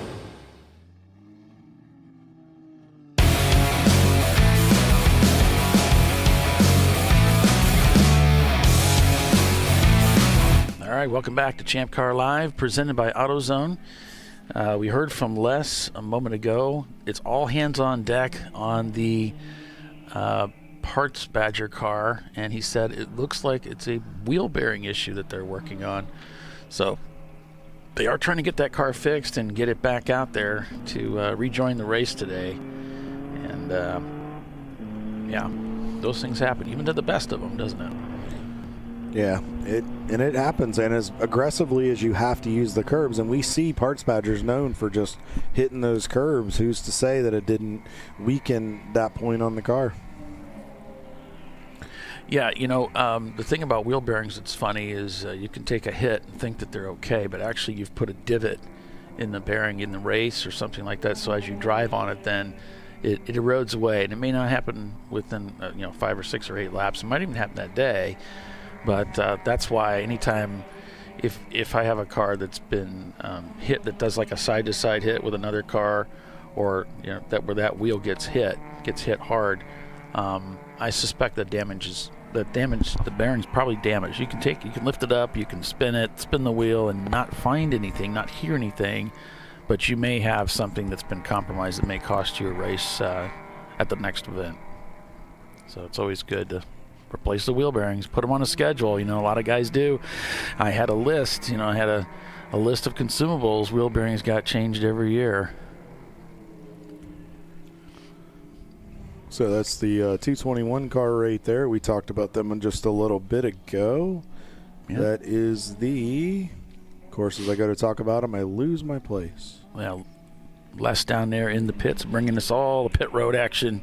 Team Blue Steel. I'll get this right, guys, for those of you listening. Fantastic name. Yep, Team Blue Steel. They got blue shifter knob in there, I saw. That's pretty cool. So anyway, these guys are having a decent day. They are in, I lost them again. I got to stop doing that. There we go. They are in the top 20 in the overall. They're about 17th. Take out the EC cars. And they are 4th in the A-Class, or 5th in the A-Class right now. So nice run for those guys. Back on board with Two Brothers. Kyle, Two Brothers just turned in a 245 to Premium Dude's 253. I think it's time for them to play catch up. I wonder if, because remember at the start of the race, Mason ran, and they only ran what, an hour 27 on the car, maybe hour 20 something. Right. I wonder if they're just trying to start playing a little bit of catch up, because we're inside of 3 hours to go. If they can run 2 90-minute stints and just hammer the snot out of this thing, they might be able to catch Premium Dudes. Yeah, well, Two Brothers has been on this stint, according to my data, an hour and 12 minutes. Premium Dudes has been on it for 48. So if that holds true, they're going to have to stop in 15 minutes. I don't know. Both teams have done only 2 pit stops, according to the information I have. So, yeah, if that's the case, there's some confusion here. But it doesn't seem clearly Two Brothers pitted way before Premium Dudes did. Premium Dudes got that perfect pit under caution when we had that only purple 35 of the event so far today. So things worked out really well for them. Oh, close call right there. Yeah, looks like they got chopped by a car ahead here. Front fender has seen the entire knuckle, and the car's back around. It's squaring it up now. So it looks like Les is saying they've replaced the entire knuckle, and the car's back on the ground. They're tightening up the lug nuts, so they're going to be going back out. They have not stopped yet, Kyle. They are going to go back out there. That doesn't surprise me. Roy and everybody at Parts Badger, Miller, and those guys, they are some of the most tenacious crew guys you'll see in this paddock area. They do not give up. They have the technology, and if there's a will and a way, they'll find it, and that's why those cars continue to finish races. Well, Kyle, during the break, we were talking a little bit about the race at the Amped Up Duels, and we wanted to go ahead and give you some information on that event. So it's funny you mentioned that, Paul. I'm going to pass that over to you. We're going to talk about the Amped Up Duels a little bit, see how things are going. Looks like the Late to Apex team is behind the wall. They don't have the car on the track right now. And they are under a red flag condition right now. I don't have any information on it. Bill Strong had been updating us with the crew that had been down there. I believe Jackie Sides is race director down there this weekend, so I'm not sure what's going on. We haven't been given an indication. It looks like there is a car. One of the cars is in the middle here between. Word is one of the EC cars, the black BMW with a green bottom, was going down in the turn 11 and looked like a failure and hooked left and went straight in and over the tire wall. Oh, no. So what would have been a pretty significant hit there at turn 11 is the word that we're getting that an EC car went into the wall. So that's going to hold things up. If they went over the tire barrier, you can bet they've dislodged some things, and that's all going to have to be repaired. Well, we want to thank our buddies from Late Apex, and actually thank you to the MyRaces.live guys, because that technology is what allowed them to pretty much just come over the headset. They're listening to our broadcast, obviously, and they were able to give us that indication. So thank you guys so much for updating us on that. We hope everybody down there's okay, but let's go ahead and give you the... Okay, thanks. All right, so let's go ahead and give you a running order while that we know they're under a red flag condition. Flat Out Nemesis continues to lead that race. They're inside of an hour and 50 minutes to go. Remember, they're out on the East Coast, so they're an hour ahead of us, so they'll be done about 3:30 Eastern time today. Flat Out Nemesis continues to lead NLS Racing. 40-minute delay. 40-minute delay. 40-minute delay, okay. All right, so Madwag Motorsports continues to run third to the bottom step of the podium in the overall. Hungry Geckos with a strong run here in fourth. The EC car Plan Z continues to hold down that class, and again, they're mixed in there, but they're in their own fight. Eddie Vedder has worked themselves up into the top 5 in the 91, and most likely that is going to be your D-class winner. Parts Badger is back on the track. Parts Badger back on the track here at Road America. We're still talking about the Amped Up Duels. And Chattanooga Touring Wagon, thank you, Paulie, and Les for that. Chattanooga Touring Wagon is in 6th. 901 Motorsport, the 901 is in 7th. Momo Champ is up to 8th on Second Thought in 9th. And Autonoma, one of the A-Class cars, has worked up into the top 10, surpassing the 903 from 901 Motorsport. Let's give you a quick class update. Madwag holds down by 6 laps over Momo Champ in A. B-Class is your overall leader by 11 laps on Second Thought. C-Class is NLS Racing is up by 5 laps, over Hungry Geckos. D-Class, Eddie Vedder pretty much has a lock on that. I believe Panthera and Speedway Creations were not able to start the race today, so we pretty much call that one at this point.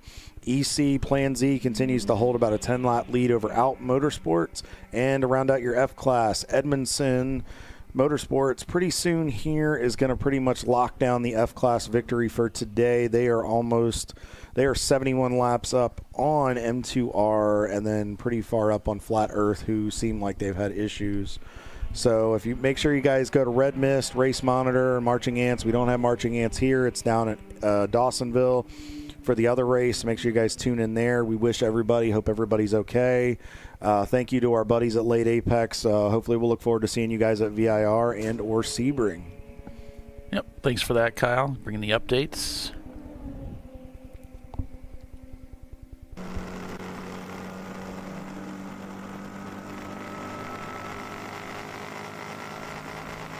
Back on board here with Two Brothers Racing. That's your second place in the overall and in C class here. Paulie will work on getting the pylon back up with our buddies here in our race at Road America.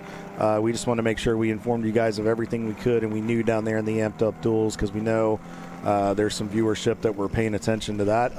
Paulie, it looks like Two Brothers has made up a lap finally on Premium Dude. So with the times that they're running, it was about 6.5 seconds, 6.6 to be exact, last lap in difference in time. It looks like they are still digging hard here, and one lap at Road America is not a lot, and who's to say we don't get an untimely code 35 to add in some drama here with Nate still at the wheel of the Premium Dudes number 32 BMW.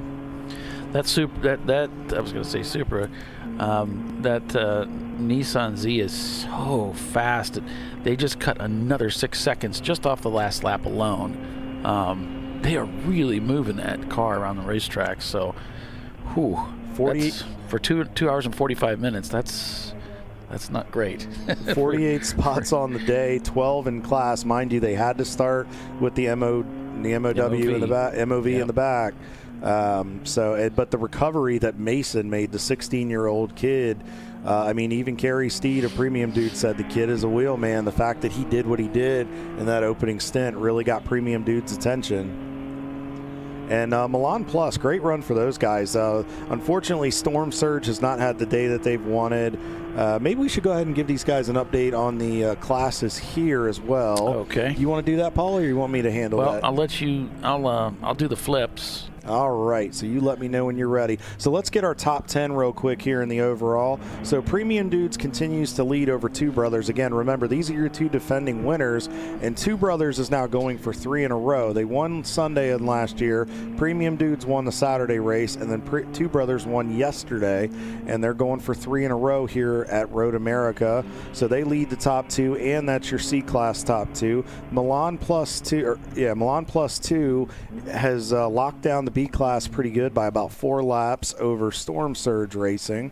Gorilla Sticker with an awesome drive today. They're up onto the bottom step of the C-Class podium and 4th in the overall. Race Right Silver Bullet on pace for another class victory here and in the top 5.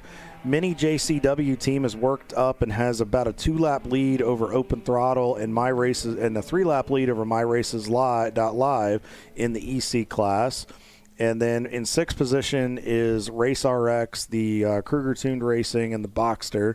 The 296 is in 7th, the GTR. Placeholder is holding down 8th. Silver Martini in 9th. That's your second place in A-Class. And to round out your A-Class podium is the 771 third gear pulls. So that's your top 10 right there. So let's go ahead and hit the A-Class here real quick and give you an update there. Okay. So Race Right Silver Bullet leads that. And then Silver Martini Racing is in 2nd. Third Gear Pulls has the podium. TBD Racing has done a nice job, still within striking distance. And No Prep Racing in the 11 car is up to 5th. Let's flip over and show you guys the B-Class real quick. Milan Plus 2 has about a 5-lap lead over Storm Surge Racing. And then Asteri Motorsports in the MR2 that led the field to green today behind the pace car is in 3rd. Parts Badger has fallen to 4th. And then Maximum Effort in the 198 car, the Mazda MX-5. Nice job for those guys, top 5 in class. For C-Class, obviously we've been following this religiously. Premium Dudes, Two Brothers Racing, 2 laps separated. I guess they didn't make that lap up we had thought. Gorilla Sticker is an additional 2 laps back in the 517. And then the Race RX, Kruger Tuned Racing, and 484. And then GTR round out your class top 5. In the D-Class, GWP Racing, our camera car today. Yep, here goes Parts Badger. They're back onto pit road. Maybe coming in to do some service. And then Limpy Screwdriver in 2nd, Motocrap in 3rd. They haven't made many laps today. It's been pretty much a flip between Limpy, Screwdriver, and GWP, and there's a pretty substantial, almost 20-lap difference there. And then we showed you the EC class. There's no F class this weekend up here at Road America. Mini JCW, open throttle racing with Foe, MyRaces.Live rounds out your podium, and then the 69 of what would be Goldie, and then Alpha Cat Racing. Really haven't talked much about those guys, the 729 car. Nice job with a 5th place in class. And let's see where those guys are running in the overall. They are, well, that's right, EC scored a little differently, but they're showing in the 26th overall, but a good run for those guys. So we're still on board here with GWP Racing. That's your D-class leader. We got a flatbed heading down the front straightaway. So obviously they are en route to something. We got emergency vehicles. It's just skipping right along. So we'll try to keep track of that, see what's going on there, get you some updates on what's going on. Stopped off track in 1A. It's car 936, which is one of the track car rental cars. That's their EC car, Paulie. Okay, so flatbed headed down that way. You can see they kind of parked down there just off a camera view, so they must have just pulled it over and parked there. I think in the notes it said, Paulie, it might be dropping reports of fluid, so smart move by the driver, getting it off into the grass and making sure that they don't oil and litter the racetrack, because that is not a good place to have fluid into that heavy braking zone downhill, is it? No, you'd be putting a lot of people in the gravel there, and it could get them into trouble. So fortunately they exercised some wisdom there and pulled it off. It's really what we want people to do. Looks like Parts Badger back in the pits here. Maybe less is more, Cam. Maybe it's not routine service. I figured after what they did, maybe they came in, put some fuel in it after making sure it was okay. It looks like they may not be happy with everything they did. They may be doing a double check. It looks like they're checking drivetrain at this point, based on where he's at, somewhere in there. But they could be checking that wheel bearing again in the rear. Yeah, I'm not sure what he's looking at. We'll have to see if Les can get an update once they get done. Yeah, definitely looking underneath the right side of that car, and that could be just for convenience to get to it. Looks like they've got some paper towels that they've pulled out. Looks like they got some type of degreaser, maybe, or.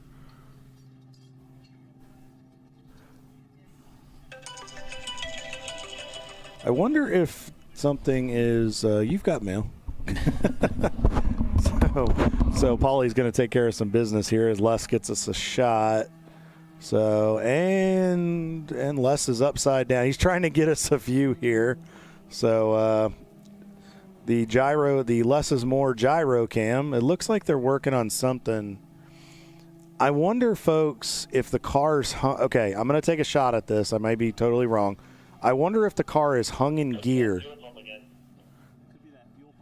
Okay, so maybe they're spraying ether into it, something to try to get it to work, or maybe it'd be an odd place to do it. I may be wrong. Yeah, they had this issue yesterday. Just that weekend just continues to be rough for these guys. So let's take a look here. We'll take a look at the camera in turn one. So we see it looks like that local yellow is still out there in turn one as we see the field coming by. See a car coming to the exit of pit road. Premium Dudes is still out front. Paulie, it has changed now. It is showing a lap back. Now, obviously, the times have dropped quite a bit because of everybody being slowed in turn one. But it does seem that Two Brothers is starting to make up some time. They have been out there now, based on our clock here, for about an hour 26.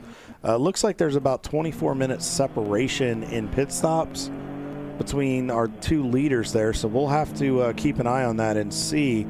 I wonder if Two Brothers is pushing just enough to get some time, and then they're kind of pulling back a little bit to save a little bit of fuel. It's interesting to see how they play this. Yeah, the fact that we're just not seeing the cautions we had yesterday has got to be hurting them. So it sure is nice when you got the extra cautions in a strategy play like this to be able to just say, well, we'll stretch it to the next caution. We're getting them about every half hour, and we'll just duck in then. we're just not seeing that. Now, there's a local yellow. That doesn't really help them much. It's just going to mean they can't pass in this situation. And if anything, it hurts them. And this is something that's actually helping premium dudes right now to slow them down and keep them from passing people. Of course, it's the same for both, but nevertheless, it's not helping the Two Brothers team to be at station keeping. They want to be overtaking cars. Absolutely. Now, I did just see, Paulie, it looked like they've got the stricken car on the rollback, so it shouldn't be too much longer. They should be able to open up that turn 1 area to go back green flag racing, so they may be able to get some ground up. It looks like, based on what I'm seeing with the flip of it, it looks like Two Brothers is about a lap and a half down. We'll have to see. Right here we have premium dudes going into turn 5. We'll have to check to see where Two Brothers is, and then we can get a little bit of an idea of the separation with a lap and plus. We've got an emergency vehicle pulling out of turn 3 onto the racetrack, so it looks like they're going to be heading down there. I'm not sure what they're heading to as far as problems that need to be dealt with. We got a black flag drive-through for a team that did a spin and continue. So the way it works, if you continue to have these spin and continues, you get flagged in. You get a warning the first time, then after that, you're going to get flagged in. So that's for the 757 team, which is the follow-on mission team. So since they've gotten a warning before, this time they're going to get a drive-through that they'll have to go through. Yeah, and those can add up, and you want to make sure you don't make anything unnecessarily, and then things happen where you just get caught up or something happens. So let's talk about that fist in the air there a little bit. You saw as he was heading to the pit road, he put his fist in the air like that. That's a sign, a signal to the drivers behind. We don't really talk about it in Champ Car. It's more of an SCCA thing, I think, but it is a signal, that hand signal, that you're indicating that you're heading into the pits. Yeah, and it's depending on the roll bars and how much guys can see. It's hard to see that sometimes. Usually when you're instructing, you have them do it out the left side. So they're getting to talking to us like, okay, so you did the spin and continue, and as a result of the last thing, we're going to hold you in the pits. So they're just talking about everything. And a lot of that is a courtesy check, just making sure the driver's okay. Hey, are you getting a little bit fatigued? Did something happen? They really just a lot of times want to know, and it's like, hey, you're on our radar. We're going to watch. We're watching you. What happened? They want to know from the driver, like you said, what happened.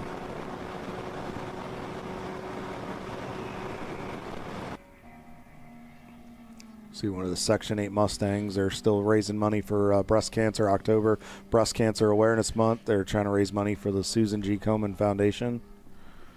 So hopefully, I know they haven't had the weekend they've wanted, but hopefully they've raised a lot of money for a good cause. Great panoramic shot there by Les. Back on board with Andy in the Race Right Silver Bullet. Now you saw him taking his hand off the wheel for a second, and you notice he's just kind of moving around, staying relaxed. You want to make sure as you get later into the race, especially now that we're into the second race of the weekend, you want to try to stay as loose as possible and make sure you don't tense up, tighten up, and get any type of muscle cramps. And these straightaways are so long. If you just kind of hold the wheel with a hand, stretch your hand out at a time, and make sure you get your fingers loosened up so that blood stays flowing. It's really important. Roller dogs today. We're doing sandwiches. Sandwich Sundays, all right. Les down the pits, checking his watch, jumping across the wall. Like, what's going on back here? The good stuff. Nice.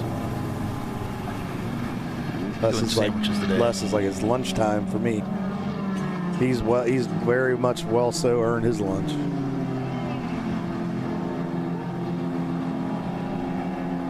So pretty relaxed here. About 2.5 hours to go in the race, so we should be getting close. Parts Badger back into the pits.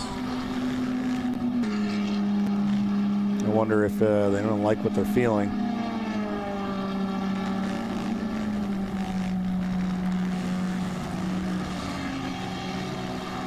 Yeah, Parts Badger on pit road now. And we'll see if they move over into their pit stall. Yep. See a jack up on the wall right there, so they may be going back under that right side and doing some more work on it.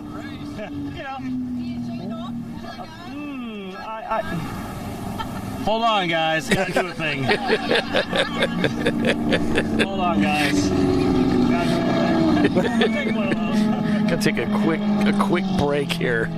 Quick station break. That's cool. I gotta do a thing. He heard Chili Dog, and it was on from there. I don't blame him. That's great. As we see Parts Badger, they got the car jacked back up on the right side. It looks like they're checking. They might still be having that fuel pump issue we've been getting reports of throughout the day. It might have been the follow-on mission team, just a great group of people. They bring so much to the track, and so it's great to have them back out on the racetrack turning laps with us today. And Les would say compliments to their chef. Yeah. Whoops, I meant to go to Track Car Rental. Here we go. But good to see Kaleem at the wheel. That Auto Prep is still digging there in the 641, so it looks like they're still on the racetrack. Swampy's back into the pits as well.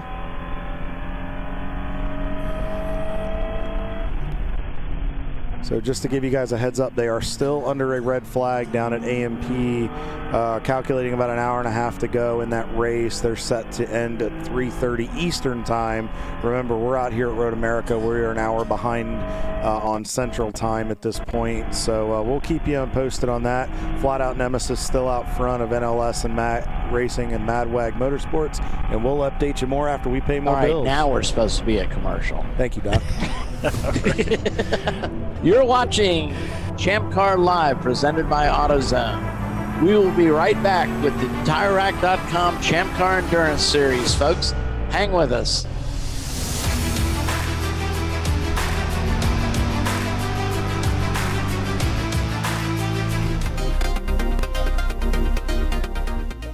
Welcome to TireRack.com, revolutionizing tire buying since 1979.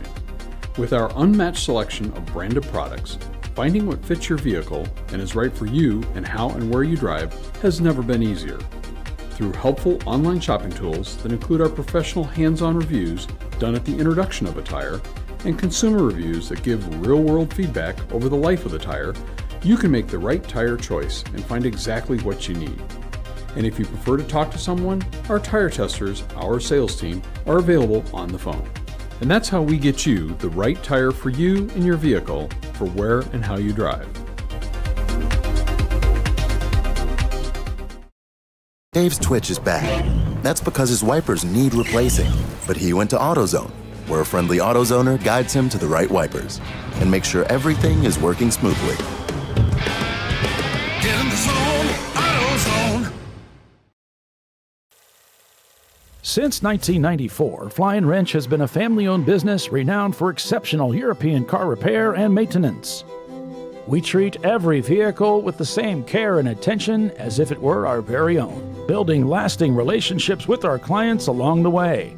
We specialize in high-performance vehicles, offering a range of services that include fabrication, construction, custom wiring, and much more. Visit us at flyinwrench.com. Discovery Parts is a veteran-owned racing and safety equipment company.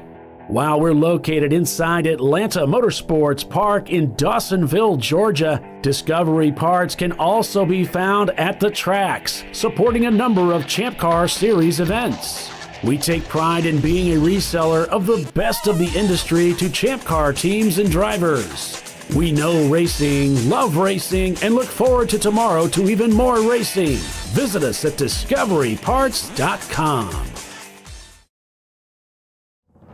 Lifeline's continuous commitment to research and development ensures that we supply the most innovative and cutting-edge products available, used by the majority of the world's motorsport championship-winning drivers, teams, and constructors. Lifeline has a stringent and proven history of success. Lifeline's continuous commitment to research and development ensures that we supply the most innovative and cutting-edge products available. Lifeline's 0360 systems are the result of over 7 years of intensive research and development using 3M's Novik 1230 environmentally safe gas extinguishant.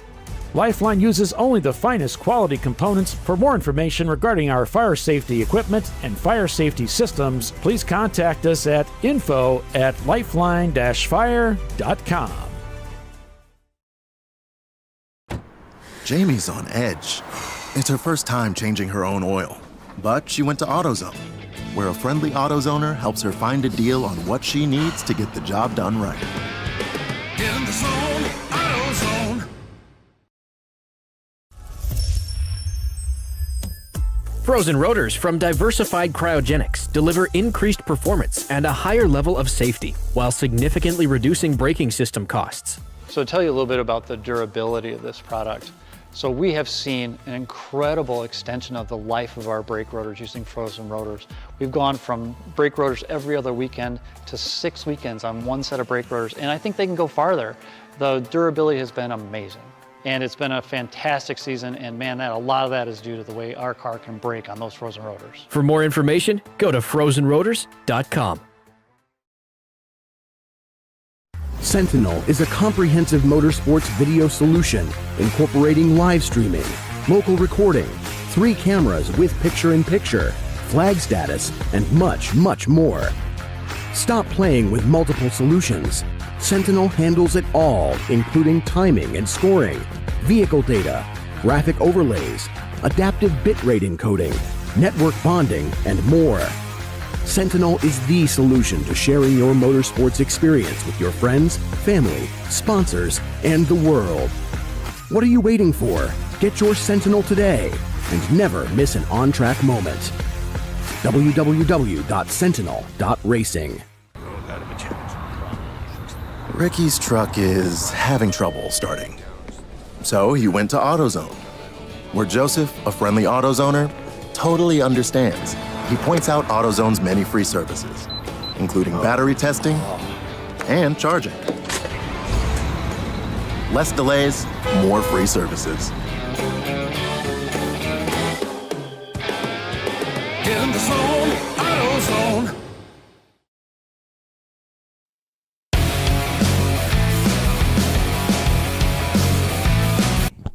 Welcome back to the Landjäger Cup Grand Prix here at Road America. Just under 2.5 hours to go. I am Kyle Lockrow. He is Paul Veltum. We have the Less is More cam with Les Epps, our buddy roaming up and down pit road, giving you all the action. Premium Dudes continues to lead this race over Milan Plus 2, who has worked up into second. It looks like Two Brothers Racing is in the pits right now, or showing last time by they were in the pits. May have come in for that. Actually, they're showing in the pits right now. They are waiting to come on to pit road, or excuse me, they're waiting to go back out onto the racetrack. Got a little bit held up there by some traffic in front, and they are rolling. We'll have to get an update from those guys. I think that is, let's see here, knowing that may be Andy Sugden getting in the car with the Twisted Tea, the NASCAR suit on that he had there. And then they're in third overall right now with Gorilla Sticker in the 517 in fourth. And your leading A-Class car, Race Right Silver Bullet, rounds out your top 5 here at Road America. So, Paulie, we are getting close to that 2-hour mark, but we are inside of where you can almost safely do this on one more pit stop. But we'll have to keep an eye on the strategy to see how these teams play it. We've been monitoring Two Brothers and Premium Dudes because Two Brothers has to play a lot of catch-up right now. They're doing the best they can. They haven't really caught the pit stops to their advantage. Unfortunately, it's been for them. It's been for Premium Dudes have done so well with those pit stops. But nevertheless, they haven't given up. And they don't really need to because anything can happen in the last 15 minutes of the race. We've seen that time and again. So really, all they need to do is just maintain status quo. They have a strategy. They're just going to have to go out there and play it out the best they can and hope for the best. We'll have to see if they can lay down some of those lap times later in this race that were being laid down by Mason this morning. But you also got to wonder how much tire do they have left? Do they have an extra set of tires they could throw at it if they needed it? And also, when you do that, like we talked about, you risk burning more fuel. So they may be trying to get to a point where then they can push it, knowing they can make it to the end and not cut themselves short. Because we saw yesterday with Race Right, they had to pit with 30 minutes to go. I think they kind of ended up playing a strategy that was more for a 7-hour race. See the Ratstafarians going by, leading a 4-car convoy, or train as we'd say right there, headed under the Motul Bridge into the carousel. Another train right there. Looks like one of the Miatas is going to dispense of another one. They're back single file as they get to the carousel in Canada Corner. Thank you to that corner worker that got our camera back going again. Yeah, that was pretty cool. Now, is our Thunder Valley camera still looking at the sky? Yeah, I'll check it again here. Last time I checked it was about an hour ago, and it's still giving us some great sky shot. So she's off in the grass somewhere. You know, for us as computer guys, that's a great Windows 95 background right there. Yeah, it is. Windows 95.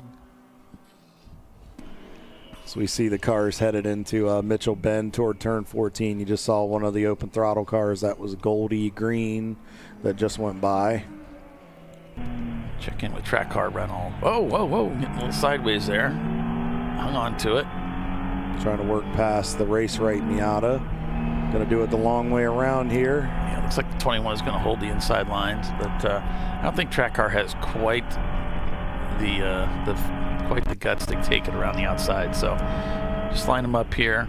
Looks like they fell back a little bit, so better just to get them on the kettle bottom straight here. Well, and both these cars are in the top 10 right now. I mean, TCR is up into the 8th position.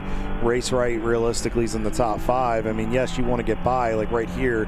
He's going to have the legs to get by that Miata, but you're still in the top 10. You don't want to do something that'll take you out of contention for a really good finish today.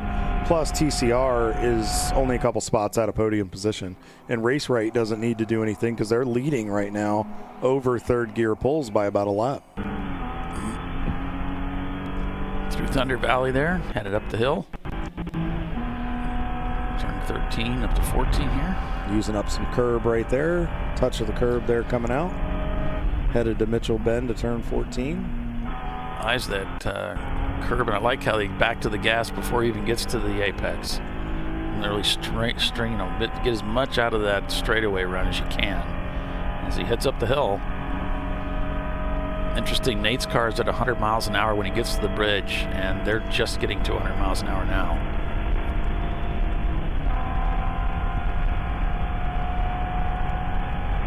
About buck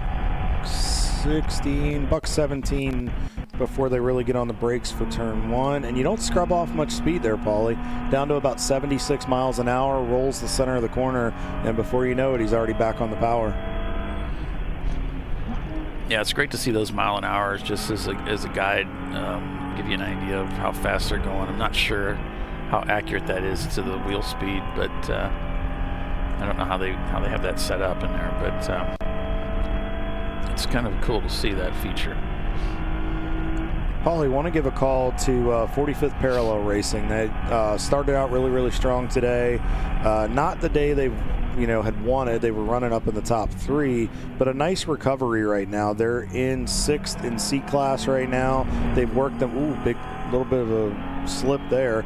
They have worked themselves back up into 9th in the overall right now. There's that mini JCW EC mixed in there as well. As you see TCR dispensing of I think that's the 111. I think that's placeholder. TBT behind the wall. Might be coming back to rejoin the race. Not sure. That's TBD Racing, to be determined.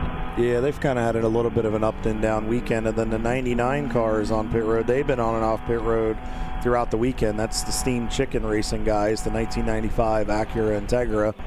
They're just across from our broadcast booth here in the tower. Looks like they're checking some stuff under the hood. Don't seem to be in a major rush. That's that team based out of Indiana. Looks like they're putting the hood down. Don't see a driver in the car right now, but looks like they're torquing the lugs. They may be getting somebody to... They may be waiting on a driver. You never know. I like that, Dylan, the Champ Car eye in the sky. That's the perfect, very literal camera shot. Eye in the sky, yeah. It's just looking at the sky. Oh, My Race is Live may have a problem there, Paulie. We just caught it here on ChampCar.Live. It was to the left of TCR as they came through Kettle Bottoms coming to Canada Corner. They looked off the pace. They already reported they had lost 4th gear with Jacob behind the wheel. It looks like they still have... Whoa. Sorry about that, folks. Got it back down. Looks like they may have 3rd gear, but wonder if it's starting to give up the rest. Yeah, I don't know. Maybe is he stuck in third? Maybe, I don't know.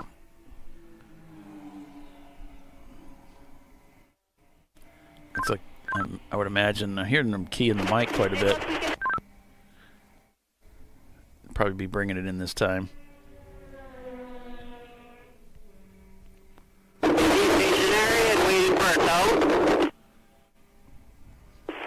far as I can tell, he's just driving. I can let him know if they're watching our broadcast. He is on pit road. He's coming up the hill right now. He'll have to hit that 35-mile-an-hour zone and then all the way down to technically the entrance to the actual pit stalls here. Yeah, he's coming in. He's coming. Yeah, we can see him here actually right in front of us. He just passed between us and the tower. Or the flag stand. Okay. I'm just in the garage here. I'm coming to you. So he's talking to his crew. So yeah, I'm coming to you.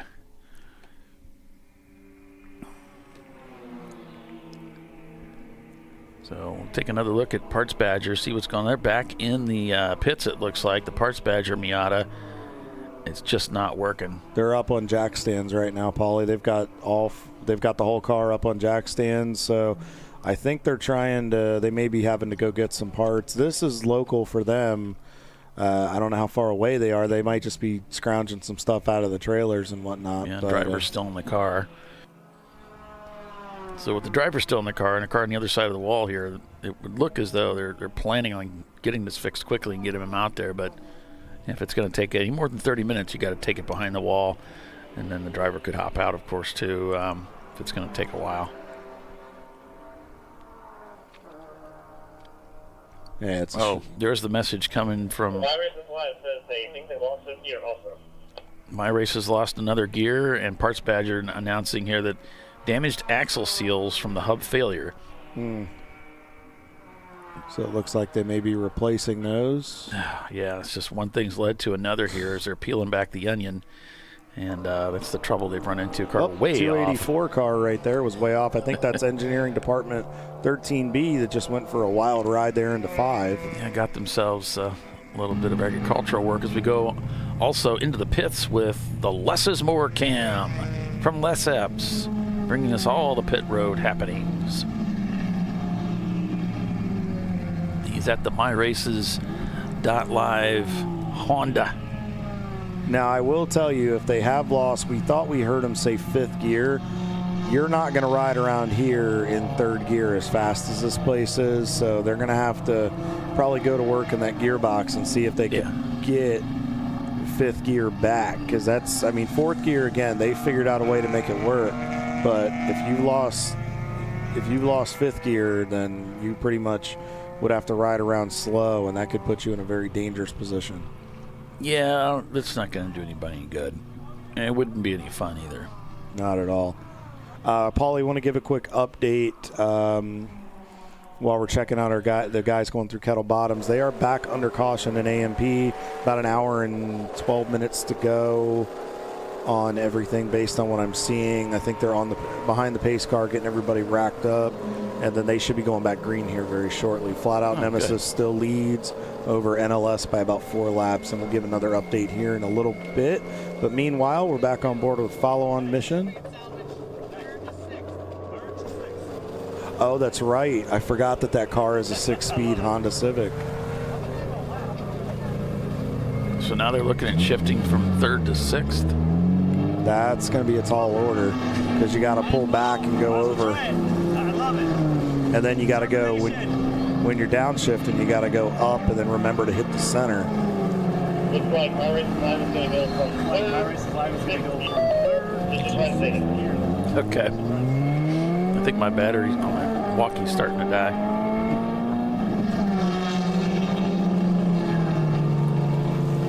The adventure continues for Tooth Autosport, MyRaces.Live, Paulie. Yeah, it does. It's been an adventure for these guys this weekend. So, all right, while we get a chance here, we're slowly approaching the 2 hour to go mark, almost 5 hours. We've only had one Code 35 today, which has been crazy. Kudos and hats off to the Road America safety team and the EV guys for doing all these hot pulls. They really have allowed us to get some really good racing in, and we appreciate all the Champ Car competitors respecting them, not buzzing the safety crew we talked about. That's a big thing. Our respect toward them determines how much green flag racing we can really get at these facilities. So let's go ahead and run through the order real quick here. We'll do top 10. Premium Dudes is now up by 3 laps over Milan Plus 2 in their Miata. Two Brothers Racing is on the same lap in the 9 car in third. That's your second in the C class. Your EC class is being led by the Mini JCW team. Remember, they're scored separately. So Gorilla Sticker is your 4th place car in the 517. Race Right Silver Bullet, your A class leader, is in 5th. Race RX Kruger Tuned Racing in 6th. Third Gear Pulls, 2nd in A class in 7th. TCR Track Car Rental 97 car is in 8th. 45th Parallel, nice recovery, back up to 9th. Another C-Class car, and then Placeholder Motorsport back up into the top 10 in the Volkswagen Rabbit. So nice job for those guys. We'll go ahead and give you an update here on the classes. So Race Right Silver Bullet leads your A class by 2 laps over Third Gear Pulls, and then Silver Martini Racing holds down the podium position there. We just mentioned TBD Racing. They were having some issues. That was your 4th place in A class. So that allowed Silver Martini to surpass them. Let's roll down to B class here. Milan Plus 2 is your 2nd in the overall and leads your B class by about 5 laps over Storm Surge Racing, and then about 7 laps over Asteri Motorsports, which is your B class podium. C class, again, your most popular class, and where we tend to see a lot of our winners. Premium Dudes in their BMW leads by 4 laps now, while they just continue about 3 laps and change over now Two Brothers Racing. It looks are in that class, and then Gorilla Sticker in the 517 rounds out your C-Class podium. The D class is still being led by a substantial margin now. It looks like Limpy Screwdriver continues to still have problems, but GWP just continues to be slow and steady and smooth. They continue to lead that class by 19 laps, and then again, no F class this weekend. Our EC cars, Mini JCW is leading over the open throttle duo this weekend of Foe and Goldie Green, 2nd and 3rd. So right now, that is how we stand here at Road America. All right, thanks for that update, Les. Thanks for that update, Kyle. We look the same, I'm telling you. It happens. It's easy to get the two of you confused. It really is. It does. Well, I don't know. It's kind of hard because, see, I was out there yesterday, and one of our esteemed viewers and somebody that's, I guess, loyal to the Champ Car page, as you would put it, tells me I never smile. He never sees me smile. So, I don't know, Les always smiles, so I guess that might be the way to distinct it. But I do smile. A lot of people say I don't, but I really do. I'm just very focused when I get to the racetrack. It's just focused. Yeah, it's very focused. I guess it's resting upset face. I can't use the word on the air. We'll get, censors. But I guess it's resting upset face, as they call it. I'm back on board with Premium Dudes here. Been leading this race the majority of the day, really, and started up at the front of the pack, so they really had every advantage that they could get. Looks like Les has got the Parts Badger guys in his sights on his camera, so it looks like they're getting ready to go back out, give it another whirl after that oil seal replacement. So they had changed out bearings, but the axle seals were damaged in that process, so now they had to replace those. Sometimes you can reuse your axle seals, and sometimes you can't. If they get damaged in the process of the hub failure, though, then you would need to replace them for sure. When you're in a hurry and you're just trying to get the car on the racetrack, it's natural just to slam the bearings in and send it out and see what happens. But in this case, they had to come back in, pull the bearing back out, put the seal, replace the seal, put it back together again. and send them out. And especially back in the bad old days, you know, the old cars from the 70s, and we would just reuse the seals for the most part, but looks like it didn't work for them today. Sometimes, you know, if the bearing's going bad, that creates extra slop between the bearing and the shaft, and so it's going to wobble around on there, and that wobbling is not what the seal's made for, so it'll start leaking, and then you could also damage it. It got checked up big time there. And I think he expected the BMW to fade to the left, the Gorilla Sticker car, and the Gorilla Sticker said, like, I'm just going to hold position here. So Parts Badger had to step on the brakes, go to the right, take him around the outside of turn 7. And that's one of those cases right there where we talked about where they're going for the same real estate. Gorilla Sticker was not trying to hold them up, but just trying to get out of the way. And then Parts Badger's like, well, I see an opportunity. I've got pretty good run off the corner. I'm just going to go here, which would be the traditional passing line. And two objects almost met the same spot. Yeah. It all worked out. But, yeah, there was a little bit of a moment there, as we say. A little bit of a moment. Hard braking now here for the safety truck down into Bend. Yep. Just noticed that.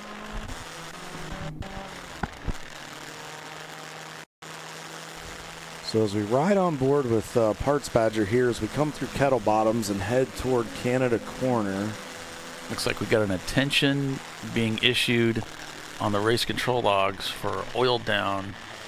And I think that they're looking oil turn 10. That was just a couple of minutes ago, and we've moved on from that.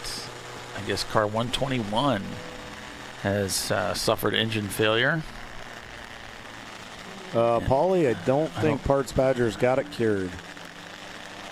I don't see a 121, but let's go back to the race at hand here. Parts Badger, let's see what's going on here. It looks like they're off the pace, and they're bringing it back in. He was up the pace for about a lap or two, and then all of a sudden it decided no, not yet. Just another note that popped up there, Paulie. The 138 car, which is the TBD Racing, is stopped off track at 11. Oh, no. Gotta wonder if maybe that's the car that... That's the engine failure. Maybe. Turn 11. Let's see. Yeah, once again, it's not within our view.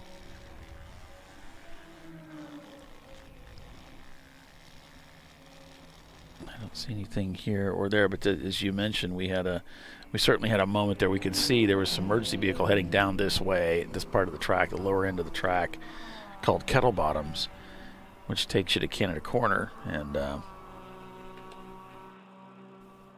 so they're obviously down there servicing that car. But we did get a message that it was we had a car 121, they believe, blew an engine, and 138 is, I don't actually have a 121 in my roster, but the 138 we do have. That's the TBD team, and so they're stopped off the racetrack, and apparently we're doing a hot pull down there because we're still green. As we see a few cars coming through here, I think there's the Tooth Auto Sport car, then Miata coming by. There's your race leader premium dudes right there in their BMW. One of the minis, another car right there. We go back on board with Nate still at the wheel.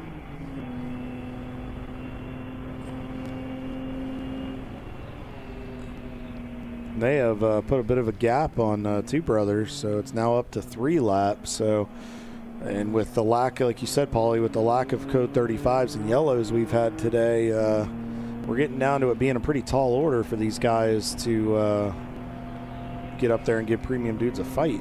Yep.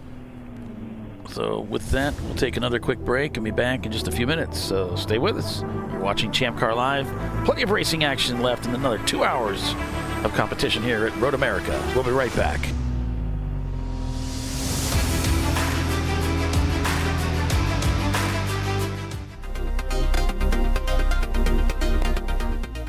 Welcome to TireRack.com, revolutionizing tire buying since 1979. With our unmatched selection of branded products, finding what fits your vehicle and is right for you and how and where you drive has never been easier. through helpful online shopping tools that include our professional hands-on reviews done at the introduction of a tire and consumer reviews that give real-world feedback over the life of the tire, you can make the right tire choice and find exactly what you need. And if you prefer to talk to someone, our tire testers, our sales team, are available on the phone. And that's how we get you the right tire for you and your vehicle for where and how you drive. Dave's twitch is bad. That's because his wipers need replacing. But he went to AutoZone, where a friendly AutoZoner guides him to the right wipers and makes sure everything is working smoothly. Get in the zone, AutoZone. Since 1994, Flying Wrench has been a family-owned business renowned for exceptional European car repair and maintenance. We treat every vehicle with the same care and attention as if it were our very own, building lasting relationships with our clients along the way. We specialize in high-performance vehicles, offering a range of services that include fabrication, construction, custom wiring, and much more. Visit us at flyinwrench.com. Discovery Parts is a veteran-owned racing and safety equipment company. While we're located inside Atlanta Motorsports Park in Dawsonville, Georgia, Discovery Parts can also be found at the tracks, supporting a number of Champ Car Series events. We take pride in being a reseller of the best of the industry to Champ Car teams and drivers. We know racing, love racing, and look forward to tomorrow to even more racing. Visit us at discoveryparts.com.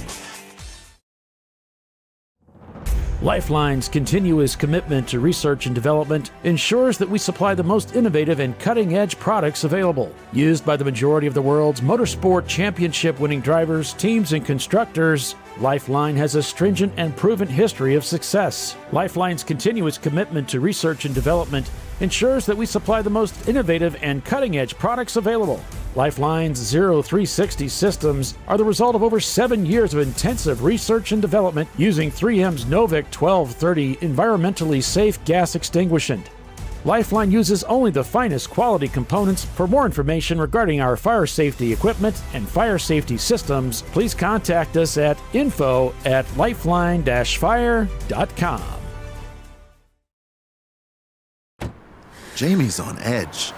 It's her first time changing her own oil, but she went to AutoZone, where a friendly AutoZoner helps her find a deal on what she needs to get the job done right.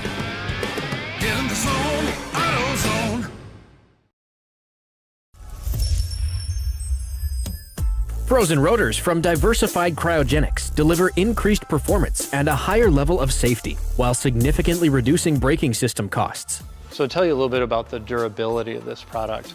So we have seen an incredible extension of the life of our brake rotors using frozen rotors. We've gone from brake rotors every other weekend to 6 weekends on one set of brake rotors, and I think they can go farther. The durability has been amazing, and it's been a fantastic season, and man, a lot of that is due to the way our car can brake on those frozen rotors. For more information, go to frozenrotors.com. Sentinel is a comprehensive motorsports video solution incorporating live streaming, local recording, 3 cameras with picture-in-picture, flag status, and much, much more. Stop playing with multiple solutions. Sentinel handles it all, including timing and scoring, vehicle data, graphic overlays, adaptive bitrate encoding, network bonding, and more. Sentinel is the solution to sharing your motorsports experience with your friends, family, sponsors, and the world. What are you waiting for? Get your Sentinel today and never miss an on-track moment. www.sentinel.racing. Ricky's truck is having trouble starting. So he went to AutoZone, where Joseph, a friendly AutoZoner, totally understands. He points out AutoZone's many free services, including battery testing and charging. Less delays, more free services. Get in the zone, AutoZone.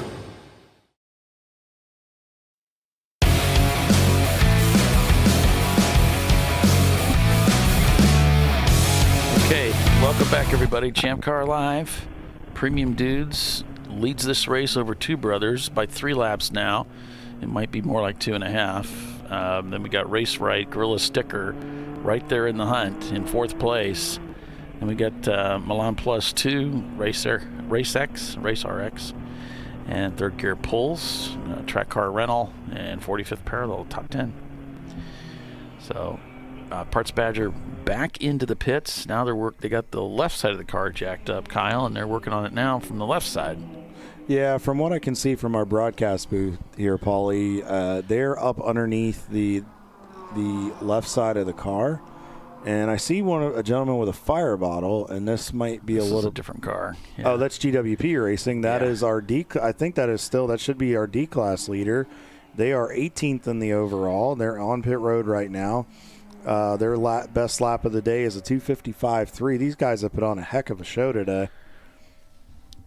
Yeah, we got Jacob back in the car in the MyRaces.Live car. They might have lost third gear or something, or don't know if this is an old we shot. Got a local yellow there, flashing yellow. And there's the green. So there must be something going on down there. I wonder if they lost 6th gear, Paulie, because he's creeping in 3rd gear right now. I can see the shifter up, and the fact that they don't have 5th gear tells me he's just cruising in 3rd. So we've got a car number 86, one of the Brew Crew cars, stopped on track turn 7 is the word. So they'll be looking at that. They must be just in front of our camera. So we're looking at turn 6. Yeah, we were looking at 7. We were looking at 6 in turn 7. We don't really have 7 covered. If we go over to here, I can pull the pylon out of the way.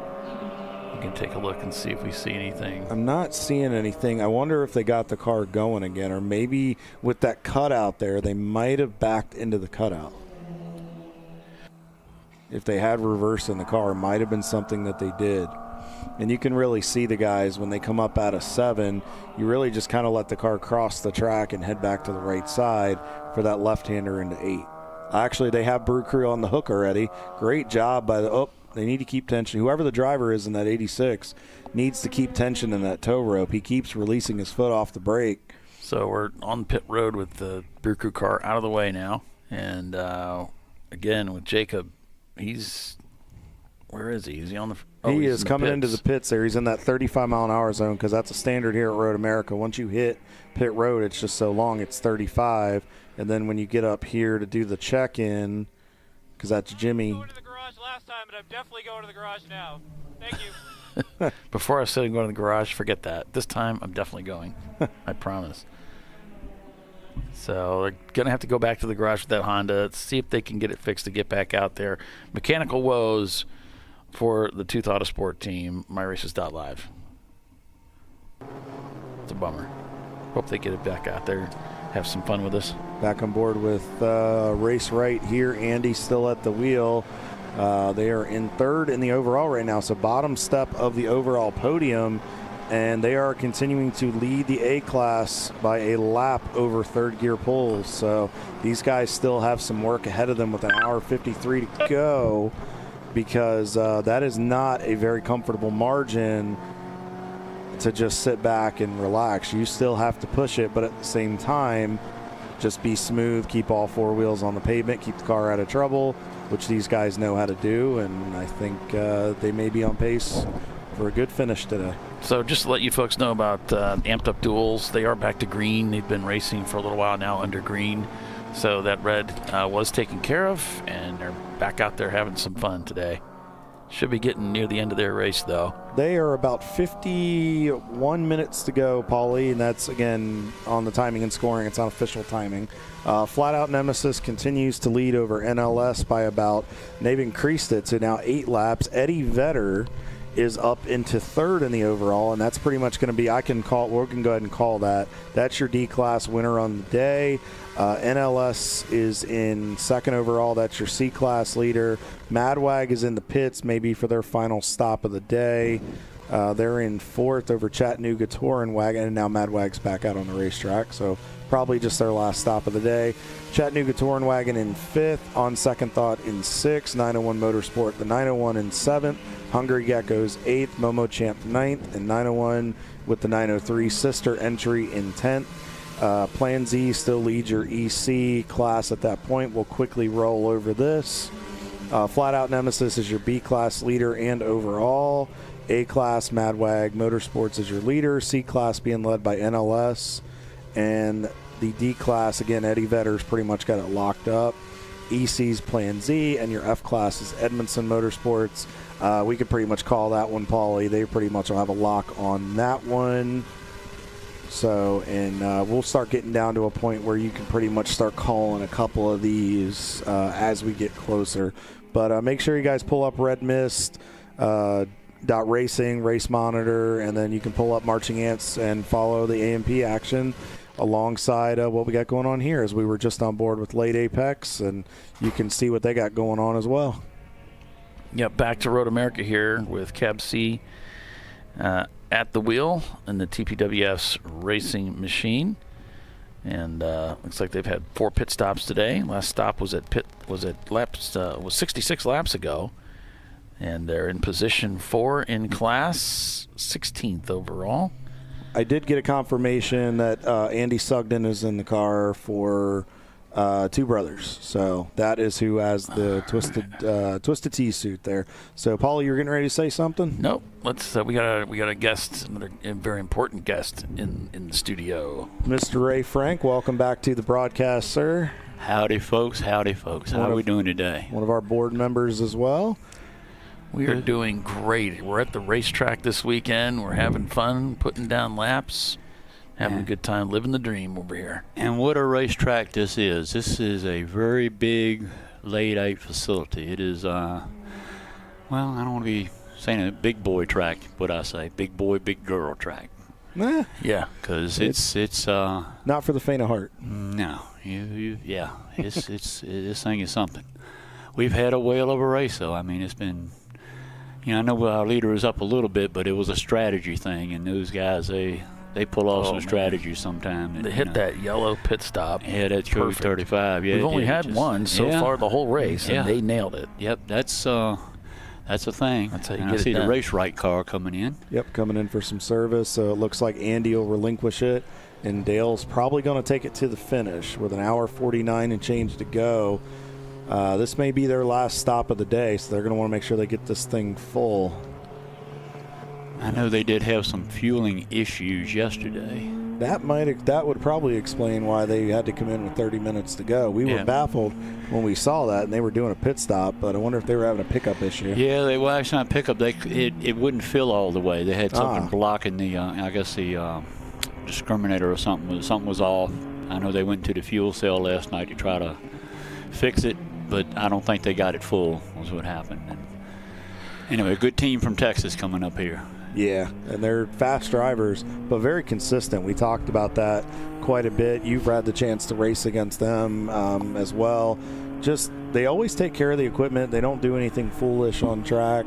They keep that car out of trouble. I mean, very rarely do we see Race Right have scratches on that car. Well, yeah, she's got a couple on it now, but it definitely wasn't his fault. I had that on camera at Ozarks at what happened, and somebody put him in a bad way. Yeah. But, yeah, they're two very good, consistent drivers, and they're very considerate. They don't push issues, and that's what it takes in endurance racing.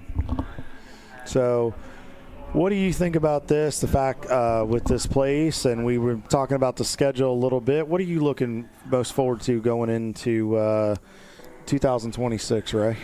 Well, I don't want to say I've fallen in love with Texas, but I had a very good adventure down there at Harris Hill in my last driving experience. And we're going to a new track there called G2.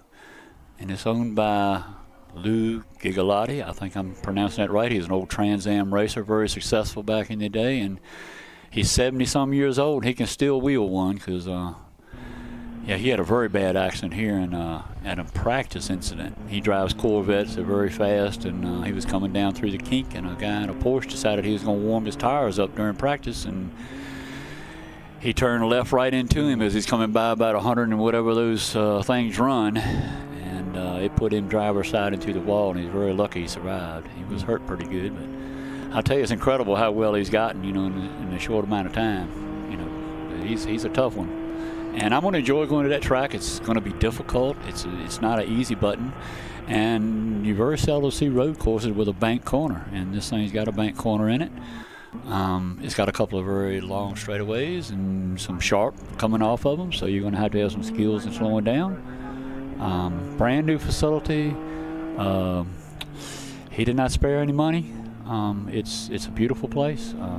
I want to go there. Of course, we're going to Dakota too. I mean, gosh, what a season in Texas. We got four events in Texas, and 2 at Harris Hill on our normal Texas stops, which is ironically home of Race Right, who we were on board with just a little bit ago. As we're back on board with 2 brothers, as we're talking to Ray. So 4 Texas trips, and then adding Pocono. What do you think about adding Pocono? Ooh, I haven't seen the layout yet, but I think that's exciting. I'm definitely depressed about Pitt, but they say it's never over till it's over, and I know there's some efforts to save it. We'll see, but I think it's probably done. But gosh, that was the most beautiful facility in the country. Those people, they really cared about it, and I just think the money they got was just too stupid to turn down. So anyway, life goes on. We will miss it, but hey, Ray Frank got to win him a trophy on it. So there you go. It was good times a couple of years ago, running with the Average Joes and the God's Last Name Is Not Damn It team. We got it done, baby. It was awesome. Yeah, you guys had some success at a lot of different places with Justin, and I had the pleasure of driving that same car as well, and it's a good piece. But, yeah, I think Pocono will be a lot of fun. A lot of people have speculated whether we're going to use the full, a lot of the stuff on the oval. Well, I don't know. It was described to me as the big course. So okay. Whatever that means. Yeah, which tells me we may be incorporating a good chunk of the oval, which is cool because Pocono is like a road course. The oval, it's only 3 turns when the tin top the NASCAR guys go there. It's not an oval. It's a roval. No, it's a triangle. It's a triangle, but it's a roval. It's just different corners everywhere you go. If you get 3 of them. If you get a chance. The way that track was is they wanted to, when they built it, they wanted to incorporate 3 different tracks in it. Trenton, New Jersey, which is no longer around. They wanted to incorporate the Milwaukee Mile, which is turn 3. Trenton, I believe, was turn 1. And then I believe turn 2, which is the tunnel turn, which is a fast corner, was supposed to be like Indianapolis. Yeah. So I don't think Indianapolis has that lump in it, but no, it doesn't have that goofy bump at 180 on the brakes, and that nice Code Brown moment going into the tunnel. I think I just saw premium dudes roll in here. This may be, Paulie, maybe their final stop of the day, you think? Yeah, they're coming in here with 1 hour and 44 minutes left on the clock, and this is, they stretch it out as far as they can go. It's like any other thing, but, there's just not enough time. There's no cautions today. Yeah, everybody wants to wait on them code 35s, man. It's a strategy that's kind of new to us, a virtual pace car type thing, and it is a thing. But like I said, we've only had 1 today. So that's, and the leader happened to hit it, and it was perfect for them. Yes, it was. And that team in that car, I was just thinking the other day, how many racing miles do you think that chassis has on it? Oh, probably tons. Paulie, you could probably tell us a little more about that than me. He's actually driven it. Yeah, I don't know. I don't know. I mean, think about how long they've been running that chassis. Yeah. Yeah, it's we'll have to see around. Gary and those guys. I was just telling Kyle earlier, said it's been painted 3 different colors. And he ran her in bare metal for a season. It's been around long. He's tried different engines in it. Actually ran a 4-banger in it for a while. That didn't work out. The K motor. Back to the BMW, and it works. Yeah, it's a good combination. We have several of those in the series now running that a little bit newer engine, and I think it's a good combination. Those guys, they're smart too. That Dave, he can come up with some strategies, man, that will yeah, he can. Yep, and I mean they're looking every second from the time the green flag drops to where they have a plan, and I mean they have plan A, B, C, and D. But the experience level on that team, I mean, Andrew Johnson, Nate, Kerry, Steve, guys that have been racing with us for quite a few years. It's not like these guys are brand new, but on the flip side of that, Team Party Cat, who we had a camera in earlier until they lost the transmission, Ray, another brand new team to Champ Car, who the story was we had Matthew Ward, one of their crew guy kids up here with David Johnson as well. He's a fellow crew member. They were saying those guys rented one of the cars from Mike Gorman, long time with Open Throttle Racing, rented a car out at Ozarks. Those guys had so much fun. They bought their own car out of Texas, asked the kids and the guys to crew the car, and now Team Party Cat is kind of a revival, but it's a brand new team that is looking to run another 8 or 9 races next year. We're seeing more and more teams come into the series, and some old teams, we're starting to see some old blood be rejuvenated back into the series. What is it that you think is finally bringing these guys back, and what's with this resurgence over the last 6 months? It's the quality of racing. It's the tracks we go to. We try to be fair, and everything. I think we put on a great racing show. The rules be what they are. I think it's very competitive. You don't know what class car is going to win. I mean, yes, we have one class that does kind of win most of them, but another class will step up and take everything. Well, let's take a look at it here. It's funny you're in the booth here because I was calculating this, and I got to really, before we get to the championship, I want to go pull some stuff Andrew Sides was gracious enough to give me some access to. I was looking at some of this, and some of our winners, not the EC guys, but our aided F-Class winners in the overall this year. We've got, Mazda has 8 wins on the year. Our leading class winner is 13 with C. The next closest is 8 with A class, 4 in B class, and then D class got a 3rd win yesterday with Eddie Vedder, but C class got another victory yesterday with 2 brothers, and with premium dudes up front, they're on pace to get another victory, which will be interesting. So, yeah. All right. Well, it appears I got to go back to work, gentlemen. Okay, my friend. Thank you for the opportunity to talk to folks, and y'all come get you some Champ Car. Check it out, and good stuff. Well, thanks, Ray. Good to see you, buddy. Be safe on pit road. Bye. Thanks again for joining us on ChampCar.Live. Always a pleasure. Appreciate you, brother. All right. So sorry to cut you short there. No problem. The race director wanted to talk to the man there, so I want to get that going. We were having a good time though. Oh no, full of fuel right there. That's why we have a fire extinguisher guy there. And just make sure that I probably want to move that car forward just a little bit. Throw a little bit of kitty litter on that as we see Brew Crew going back behind the wall. Absolutely, we need to get that cleaned up. Looks like they're already on it. Oh yeah. So that's the policy there. Good run today for these guys. They've been in the top 3 all day in that A class. I'll tell you what, that little Honda Civic, little 1990, those things don't quit. Another one of those Honda engines, you can just run it all day at 7,000 and they don't die. Yeah, I don't know what they put in it, but what's the B? Or it's got a 16 in it, or B18, or whether they put the K motor in it, I don't know. But the different iterations, the further you go, the better they get. Those K motors are really amazing. Yeah, that's the same engine that the Money Shift Racing team runs. Of course, Andrew Johnson runs the B engine. I think we had a K motor in our 97 Honda when I ran with Lightning for a couple years with Paul Light out of Tennessee. For third year pool, the guy that is getting in now, he's about 6 months post-op. He donated part of his liver to a person, and this is our charitable nature from ChampCar. Wow. So I assume you folks heard that post-op, and he's going to be racing here this weekend. So pretty cool. Thanks for that report, Les. So we hope that these guys can continue to have a good day and they can put on a good finish. And potentially they're still they're only a lap behind right now. Obviously they took the lead over from Race Right, but it looks like they're just checking some oil, doing some standard work on it. Yeah, it looks like the B16 engine there that they're running. So get back out there. That's not a VTEC engine. But really commendable of the gentleman that got in that car that decided to give part of his liver to somebody. And like Les just said, you may have heard it, he's 6 months post-op from that, getting back in a car. So it'll be good to see how he does, and probably got to get out there. And probably ran a little bit this weekend, but good to see him get out there and get back in the fight. Absolutely, absolutely. Williams Racing Group headed into the pits. That's the 288 Mazda Miata A-Class. That was your 24-hour class winner at VIR earlier this year back in August.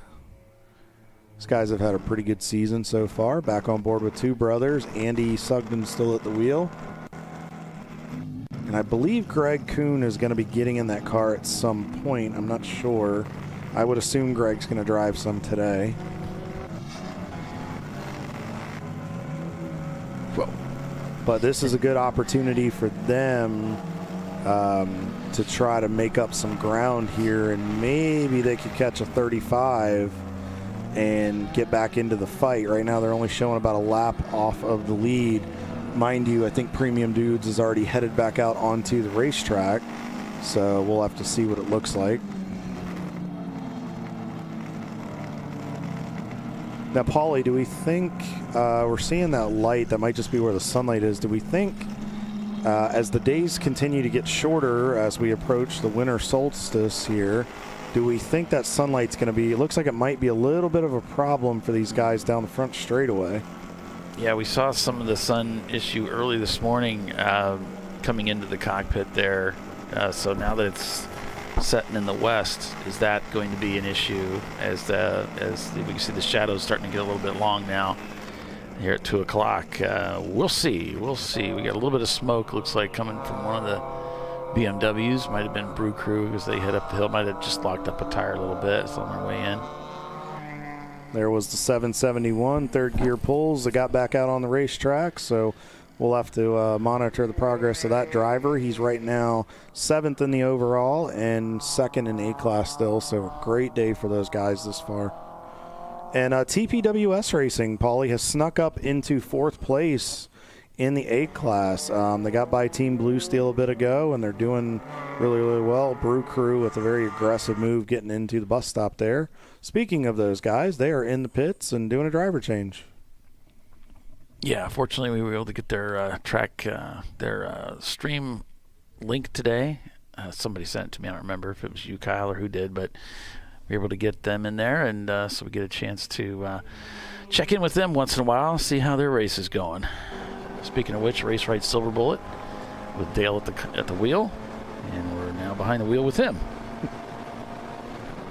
As they're heading down Kettle Bottoms here at Road America, 4-mile racetrack in Elkhart Lake, Wisconsin, near Sheboygan, or in Sheboygan, I don't know. Let me take a look at something here. Okay. So their best lap on the day was a 2:52.48. Let me see if I can find out how long ago that was, because his was a 2:52.2. Last lap by Dale was a 2:52.4. I don't think they're leaving anything on the table, Paulie. Yeah. Heading down to the Motul Bridge. So it was they're working lap 96 or working lap 97, and their fastest lap of the day was on 55. And they've been consistent 52s, 53s, 54, and then 54s, 55s in traffic all day long. I mean, these guys just continue to impress. But that late in the day, after 100-some laps on those tires, that's cool. Yep, looks like the follow-on mission Malibu's in the pits right now, getting serviced. And actually, looks like they're getting ready to send them out. Had a crewman in front of them just waving them out. It's pretty difficult to see. There's a gigantic blind spot for some of these drivers wearing that Hans device. You got the window net there. So it can be kind of difficult to really get a good pano mirror check. So it's good to have somebody guide you out. And so that's the follow-on mission team as they're headed towards pit out. I'll show them the driver band. And I don't see their net up, so if it's not up, that'll have to be done unless they're going to go behind the wall. They're going behind the wall. Uh-oh. So they're pointing, I'm heading behind the wall there. I'm hearing some knocking, Paulie, like some parts moving around. Oof. Yeah. Sounds like differential or something. Something's not that good, doesn't sound good. No, that does not sound healthy. So more issues for the Malibu this weekend, unfortunately. So I just checked this out. One of our closest battles on the racetrack right now, Paulie, is for 10th place in the overall. TCR, I believe, just got by Silver Martini Racing, and they're separated by just a touch over 5 seconds. So we'll have to keep an eye on that. And then placeholder, there's about 5 cars on the same lap. The EC car of one of the open throttle cars is mixed in there. So from about 7th down to 11th. Yeah.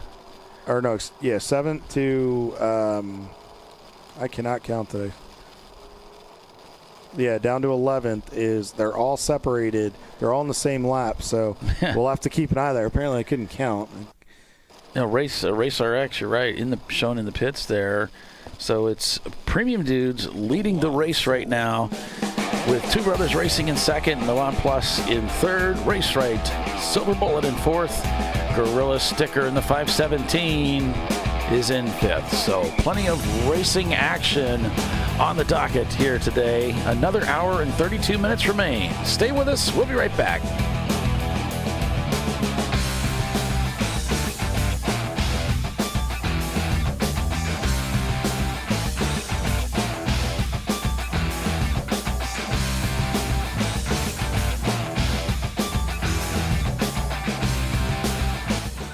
You know, I'd buy tires online, but then what? We've thought about it.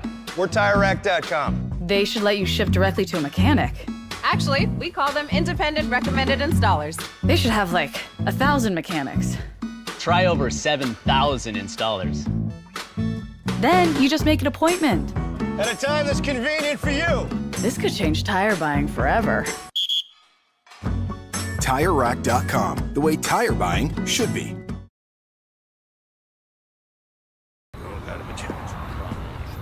Ricky's truck is having trouble starting.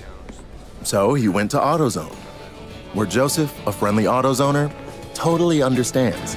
He points out AutoZone's many free services, including battery testing and charging. Less delays, more free services. In the zone, AutoZone.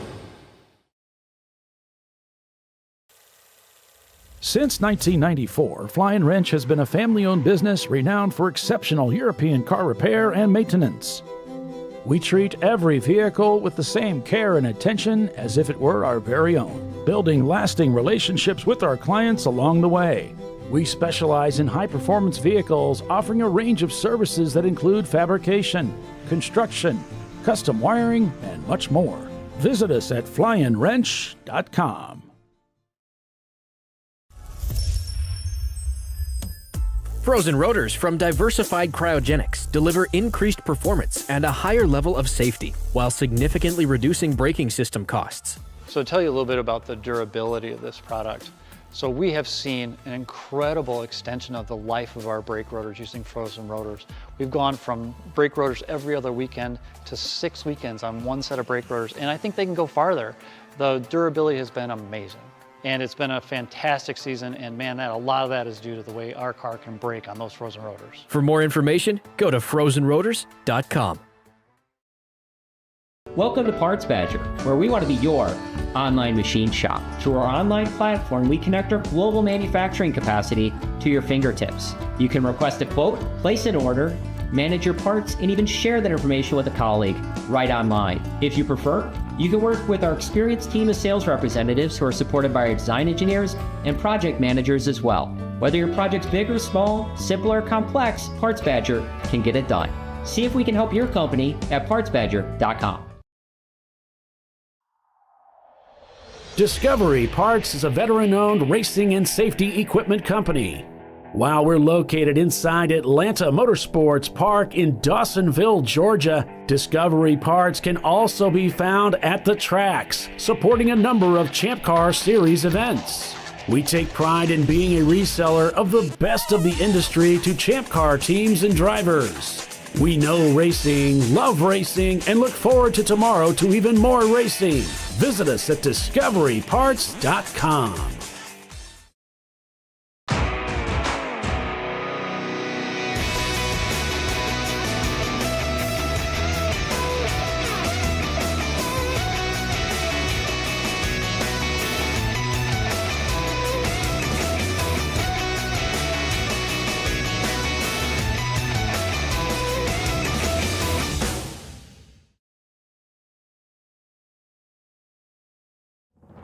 Lifeline's continuous commitment to research and development ensures that we supply the most innovative and cutting-edge products available, used by the majority of the world's motorsport championship-winning drivers, teams, and constructors Lifeline has a stringent and proven history of success. Lifeline's continuous commitment to research and development ensures that we supply the most innovative and cutting-edge products available.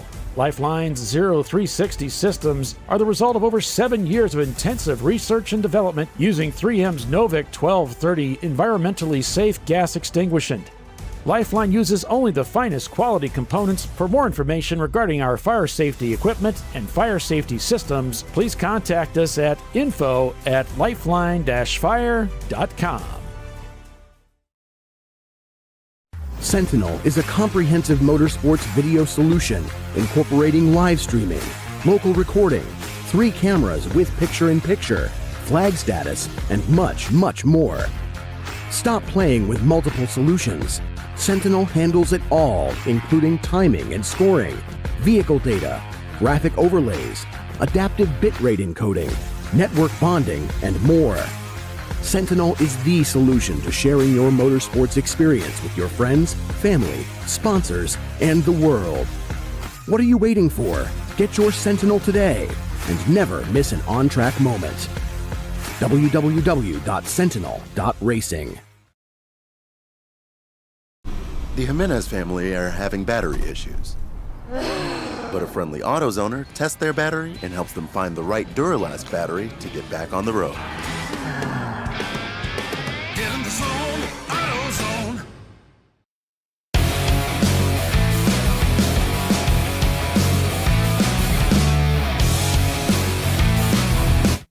Welcome back to the Landjäger Cup Grand Prix here at Road America this weekend for the TireRack.com Champ Car Endurance Series. I am Kyle Lockrow. He is Paulie Veltum, and we have Lester Epps with the Less is More Cam on pit road giving you all the action here at Road America for our annual stop in the fall. We used to come here twice a year. Actually had a couple of times where we came here 3 times a year. We had Mr. David Berman on the show from the track. The Director of Business Development here at the track gave us some cool tips.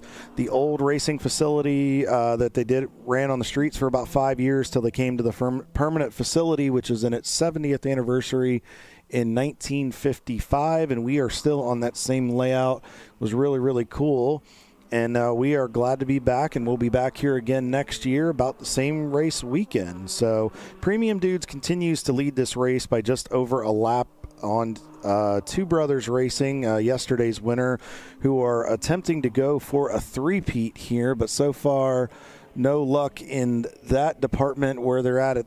But we'll see. We still have a long way to go in this race. Milan Plus 2 is in 3rd overall. Race Right Silver Bullet, your A-Class leader, is in 4th. And Gorilla Sticker rounds out your top 5. While we got a couple minutes here, we are going to give you a quick update. They have less than 25 minutes to go in Atlanta Motorsports Park. Let's give you a quick update on that one, and then we'll give you the full rundown when they hit the checker. Flat Out Nemesis is up by 8 laps and poised to take the overall victory today. And then NLS Racing is in 2nd, Madwag Motorsports in 3rd. Eddie Vedder, the D-Class pretty much winner for the day, is in 4th overall, and Chattanooga Touring Wagon in 5th. Hungry Geckos in 6th, On Second Thought in 7th. Momo Champ 8th, 901 Motorsport with the 901 in 9th, and then Late to Apex rounds out your top 10. Give you the class leaders real quick. Madwag leads your A-Class by 6 laps over Momo Champ. B-Class is Flat Out Nemesis, your overall leader. A pretty substantial margin over On Second Thought. That pretty much could about be a lock here very shortly. NLS is up over 4 laps on Chattanooga Touring Wagon. Not a lock yet, but their time is running short. Eddie Vedder pretty much is your D-Class winner on the day. And Plan Z is up by quite a bit over Out Motorsports. Not a lock yet, but we're pretty close.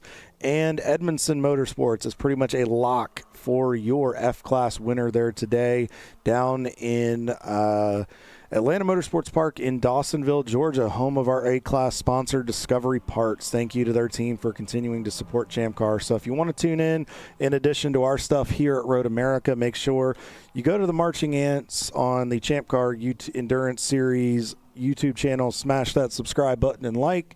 You can also find the timing and scoring on racing, and you can go to race-monitor.com to find out where everything is at there. So we'll pop back on board here with Race Right. This is your leading A-Class car. Dale is back at the wheel. Everything looks normal here. As you can hear a little bit of that tire squeal as he comes through the bend. And that sunlight is getting absolutely bearable. You can see him. He thought about bringing the visor down, but he's got a clear visor. Not going to do a whole lot. We'll have to see how that affects these drivers as we're inside of an hour and 30 to go. As you can see, Premium Dude still out front, a lap lead over Two Brothers. Now, based on the information we've got, it's been about an hour since Two Brothers had pitted, so we're getting close based on what we've seen. Probably in the next 30 minutes, we may see them on pit road, so right around the hour to go mark. They've been playing catch-up all day with that MOV from yesterday's victory, so they've had to play a little bit of come from behind, but good run for a lot of these teams today. Race Right just surpassed Milan +2, and that'll move them back up into podium position. But I anticipate a few of these teams are still going to have to make one more pit stop today. Let's check in real quick. Here's a shot of our buddies at Late Apex down at AMP. Daniel back at the wheel. We got on board with him first time out yesterday, and he let us know what's going on. Unfortunately, a few of our camera cars have had a bunch of issues here, so we'll try to get you. Actually, let's go check on with Les here and see what he's got going on. See a few cars coming down pit road. There's your 45th parallel racing team. Looks like they're headed back into the fight. Those guys have had a really good recovery. They've worked themselves back up into 6th, 4th in the C class. So nice job today. They're down 2 on the day. They started toward the front. Pretty much it's a wash in the class at this point. But a great job by those guys. There's one of our volunteers. That's Mr. Timothy Elliott from Two Idiots in a Garage with the TARDIS Turtle. Or Turtle TARDIS, I believe that's what we were calling it. But he stuck around. He's local here up in the Elkhart Lake area, and he loves Champ Car, so he wanted to hang out and volunteer today. So Les getting us some shots. That's the Embracing AI tent. That's Mike Gorman's guys with Open Throttle. And we see car headed out. That's the 975 car right there.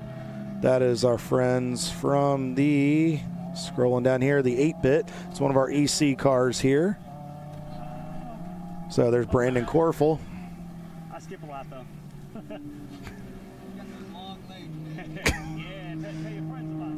Brandon giving Les a little bit there, but that's normal. Brandon likes to if he's messing with you, he likes you, so it's a good thing there. But see the 129 car, the ADHD Motorsports. That's one of our B class cars. Not the day they wanted. They had a good day going yesterday, but right now they are in, I think, about 7th or 8th place in the class right now, showing in 40th. But again, if you'd cycle the EC cars out, probably closer to middle 30s to low 30s right now. So a solid run for that team. Again, they're just playing recovery. They don't seem to be in a big hurry here, but I think they're just waiting out that 5-minute clock.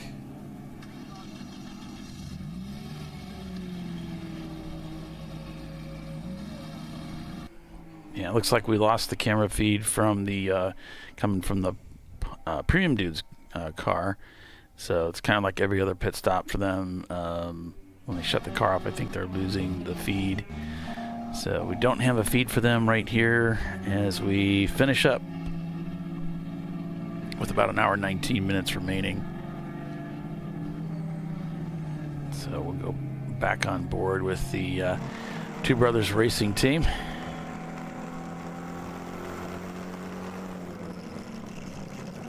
And thanks everybody for tuning in and watching this weekend with us. Hope everybody's having a great weekend. And so we're at the racetrack here at Road America. See Andy still at the wheel. The Two Brothers Nissan here working through the carousel. Coming down into the bend here. Quick little downshift. Looks like he's on pace for a pretty good lap here based on what we're seeing on the Garmin. These guys just continue to put down some good laps. Yeah, we got TPWS out there. BTW, TPWS doing great. 4th place in class, 15th overall. Looks like their best lap time of 2:52. Yeah, if you can get a 2:50, you've got a pretty good lap time. It's pretty stout, so they're out there doing well today. Looks like Chris at the wheel.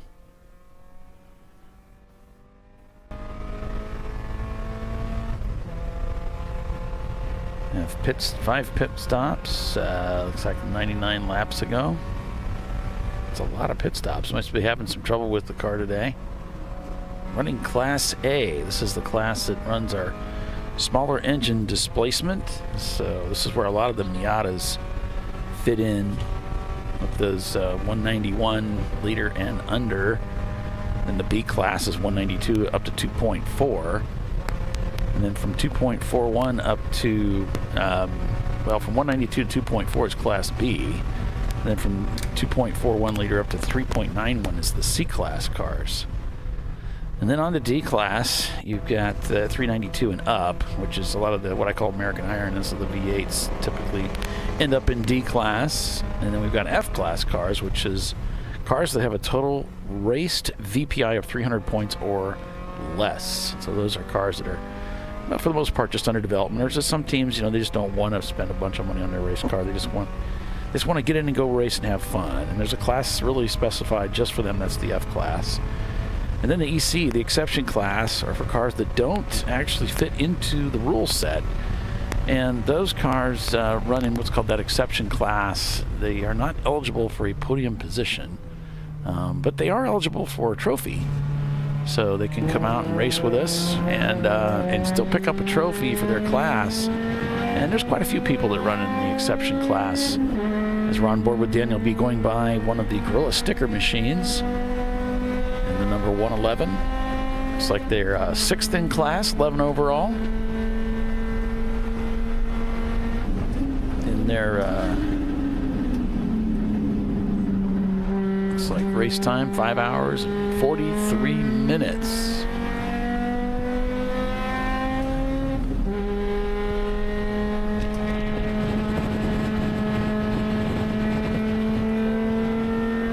Had a little bit of trouble there on the downshift.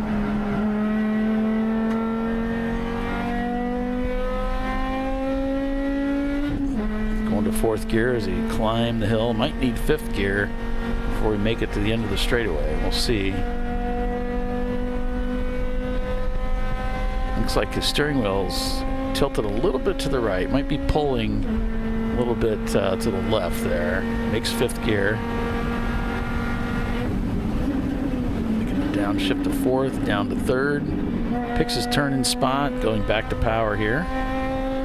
That means he gave himself plenty of distance in the braking when you can go back to power that soon.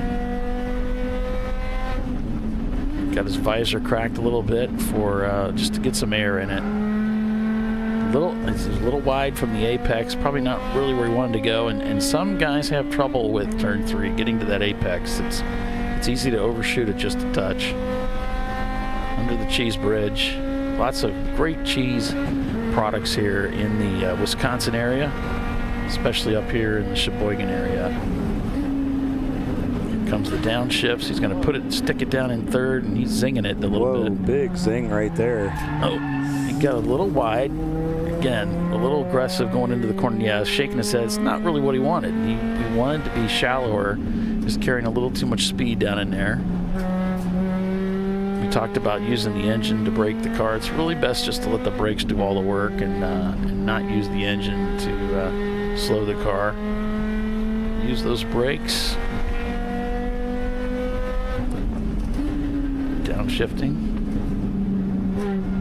Yeah, he really seems like he's downshifting the car a little early. Way early, yeah. Honestly, in my opinion. He's going to risk that motor if he's not careful. And this is just the thing, with experience, you can learn that you can go to the brakes, wait, and then do the downshift. You don't have to immediately go into the downshift mode. You can just wait. You could be finishing the downshift here, right before he turns in, actually. He doesn't have to come to the downshift that early. He's overdriving the car very unnecessarily. Like he's it's almost like he's misjudging his placement on the racetrack or something. He's moving the car over. You could hear some dirt and stuff kicking up. It's just he needs to back it down a little bit here. I know he wants to get after it, but I mean they're in a really good position right now in their class, and they're in 10th in the race or in 9th in the race right now. You know, you don't want to blow this thing up with an hour to go, and you got a shot at a good finish. Well, that's the cool thing about our series is it's a starter series. It's for people also just getting into racing, and these are just these little things you learn over the years of racing that you can actually, you start out driving and you're usually pretty slow. You miss the apex there again, and then you start to push to go faster. What you find out over time is actually if you back off a little bit, if you're not overdriving the car, you go faster. So I think he's at that stage where he's missing his apexes, he's pushing too deep, and it's because he wants to stay on the gas. And there he's starting to pedal a little bit, so I wonder if he might be having some trouble. Oh, we got an emergency vehicle up ahead, so he's just taking it easy through here. Paulie, I'm wondering, based on Daniel, the way he's driving the car, I wonder if he traditionally has some experience, but I wonder if he traditionally drives rear-wheel drive cars. And I think he's thinking he's using the loud pedal to kind of turn the car, because I notice he's going back to the gas pretty quick. He's not really letting the car roll too much. But again, there's one of the Section 8 cars. Section 8 cars stranded on the Moraine Straight there. He just missed the shift right there. He was so worried about, I don't know what he was pointing at. He needs to just worry about driving the car at this point. I mean, yeah, it's just some experience, you know. Once he gets more time, you know, we'll see that smooth out. He'll start pushing those downshifts later as he gets closer to the turn-in point. But we'll also see his turn-in points coming a little bit earlier. That was a good corner. That was a good corner for him. You know, he got to the apex. He actually had a little bit of room at the exit. What car is Daniel B driving? I don't know. He's driving the Rabbit, the Volkswagen Rabbit, the 111 car. Yeah. For Placeholder Motorsports. There, he nailed that one too. So I think he's trying to calm down a little bit and just start braking a little bit earlier. Hopefully they'll call him on the radio and just say, doing a good job, bud. Just back it down a little bit. Be smooth. He got his line. You see, there he goes. Perfect right there. He's great he's great in the carousel here, and this will actually make him faster. He'll feel like he's going slower, but he's not. He's got a command of the car now. Yeah, as he gets time, he'll learn that I'm worried for that motor. Man. Well, the good news is it's a race car. It's not going to take him to work tomorrow. So thankfully. But he's doing a good job. I mean, he's hanging on in 5th in class. He's 9th in the overall. Doing a good job for that team. They've had a really good day all around. They're only a lap back from Silver Martini Racing. So if he can continue to lay down some decent time, may be able to chase those guys down. Yep, let's go back up to the front of the pack here. We got two brothers still trying to chase down Premium Dudes. Now there's about a one lap deficit. They just turned in at 246 to Premium Dudes 251. So continue to take big bites out of that lead. But they just got a lot of work to do over the next hour and 9 minutes to try to catch them. And I don't know, next time they come by, I'll try to give you an idea of what the actual gap is as best as I can get it here. If it's actually less than a lap, it'll give that to us. There it is, a 224 is the actual gap, and I know that Nate's already done all the math and he knows where they stand. But a 224, and they're taking out that time by it was about a 3-second bite out of that lead. Sometimes it's been quite a bit more than that. So yeah, Premium Dudes just needs to keep down in those low 250s. If they can get into the 240s and stay there, that would be much better for them. They'd be actually matching their lap times and keeping two brothers at bay. But so yeah, a little over 2.5 minutes of cushion, and that's pretty good. But yeah, I think the thing that's really hurting Premium Dudes right now is there's just no purple 35s to slow this thing down. So that I think that was section 8 that's tucked into turn 5 back there. Yeah, he must have gotten it running. We saw him stalled off to the left there just past the Sargento Cheese Bridge, and so it looks like he just got off camera there, stuck in the corner there with turn 5 maybe. I don't know. Looks like he was able to get it going enough. Oh. He may be trying. Well, it looked like he was trying to get it moving to get to the cutout, but it looks like he might not have made it. That was the 484 car going by there on the screen.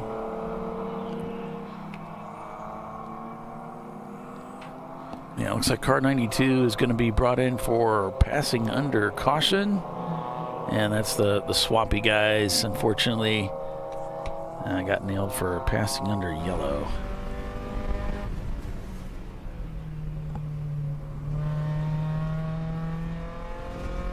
Yeah. He sets the car's fastest lap time. Isn't that funny how you can back it down a little bit and actually go faster? The other thing that's funny is less shifting. You're thinking coming out of third is the way to go, and then you just leave it in fourth in those turns, and it's like, man, I'm actually the same speed or faster. So, yeah, that's really funny. So, Paulie, we only got a couple minutes to go here, and actually estimated about 5 minutes to go here, and we're going to crown a winner down at Atlanta Motorsports Park. All right, Atlanta Motorsports Park. We got late to Apex here.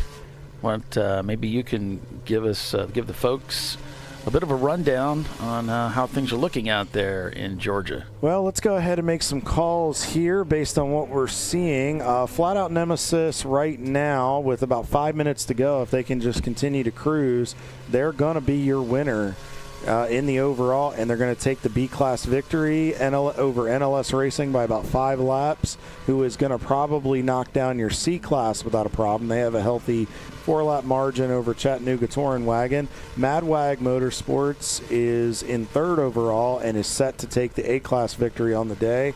They're 6 laps ahead of Momo Champ. And then Eddie Vedder is pretty much your D-Class winner for the day. They have been for a little while.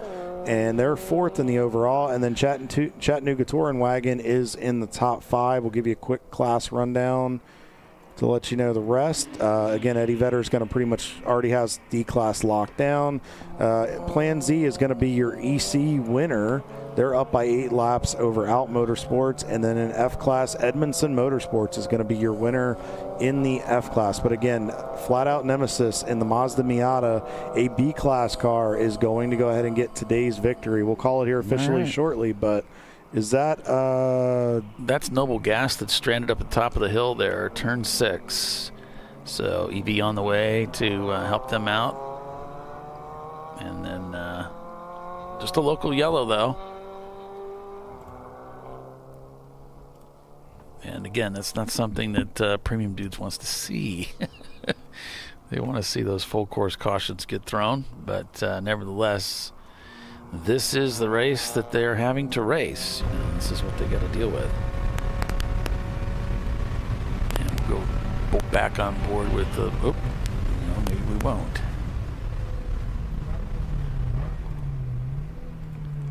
We'll check out with the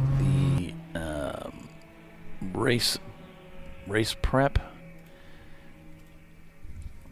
Auto Prep team, Auto Prep Club. 641 car, that's one of our EC cars today. 10th in the EC class. Not the day that they've wanted, but with a healthy EC class, they're having a pretty good day. Yeah, it's the Mini team that's done so well here, the Mini JCW. Let's see where they're at. Still leading EC handily up there in 3rd place overall. And he's rocking the marine orange helmet, it looks like there. Oh, no. Whoa. Are we even at the right track? Where are we at? Oh, my goodness. Good catch right there. Waved to the car behind and backed off and gave him room to save it. Good heads-up driving by the driver. Yeah, that exit of the bus stop, if you overcook it, it's really rough out there. I mean, you pay for it. Certainly won't help you any. Yeah. You'll be sorry you did it. And a lot of this track is kind of like that. There's some forgiving areas, like at the exit of Canada there, and the going through turn 1, pretty forgiving. A lot of pavement and to run off on. Coming out of turn 5 is another one of those, but they can be rough. I mean, it's not going to be enjoyable. Well, and the last thing that makes it difficult is you want to do is when you get it on the curbs and you go to apply that power and you saw it just swap ends on him. Yeah, Parts Badger looks like they've been able to keep it on the racetrack for a little while now, so hopefully they'll be able to bring it home in this form and then be ready for another race with us. I don't know if they're planning on joining us at one of the other events. Of course, they've been at VIR in the past, so they might be back to VIR with us here at the beginning of December, rather. We'll have to see how this falls at the end of the day to see who qualifies for our national championship race next in beginning of December, and that's something that teams will need to keep in mind too. Anybody that's racing here today and down in Atlanta, if they're in championship contention, a good finish today, yes, you want to get a victory or a class victory, but having and scoring points today is crucial, especially if you want to qualify for VIR in December. Looks like track car rental number 936 has parked it behind the wall. But that's not the case for Follow On Mission. Follow On Mission has brought their Malibu, just won't give up, back out onto the racetrack, and they're heading up the hill here to turn 6 once again. So great to see those guys back out on the track. They've done quite a bit of racing at Gingerman too. So normally when we're up north here, we can hope to see the Malibu out there on the racetrack. Nice and easy into that brake zone. Smooth down chip. Looks like they went to second gear. Looks like they got a 4-speed in there based on what I'm seeing.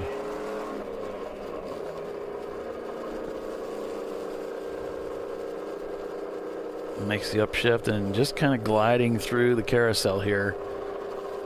There's not much camber to help you out through the corner. There goes Parts Badger around the outside. As they head to the bridge here, they're going to brake just as they get near the bridge. Here we go.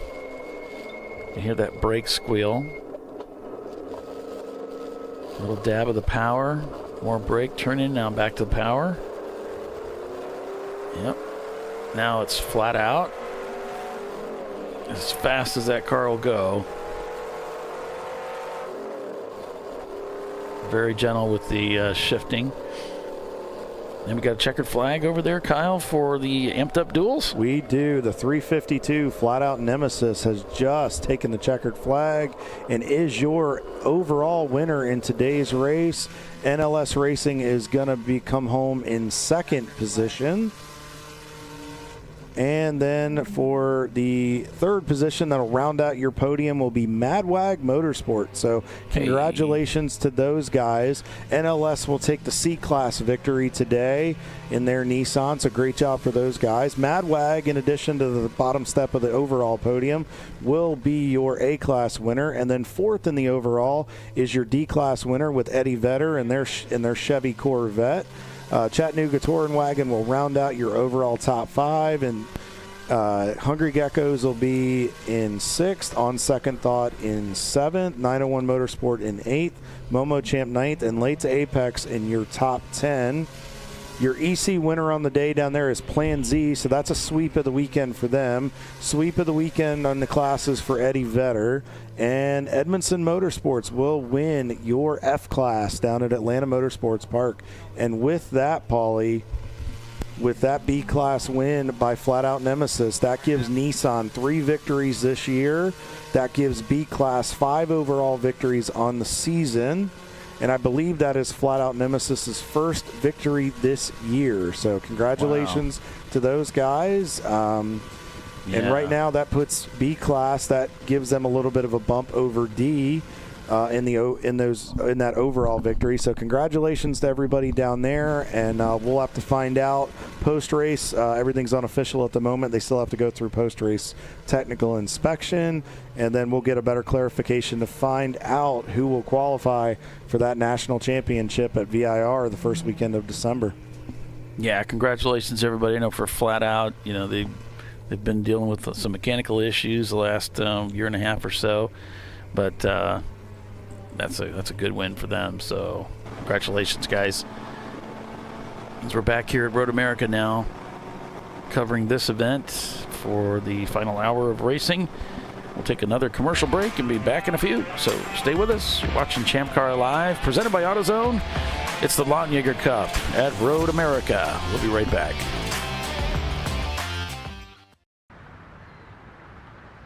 I probably need new tires. You do. What if they sold tires online? We do. We're TireRack.com. They could offer lots of tires We have so many tires. and help you find the right tire. It's called the Tire Decision Guide. Oh, and they could ship them to a nearby mechanic. We shipped over 7,000 independent recommended installers. This is an amazing idea. Sorry. TireRack.com, the way tire buying should be. George and Junior are fed up. They weren't planning on having to replace their brakes today, but they went to AutoZone, where a friendly AutoZoner helped them find a deal on the right parts. Get in the zone, AutoZone. Since 1994, Flying Wrench has been a family-owned business renowned for exceptional European car repair and maintenance. We treat every vehicle with the same care and attention as if it were our very own, building lasting relationships with our clients along the way. We specialize in high-performance vehicles, offering a range of services that include fabrication, construction, custom wiring, and much more. Visit us at flyandwrench.com. Discovery Parts is a veteran-owned racing and safety equipment company. While we're located inside Atlanta Motorsports Park in Dawsonville, Georgia, Discovery Parts can also be found at the tracks, supporting a number of Champ Car Series events. We take pride in being a reseller of the best of the industry to Champ Car teams and drivers. We know racing, love racing, and look forward to tomorrow to even more racing. Visit us at discoveryparts.com. At Parts Badger, we're not your typical machine shop. When a market-leading mountain bike manufacturer was looking to reshore their hardware components, they turned to Parts Badger. Within weeks, we had deployed a dedicated manufacturing cell, ramped up production, and had guaranteed capacity to meet their demand. We're looking to be your manufacturing partner. See what we can do for you and your company at PartsBadger.com.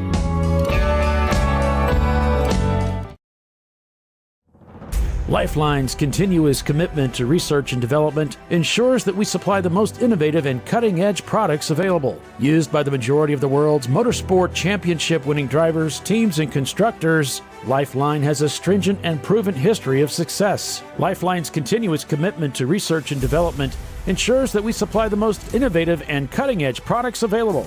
Lifeline's 0360 systems are the result of over 7 years of intensive research and development using 3M's Novik 1230 environmentally safe gas extinguishant.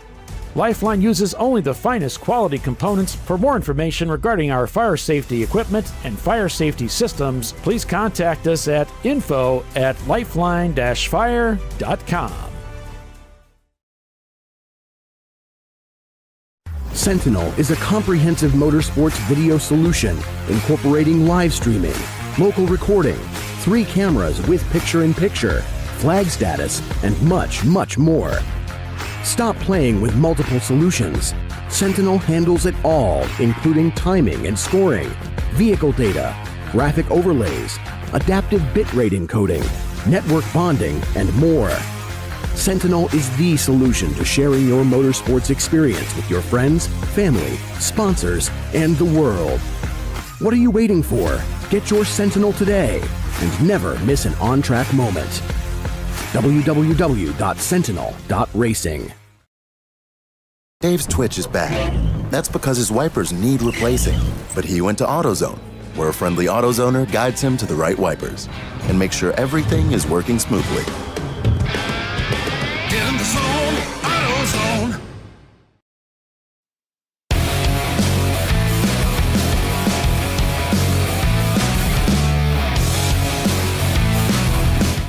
All right, welcome back to ChampCar.Live, presented by AutoZone. Still under green here. I think we're going to get through this whole day with just one full course caution. Number 69, probably one of the open throttle cars, pulling out of the pit. So we just heard Flat Out Nemesis takes the win out at the Atlanta Motorsports Park, with NLS Racing taking second and Mad Wag Motorsports in third. Congratulations, guys. Well done. Premium Dudes leads here, though. Two Brothers in second place. Race Right, Silver Bullet in third. Gorilla Sticker in fourth. Milan Plus in fifth. They just set their fastest lap time of the day. Drum roll, a 250.940. Great job, guys. That's a nice time. So it's got some cars locking up on corner entry here, going into Canada Corner. And so, you know, you have seen some of the drivers will tap the brake pedal as they come down these long straightaways. And so some of the cars do suffer from pad knock coming through the corner. So if you hit a curbing pretty hard at the exit of a corner and you're heading down a fast straight like this, it's always good just to tap the brakes a little bit to make sure those pads are right up against the rotor. So when you go to those brakes, you don't have a long pedal. And that can be part of what causes these lockups. Unfortunately, you got one pad that's right up against the rotor and the other one isn't. So you go to the brakes to brake, and the one tire wants to lock up, the other one's not really doing much of anything. That's how they get locked up on you too. So it's always good to check. You got some time, and it also helps you practice your left foot braking a little bit, kind of get used to using that left foot. And if you can master that, if you get comfortable with using your left foot to brake with, it really can help you on some of these tracks, some of these corners. I got really comfortable with it, and I convinced it made me a little bit faster. So, but it's always good to get comfortable with that, just for checking those pads too. So, yeah, keep that in mind. Parts Badger stranded on the racetrack, it looks like. Just things gone from bad to worse for that team. It just looks like they're not turning laps now. So the emergency crew will be going out there to get them and take care of them. Stopped on track over turn 6. This looks like where they had to park it. And that would be up around this area. You can see that waving yellow, so they must be in a bad spot, Kyle. Oh, yeah. So they are actually, it looks like they might be off the racetrack, but they got that waving yellow out there just to protect them. This is actually, perhaps coincidentally, the same area of the racetrack where the 630 car impacted a Mini Cooper and pretty much wrote that car off. So back here again, Parts Badger having trouble up here in turn 6 at Road America. It's been a rough weekend for those guys, and hopefully they can recover, and hopefully we'll see them at VIR. I'm sure they're going to try to make the trip down there, and pending obviously if they qualify for the national championship. But regardless, it'd be good to see them if they came down. Or yeah, I don't know if we'll see them at Sebring. That's quite a haul, but I think VIR might not be out of the realm of possibilities. Yeah, I hope they can make it. And of course, for Roy, we wish you the very best as in your little bit of convalescence as you heal up. I know you got to be pretty sore today, so hope you feel better real soon and you'll be back up to 100% here in a little bit of time. So, wish you the very best, my friend, and hope to see you at the track soon.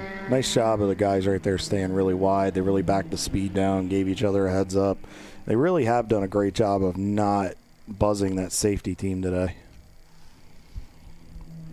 So still a 3-lap difference between Two Brothers and Premium Dudes, but Two Brothers just made their final pit stop. Looks like they were in just a few moments ago. So that gives Premium Dudes that comfortable margin back, and as we continue to log laps and get closer to that almighty witching hour of 4:30 out here in Central and the Midwest, we'll have to see how this goes out. Back on board with Revelation 1911. These guys have done a great job this weekend. Just really, really smooth. Haven't really put a foot wrong. Kept really good control of the car. Tilly at the helm there on the right top, giving everybody a nice passenger to ride along with and guiding them through.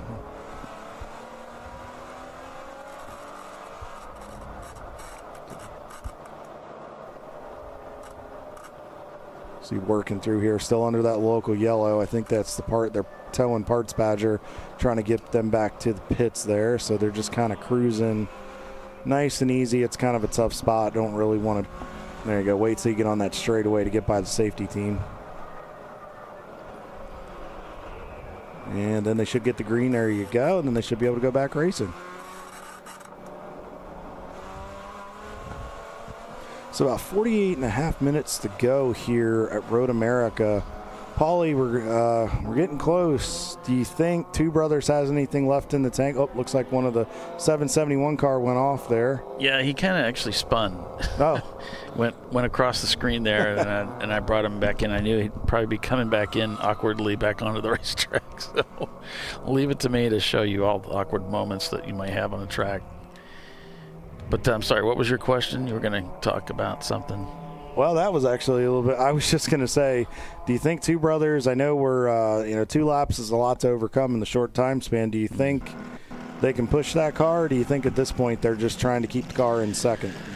Well, I mean, they can't push it to overcome all that, but I would say, I think what you do is you just do the best you can. You don't stop pushing, but unless you feel like there's something wrong with the car, unless you feel like you need to save the car. But you don't make unnecessary risks either, and right. You're just going to be there for the end.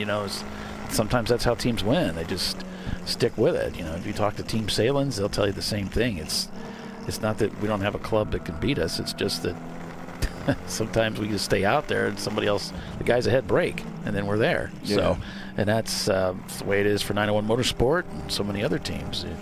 It's just sticking with it. So right now they just gotta.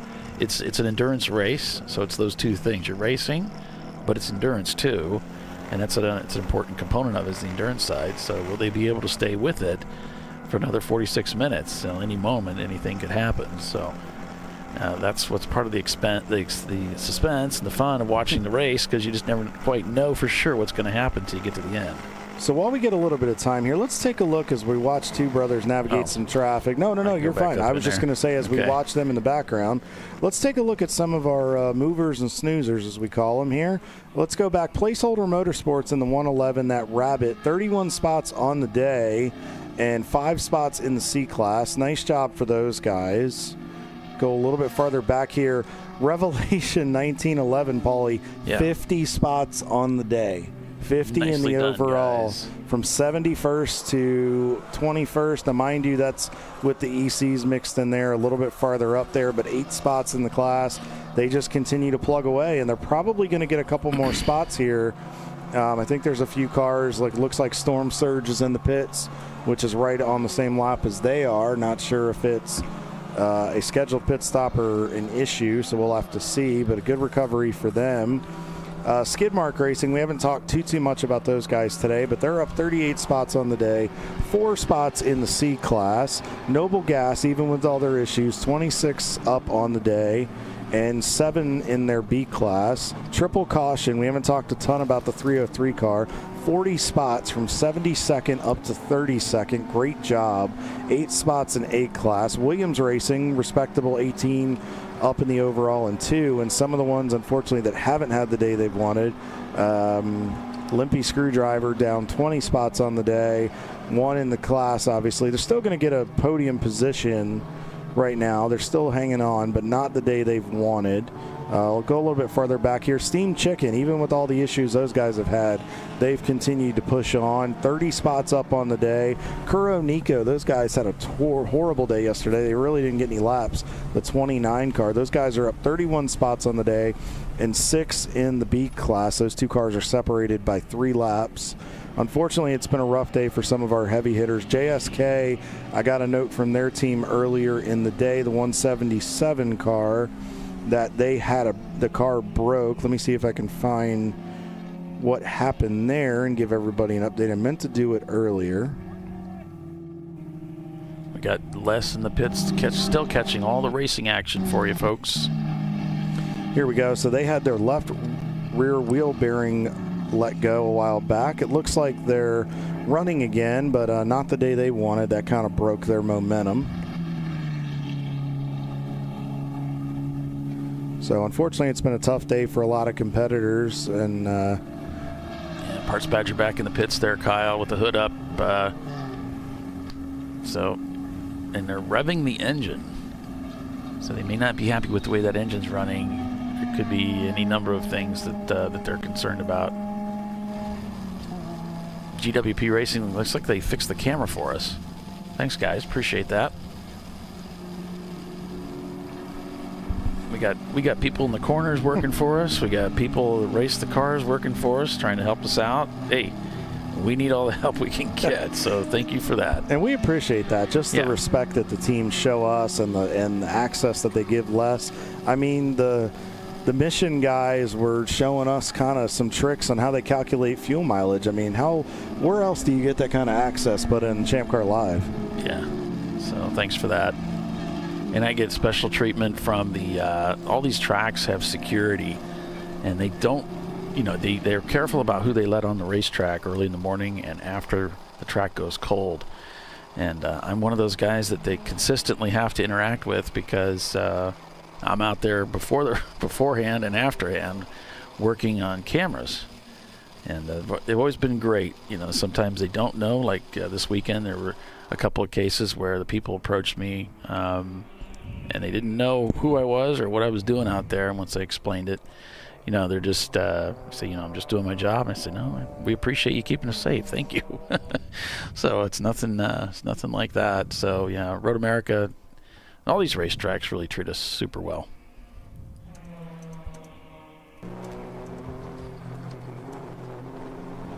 We're on board with the Race Right Silver Bullet team at 93 Miata. Rowing up through the gears. Parts Badger, they put the hood down. Driver's still in the car. Now they're looking under that right front, and they're working the steering wheel. They've got the wheels turned all the way to the left from what I can tell, Paulie. He's off the track and into the nasty stuff. He just ran his best lap of the day, 250.73 last lap. Found the limit here. Yeah, no kidding. Go back into the instant replay here, and we can see, looks like he was just coming down into Canada Corner here, Kyle. I wonder if that sunlight got him a little bit, because look how bright that is right there. Our camera's about the view he's seeing. And he's wide here, and he kept it under control, but he just needed a lot of that extra racetrack that they've added out there to keep us safe. You got to wonder if that just made him miss his mark, and that's something we'll have to, right here too, going into turn one, that glare is going to be horrendous, especially rolling through the corner. That's something we'll have to keep an eye on here for the last 40 minutes of this race. Yep. All the teams. Just on the two brothers, they said they do not think they're going to be able to pull it off, but they're going to stay in it.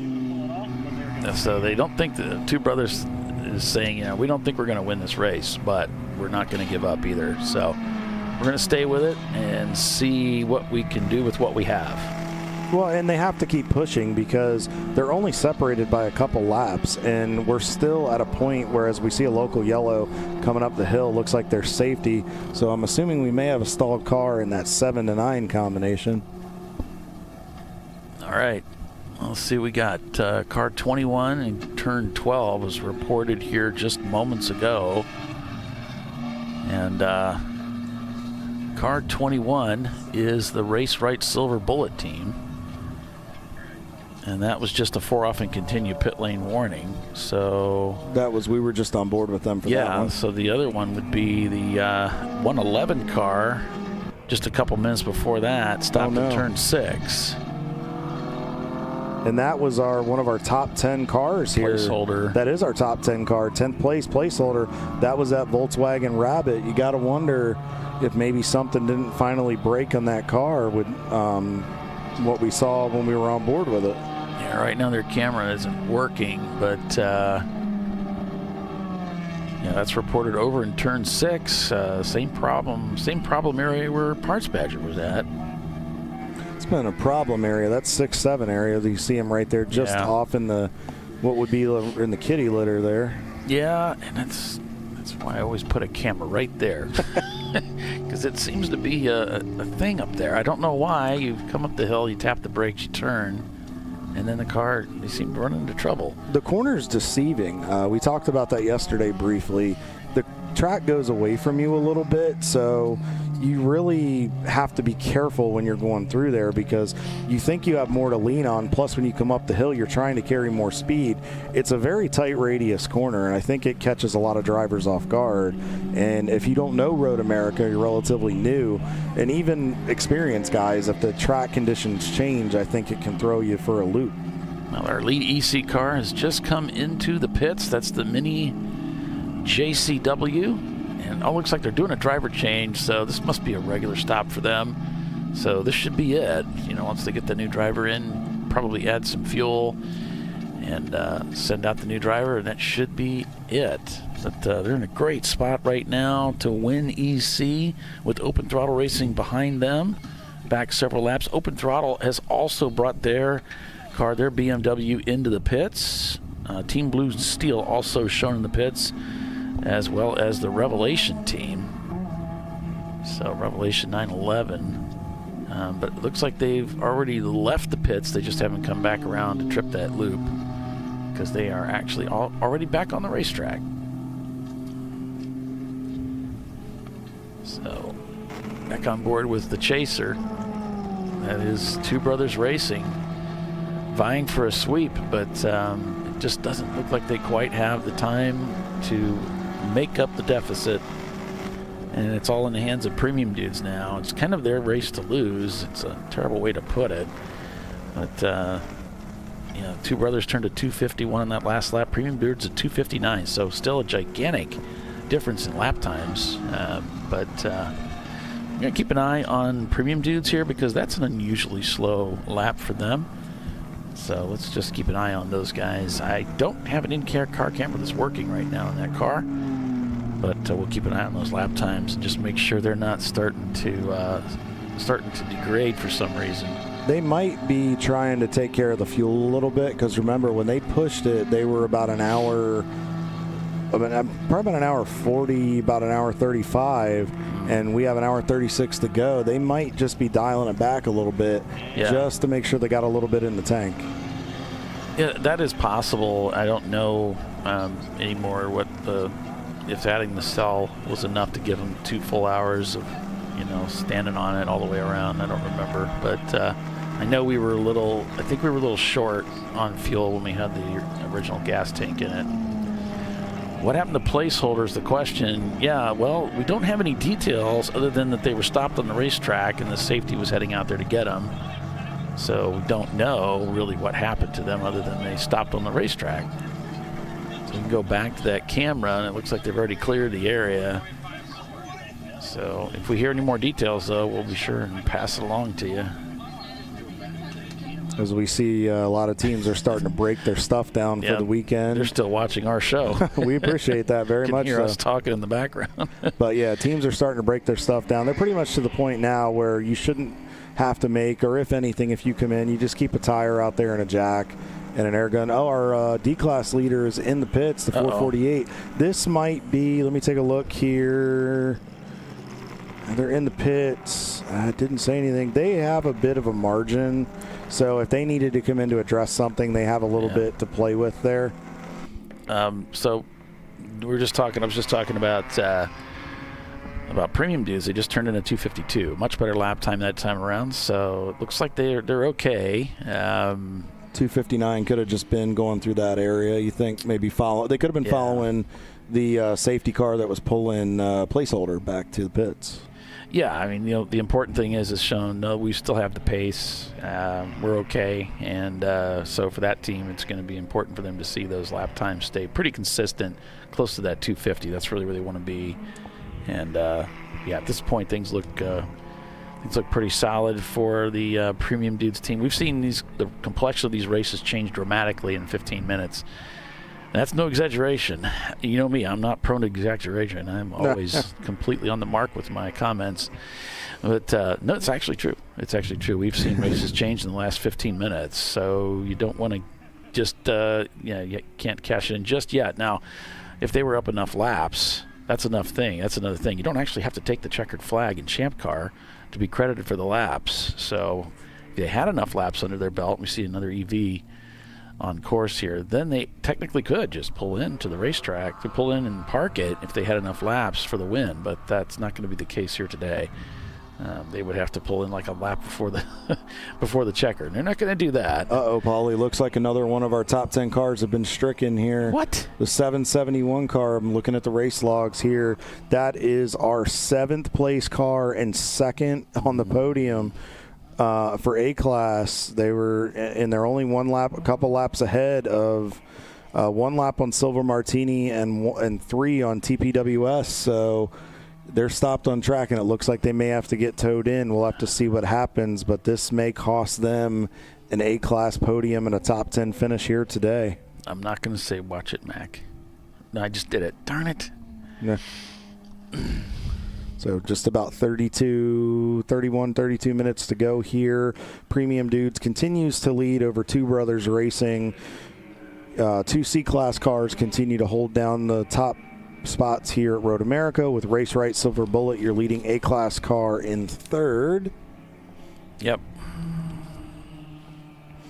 And then Mini JCW right now has a 4-lap cushion over Open Throttle over Foe.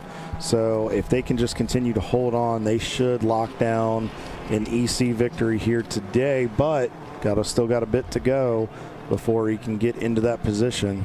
How to view the 2025 race log spreadsheet. Okay, so what you'll do is go to the ChampCar.org website and scroll down until you see where it says race logs. And then I'm just going to do this from memory. And then you click it, and then what you'll see at the bottom is really important. At the bottom, it has all the different races.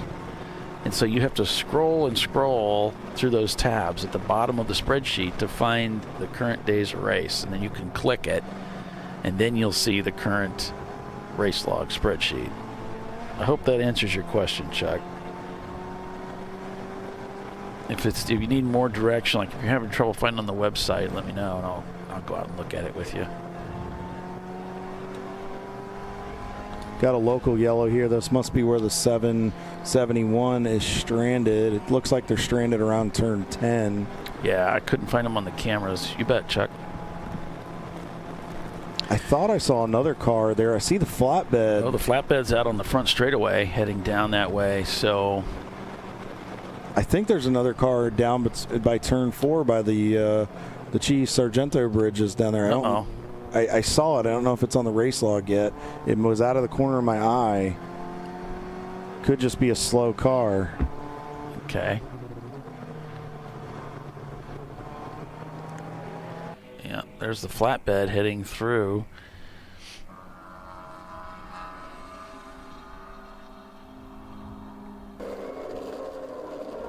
Back on board with Follow on Mission as they're headed through the bend.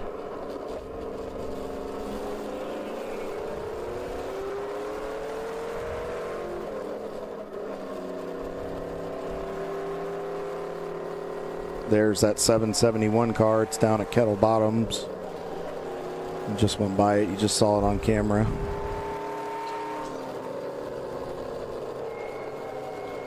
And this is something we'll have to keep into consideration too, as we're at the 30-minute to go mark. You got to wonder if attrition is going to start wreaking its ugly head here. These cars have been beat and banged around for the last 14 and a half hours. We'll have to see how these things hold up, and if these drivers can get these things to the end. You have to wonder how many teams are just in survival mode at this point, just trying to ensure the car gets to the finish to maximize points and get a good finish. Yeah, it looks like that EC team, the Mini JCW, is back on the racetrack, so still holding on to their lead for that class. Good run today for those guys. They continue to hold that 4-lap lead, and Carlos looks like he's at the wheel. I thought they made a driver change. I wonder if the MyRaces.live is updated, but it's showing Carlos behind the wheel. Ooh, that short wheelbase car. When that thing starts to step, you better be ready. She can get away and be gone before you get a chance to even breathe. Yeah. Be real careful with it. Yeah, he had a moment there, that's for sure. So he just keeps after it, but they have to keep pushing a little bit longer. They can't just, throw in the towel just yet. Still got some time, and they're not in a position at this point to put it in as a lock. There's still enough time where if they had a problem, open throttle could pounce on them.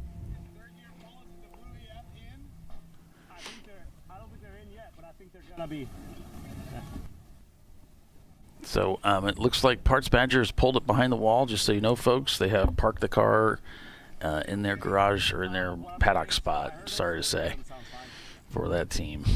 Yeah, tough break for those guys. They've had a really rough weekend, showed some, had some high points, showed some bright spots, but unfortunately just been plagued with mechanical issues, and then that wreck Friday in practice definitely did not set a good tone for the weekend. No, it didn't do many favors at all, and so this is one of those weekends that's forgettable.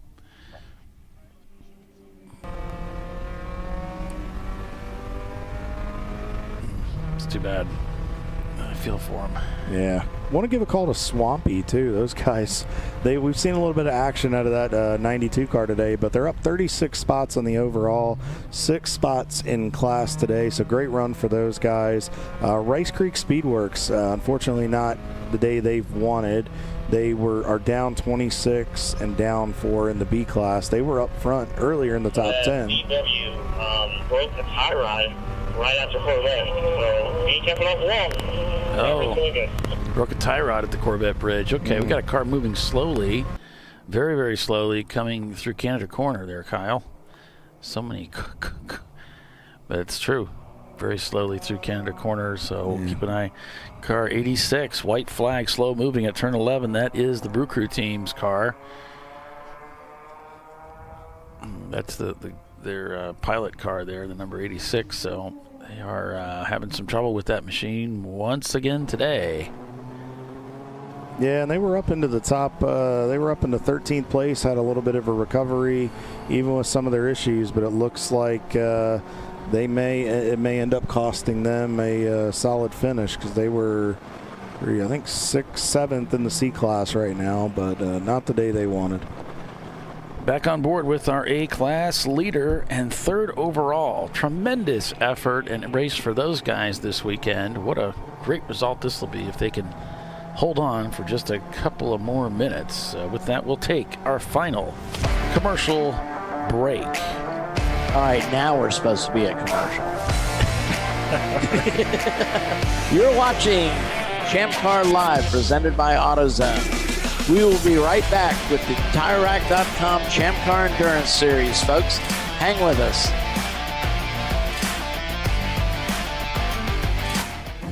An important decision is afoot. This man is about to buy tires on TireRack.com. Tire Rack is the leading online retailer of tires in North America and a repository of advice and expert reviews. And it's done! All that's left is to arrange for safe, easy installation at one of our independent recommended installers. Well, I guess he did that too. TireRack.com, the way tire buying should be.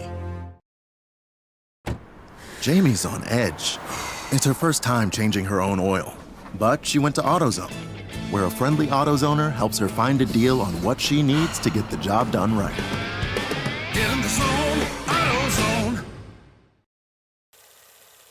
Since 1994, Flying Wrench has been a family-owned business renowned for exceptional European car repair and maintenance. We treat every vehicle with the same care and attention as if it were our very own, building lasting relationships with our clients along the way. We specialize in high-performance vehicles, offering a range of services that include fabrication, construction, custom wiring, and much more.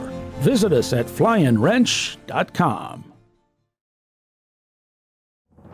Lifeline's continuous commitment to research and development ensures that we supply the most innovative and cutting-edge products available. Used by the majority of the world's motorsport championship-winning drivers, teams, and constructors, Lifeline has a stringent and proven history of success. Lifeline's continuous commitment to research and development ensures that we supply the most innovative and cutting-edge products available. Lifeline's 0360 systems are the result of over 7 years of intensive research and development using 3M's Novik 1230 environmentally safe gas extinguishant.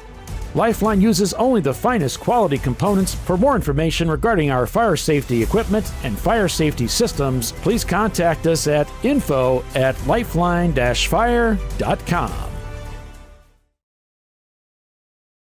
At Parts Badger, we're not your typical machine shop.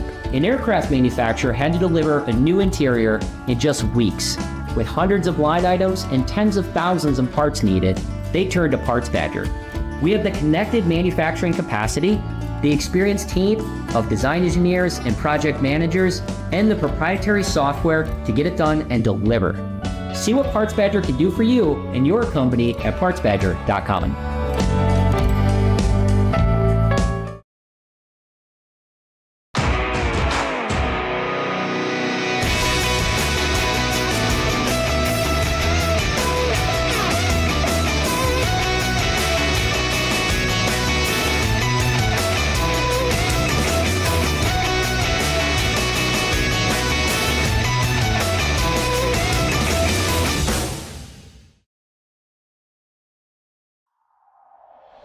Discovery Parts is a veteran-owned racing and safety equipment company. While we're located inside Atlanta Motorsports Park in Dawsonville, Georgia, Discovery Parts can also be found at the tracks, supporting a number of Champ Car Series events. We take pride in being a reseller of the best of the industry to Champ Car teams and drivers. We know racing, love racing, and look forward to tomorrow to even more racing. Visit us at discoveryparts.com. Sentinel is a comprehensive motorsports video solution incorporating live streaming, local recording, 3 cameras with picture-in-picture, flag status, and much, much more. Stop playing with multiple solutions. Sentinel handles it all, including timing and scoring, vehicle data, graphic overlays, adaptive bitrate encoding, network bonding, and more. Sentinel is the solution to sharing your motorsports experience with your friends, family, sponsors, and the world. What are you waiting for? Get your Sentinel today and never miss an on-track moment. www.sentinel.racing.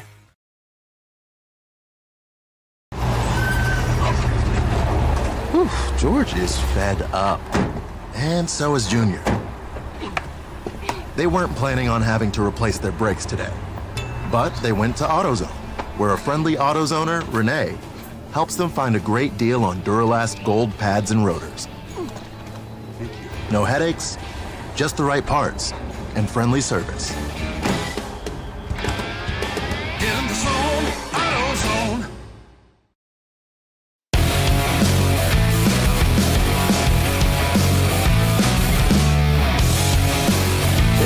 Welcome back, everybody, to ChampCar.Live, presented by AutoZone. Here we are. We've made it the final 20 minutes of racing here for day 2 at the Landjäger Cup at Road America. Thanks for joining us this weekend. We really appreciate everybody that signed in and commented and helped us just joined and watched the race and enjoyed it with us. Appreciate all of you supporters out there as well. And right now, it is Premium Dudes still leading this race. They have led this race handily, almost completely from the beginning. They started the race towards the very front of the field. Then it's all by random selection, of course. And then we had Two Brothers Racing in second place. Just were not able to overcome that MOV and retake the lead. Race Right Silver Bullet in third, Gorilla Sticker in fourth. And Milan Plus 2 is up in 5th place, and they're leading their class. This could be another class win for the Milan Plus 2 car, so it's exciting for that team. They're on board with Two Brothers, but go ahead.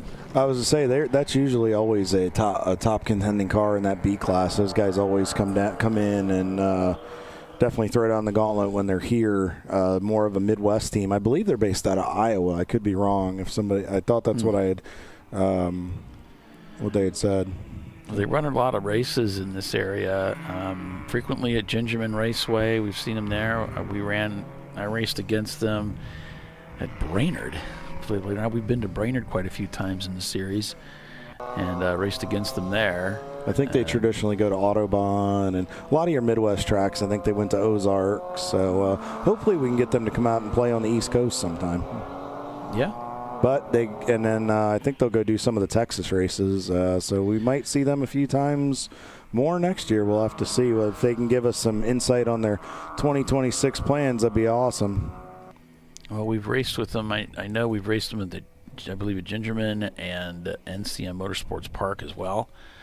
So they've been done a lot of touring with us. Looks like GBPWD. Let me check these guys, make sure they're okay out there. GWP Racing. Are they turning laps? They're still in the pits. They're still in the pits, yeah. Now, they're only 14 laps up on Limpy's Screwdriver, with 18 minutes to go. They should be okay, though. They've got a little bit of a cushion. So they may still be able to win this thing. I don't think Limpy Screwdriver will have enough time to get by them with the amount of time left at about 3 minutes a lap, I'd say. What they need to do then is stay in the pits, because that's where impound will be, and they must. We found out yesterday they must. They have complete brake failure. Complete brake failure, no brakes. Yeah, they have to stay in the pits in order to claim the trophy. So they can't actually take it behind the wall and claim their trophy for the event. So thank you for that report, Les. Les explaining that the Leap D class car, the Mustang, has complete brake failure, and that's why they're stranded in the pits at this point. So, but smart move. This is one of those cases where we talked about it. Whoa, big catch right there for Auto Prep. Careful there. Ooh. Where are we? Over in the carousel area? I think something broke, Paulie. Uh-oh. He's looking for, maybe he was just trying to, I think the car is popping out of gear. Okay, we're starting to gather a little more speed here, but something must have happened there. Or maybe he didn't have it all the way in gear at that point. Okay, looks to be okay here. We don't have any audio on that car. He may be bringing it to the pits here. He's just kind of limping it back. He's going. Wonder if he's got he's short shifting. Probably just trying to get it rolling at this point. He's coming to Canada corner through Kettle Bottom, so he's not far away. Oh, he's moving pretty good through there. Doesn't look like he's completely up to speed though. He's hugging the right side of the racetrack. We'll see if he crosses over. If he's just holding the right side. He's just trying to stay out of the way. Here's some of the faster cars coming through. There's two brothers coming through into Canada corner. I think that was the 25 car behind him. The Rice Creek Speedworks, I believe. Don't quote me on it. Look very similar. There's a few Miatas that look very, very similar to that scheme that they have.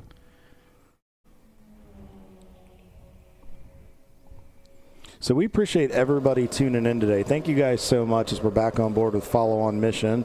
We just saw, I think that was Goldie going by. But really appreciate everybody tuning in. We appreciate you guys adding us to your weekend.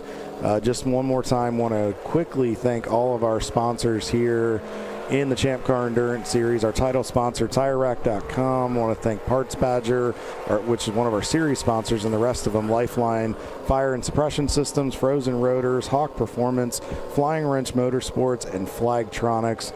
Can't forget our class sponsors, Krispy Kreme Donuts, Class A, Discovery Parts, Class B. I said that I misspoke earlier about the stat. When I mentioned Dawsonville, that's our Class B sponsor. And then Class D, 9 Lives Racing. If you're interested in sponsoring, we still got 3 more classes that could use a little help. And then our ChampCar.Live partners, thank you to AutoZone for sticking with us, Sentinel, and Better Call, and our series sponsors, Laminex Protective Films and CallToGrid.com. Make sure you guys go, and if you want to be a sponsor in the series or partner, make sure that you go to the ChampCar.org website under sponsors, and at the bottom of the page you can see a contact our marketing coordinator, and they can get you information. And if you'd like to be part of our broadcast as well and run some ads here on the show, you can reach out to paul.veltum at ChampCar.org. And why wouldn't you? And why wouldn't you want to do that? You can hang out with us, and Les can get you some great stuff. But a lot of cool activation and opportunity to get your name out there and make some money, and it's a nice tax write-off as well at the end of the year.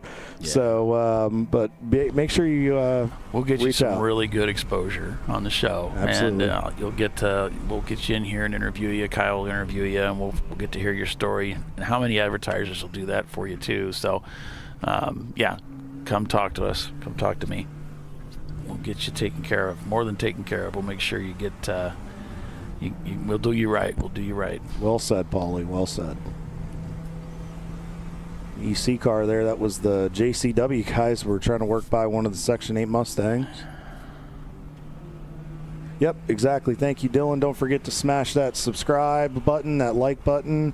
Make sure you let us know what you think. We appreciate it very much so. You, after that 24-hour vetting period to prove you're not a bot, you can participate in the Marching Ants, participate in the broadcast, comment, let us know what's going on. If your team's watching from your pit stall, you can keep us up to date on what's going on, and just like Paulie always says, let us know if you're in your garage working on a car, working on your race car, and coming to another event.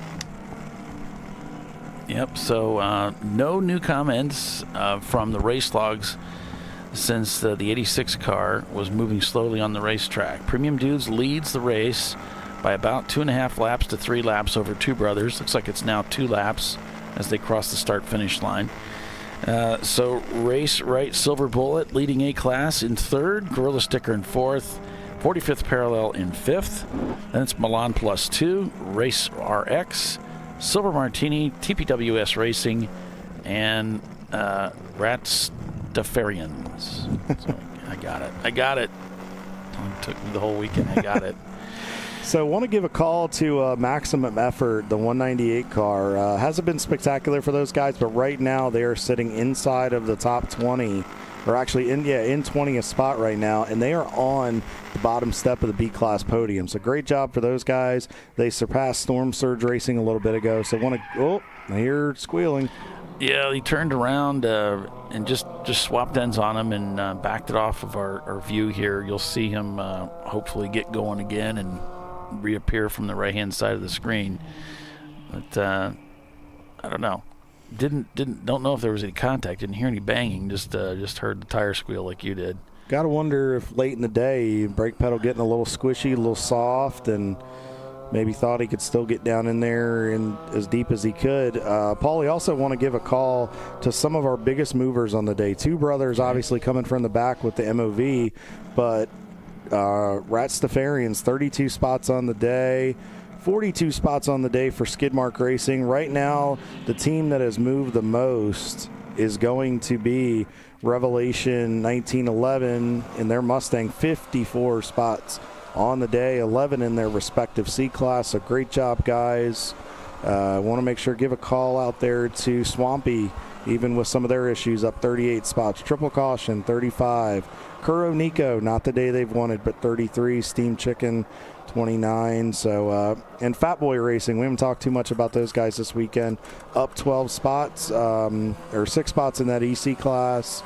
Having a solid day so far. Hoping to just see the checkered flag at this point. Oh, got a stalled car off to the right there in 13. Oh, boy. 10 minutes to go. Almost. Yeah, unfortunately, looks like it's already being reported. It's car number 11. That's No Prep Racing once again in the headlines. Not for the right reasons, though, right? Over in corner, they've called it turn 12. And stopped on track. So them's the words. Well, and that's a tough break for those guys because they were on the same lap as Contour Brothers in the 593 and Gorilla Sticker in the 516, so that's going to cost them a couple spots. And they were in 7th in A-Class. That may knocked them down to 8th. I don't think Williams Racing has enough time to get by them, but that's a tough break for those guys. We'll go on board with the follow-on mission team to check out that corner, turn 12. And it looks like there's something else going on over in turn 14. So another car being reported in these closing minutes of the race. And this time it's car 288. That's the Williams Racing Group. And it looks like it was just a 4 off and continue, so that's good news for that team. They get a pit lane warning, but shoot, we're almost done. There's only 9 minutes left in the race. So should be good to go. Just got to stay focused. Like Kyle said, if the car's getting worn out, it's just not going to do what it used to do. So you just got to pull it in a little bit and just take what you got to work with. Paulie, with Premium Dudes being up front, it looks like BMW is on pace to get their 4th victory, overall victory of the season, and it would be, as we said, Premium Dudes' first win of the year, and then potentially that's going to give the C-Class their 14th victory of the year as we head into the final 2 race weekends.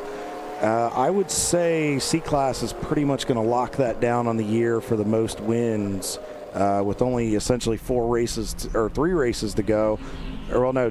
races to go. The race at VIR and Sebring, they can't really be surpassed at that point. So congratulations to those C-Class teams. Yeah, seems to have worked out really well for them. Of course, that's the most heavily populated class in the series. So I guess it kind of makes sense. A lot of the BMWs, those inline 6s, fall into that field. And, of course, the Porsches that have done so well this year fall into that category. There we see emergency vehicle working to get that car off the track. And it looks like they'll be off here pretty shortly. Oh, keep that tow rope taut there. Keep the foot on that brake pedal. Saw that thing drop there. That's the last thing you need to have come loose on the racetrack. Yeah, Dylan Timothy is, you're right, Kyle, about that for sure. That's the last thing we need, especially just moments to go. We don't need to have any more delays. But yeah, you're right, Dylan Timothy is actually working pit road for us this weekend. So that's why, since his car broke, he's not racing, so he's volunteered to work in the pits. So, yeah, so he's not on the broadcast with us this time around. We can be sure he'll be with us at the next race. So, and again, if you hadn't heard, as we get down to the closing minutes, Timothy was awarded the Doc Waldrop Spirit of Champ Car Award yesterday during the awards ceremony for just his positive spirit that he brings to the sport, to the club. Always with a smile, and just an incredible person and steward of the sport. That's the kind of example that we love to see in Champ Car, and the same kind of spirit that Doc brought to the series. So we have an award that for folks that we feel we want to honor and honor Doc at the same time, his memory. So yeah, Timothy received that Spirit of Doc Waldrop Award yesterday during the awards ceremony. So congratulations, Timothy, well deserved. As the number 11 is successfully towed into the pits. So that's one and done for that one. And now we can get back to keeping the cars under green. Wow, 1 full course caution the entire race. That is really incredible. I don't think we were expecting that after the race we had yesterday, Paulie. Yeah, that's really good. And absolutely congratulations, Timothy. Well earned, well deserved. And yeah, if we could just have maybe a few more hot pulls from some of the other tracks, we might be able to get something similar, but I don't know. Some are pretty high risk. Well, Watkins, that's a hard one to do hot pulls out, especially as close as those barriers are. But you never know. We might be able to negotiate it. Just 5 minutes remain in this contest. On board with Two Brothers Racing. Wow. They've really done a fantastic job. Both these teams, Two Brothers and Premium Dudes, this weekend have just had a fantastic weekend of racing out of those guys. And so it's a testament that, with a lot of hard work and time spent in the garage and a lot of time on the computer and talking to other racers, you can build a really reliable race car. That's something that was built in the 1980s if you need to. It's really incredible, but you're able to do it. See two brothers racing going by there as they head into Mitchell Bend at turn 14. Chasing down in tow behind one of the Miatas. Going to go ahead and dispense of them. Another lap beginning here for Two Brothers Racing as we're closing down on just the final moments of this race here at Road America. Premium Dudes in the lead handily by a couple of laps. Race Right Silver Bullet back another 3 laps from their competitor. Two Brothers, they're in second place. Not seeing any close competitions really, aside from Race Prep. No Race Prep and Gorilla Sticker arguing over about 20th spot. Just 15 seconds in the rears.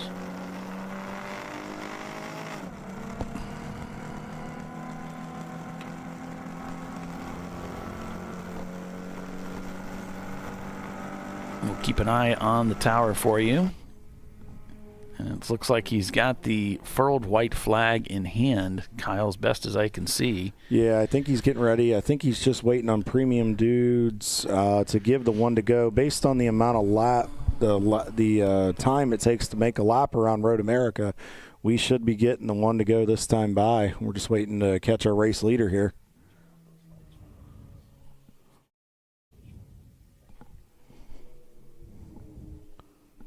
Haven't seen him come by yet. We just see the 303 going by and one of the Gorilla Sticker cars.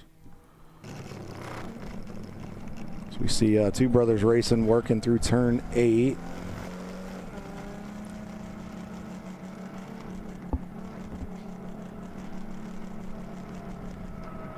Still waiting for the 32 car to come up the hill. And Paulie, once he gets there, call him home. Okay. We'll see if does he have the checkered flag in hand, Kyle? Can you tell? I thought he had the white flag furled in his hand there. I think he's waiting. We haven't seen Premium Dudes come by at this point.